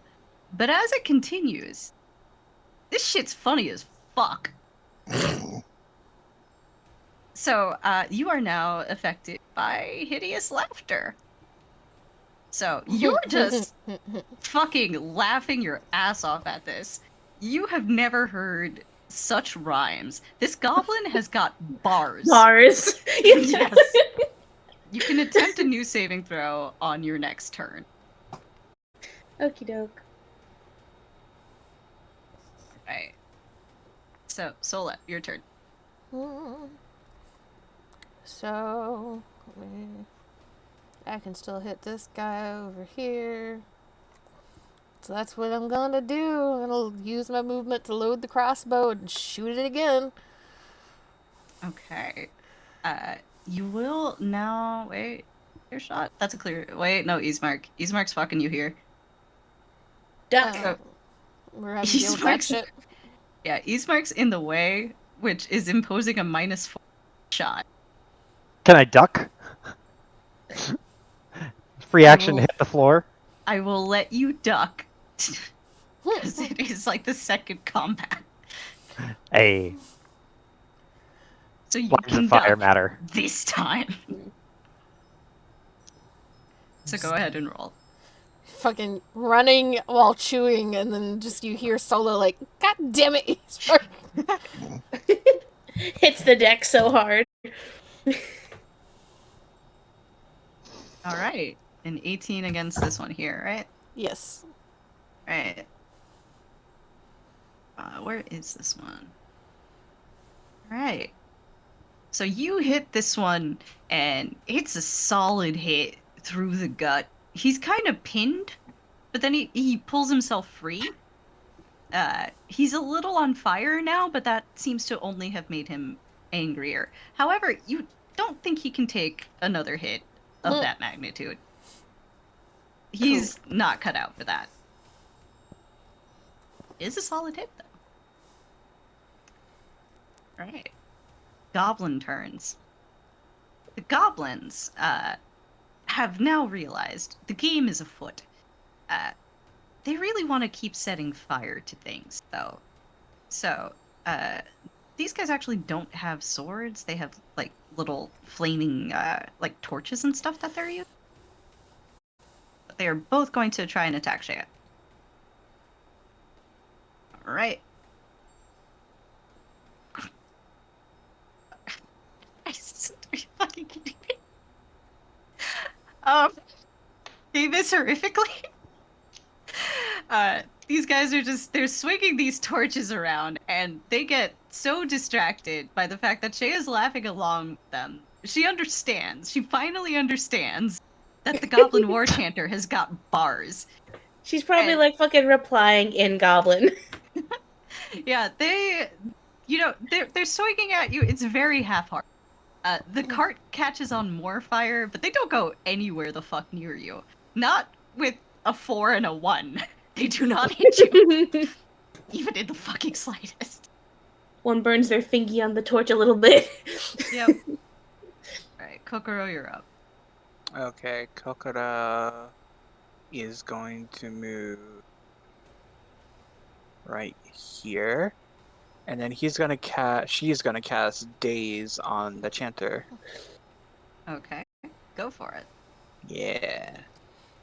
Also, really quick question as Mhm. I'm reading my shit.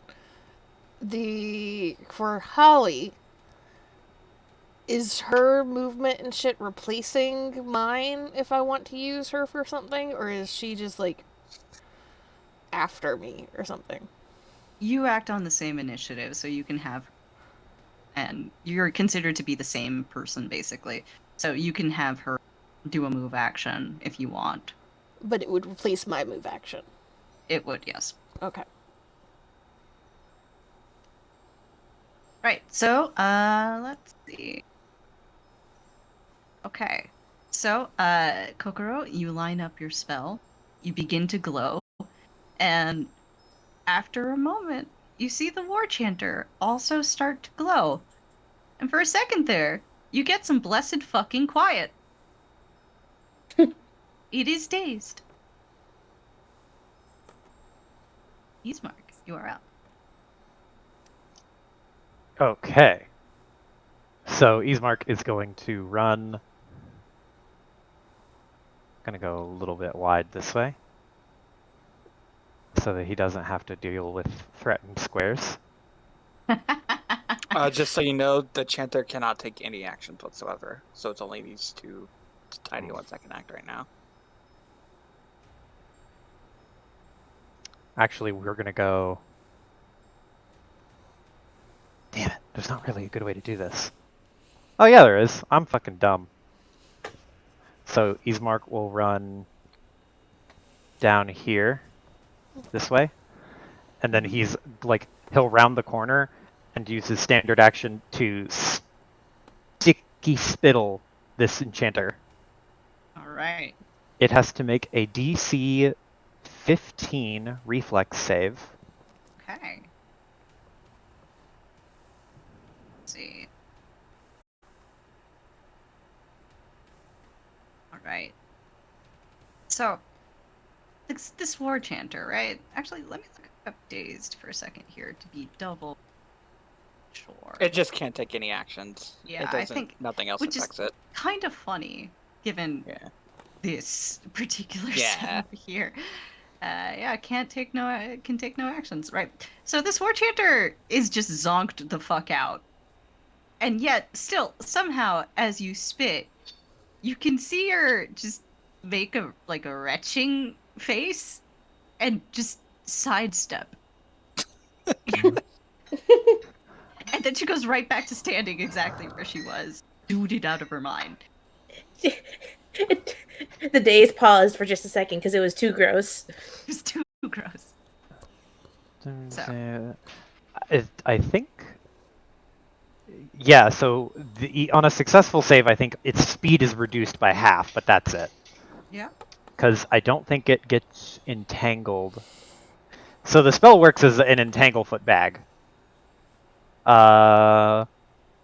Goober south of tough resilient area. Entangled creature takes -2 on attack rolls and -4 to dex. Can only move at half speed. Yeah, so it's half speed. Yeah, so half. So you move at half speed, but I don't know about the -2 and -4. Do those still apply or no? No, because it's not entangled. Gotcha. Okay. Then that will be Ismark's turn because he moved and acted. Yep. Mesmene's turn. I can move and I have to. Yes, you can move and you have to reload. So I should move a little bit closer while her tail kind of pops open her little bullet bag and hands her a bullet. She pops it in. Ready for next turn. Okay. So, it's the War Chanter's turn. War Chanter's fucking dazed. What is the duration on that, by the way? Wait, is it the Woodmancher's turn? 1 second. Oh, sorry. Yes, you guys are out of order. It's Shadra's. My bad. So you can look that up in the meantime, Yeah. Piper.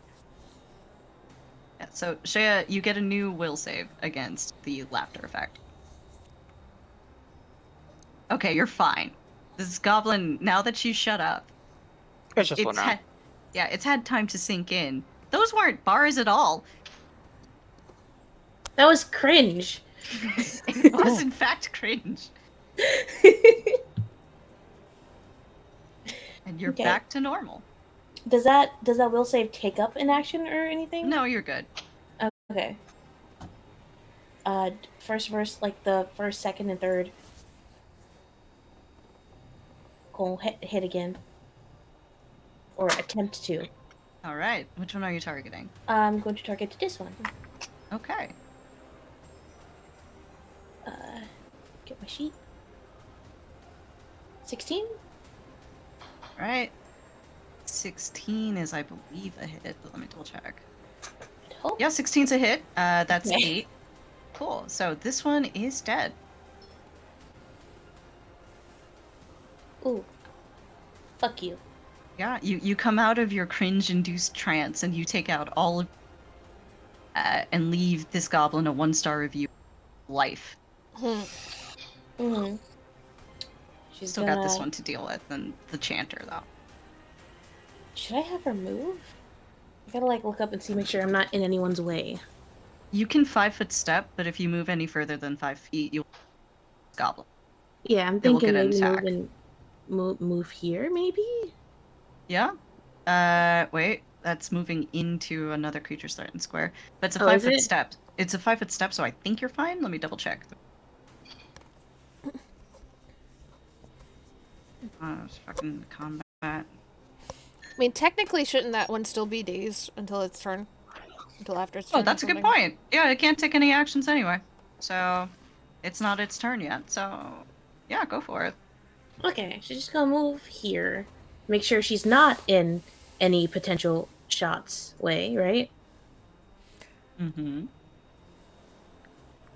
Unless that's fucking up more. I don't know. No, the Sola's fine. It might mess up Mez, though. It'll fuck up Mez. Mez's shot. Mez But is I up was on here. elevation, though. But I was here anyway, so she was already in the way. But Mez is elevated. And Mez can still sidestep, I think. Because... Yeah, she can 5 foot. Okay, should I just stay here then? Does that not fuck up shots? Can you move to the left, maybe? Is that the thought? See, moving to the left will get in Sola's. So essentially, no matter where you move, no matter where you place yourself, it's going to mess up one of them. So just... What about right here? Yeah. What about here? Would this mess up anyone's shot? No. Alright. Yep, that's perfectly clear. Okay. Ismark can walk around. Alright. It is the Chanter's turn. Chanter snaps out of it and is very, very upset. Looks around. Is just trying to figure out what's going on. She sees Shayadris, who is closer. She sees fucking Ismark, who tried to spit at her. And she decides she's going to try and attack Shayadris. But isn't it the round where it stays, so it can't take anything this turn? Oh, right, yeah. Well, this is the end of the days, right? So it's one round? Yeah, okay, end of that one's turn. You are safe now. Sola, your turn. Shooting at the guy that she shot last This time. one? Yep. Go for it.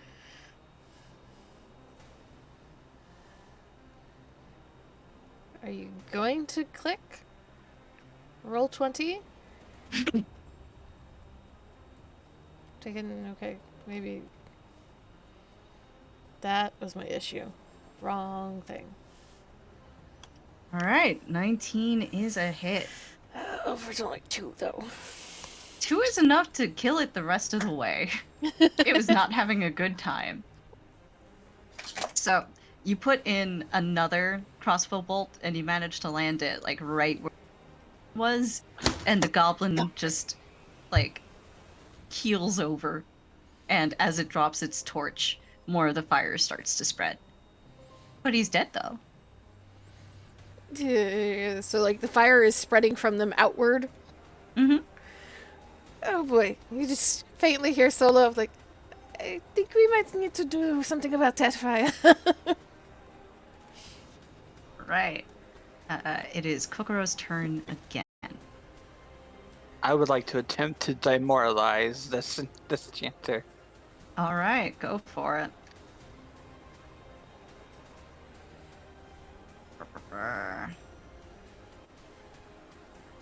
Target's hit dice plus the target's wisdom modifier. Right. What is your wisdom modifier? Yeah, let's see. Okay, she is shaken for 1 round. I tell him that his music sucks. It's a front to the shellin'.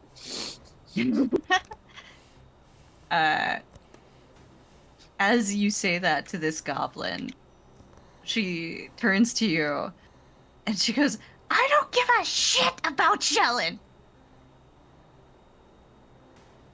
But you're But still she's- bad. She's quaking. She's quaking. Quaking in her boots a bit. Alright. Ismark. Okay. The Ismark is going to run up and get behind this gobbo, slide in, and baseball swing. Just slide right into a big swing with the sword, even though it's a rapier. It's fine. Alright, go for it. And swing. That is a miss, sir. You try to swing a rapier, and midway through, you realize that this weapon was not designed for. You know, I think I know what happened here. It's the chowder. The Roll20 has decided. Roll20 always picks one of us every game. There's like, no, you're never going to succeed at shit. Unfortunately, Joe's it's Joe's sacrifice time. today. All right. Yeah. Mez, you're up. Come join us in the struggle bus. Oh, is Oh? that a fucking crit? Oh. All right. It does not confirm, unfortunately, because that would have been 30 goddamn damage. Holy Wait a second, wait a shit. second, wait a second. How the fuck would that have been 30? Because guns are ×4. God damn. Oh, okay. That's God why. fucking damn. Guns are very So- good. And it's versus touch AC. Still doesn't work. Let me see. Okay, so let's see. You're elevated. You've got Easemark there. Okay, Got okay. a +1 from the plus weapon. And a +1 from the blessed weapon. Yeah, okay. Yeah, no, that confirms. So the goblin's like, I don't give a shit about shot in the head. Yes, she goes, I don't give a fucking shit about Shalyn. And as she's about to blaspheme God's name, Mez, where do you shoot this goblin? How do you explode this fucking goblin? Right between the eyes. Right between the eyes. There was a head there. There is no longer a head there. The body falls over. And, you are left to deal with the fire. No initiative order anymore, so you can act freely. Yeah, Sola's already running over. Fucking Holly has one water skin. She has another water skin. Not that they're gonna do much.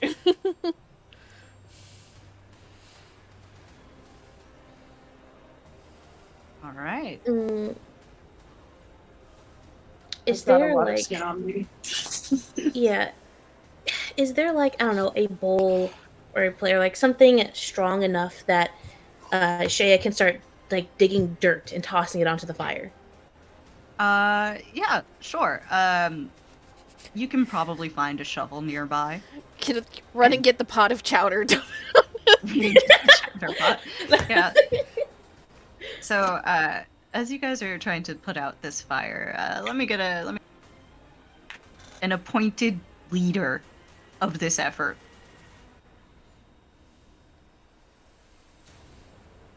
I mean, if it's just barking orders, I can help. Oh boy. It's one survival check for the whole crew, so I just have to know who it is. Survival, I can roll that. All right. I've got a go for +8 to survival, Yeah. Okay. unless go someone's for it. got better. Nope. Can I assist with this? Yeah, you're all gonna be assisting. So, right. So, Shay, let's see it. Okay. Time for Please. that one. Please, why would you say that, Piper? I was about to click the button and then you said that. Please don't let the church burn down a second time, for the love of fucking God. Oh, Okay. No, you've got your homies helping you out. So, Homies are helping. the homies are helping. With the help of the homies, you are able to put out the fire before it can get too far into. This house is a little singed, but they'll be fine. It's nothing a little attention can't fix. You've stopped the fire from spreading too far beyond this area. I think that's probably a good place to call it for now.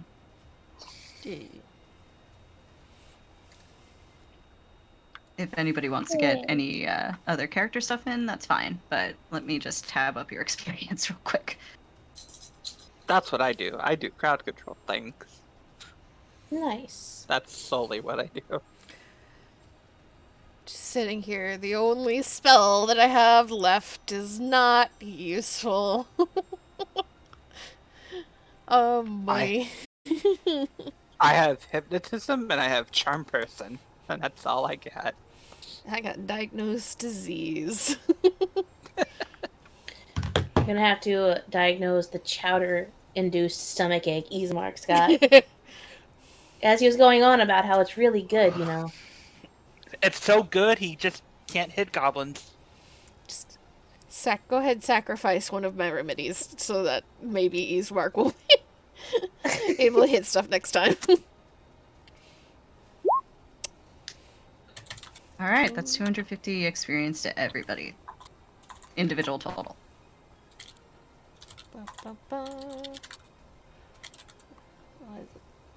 2,000 to get to level 2? Okay. Yeah, we're on the medium track, so it'll 2,000 to get to level. Will be how much? 2,000. You're correct. So we each get 250 XP, right? You each get 250. Okay. Where do I put that?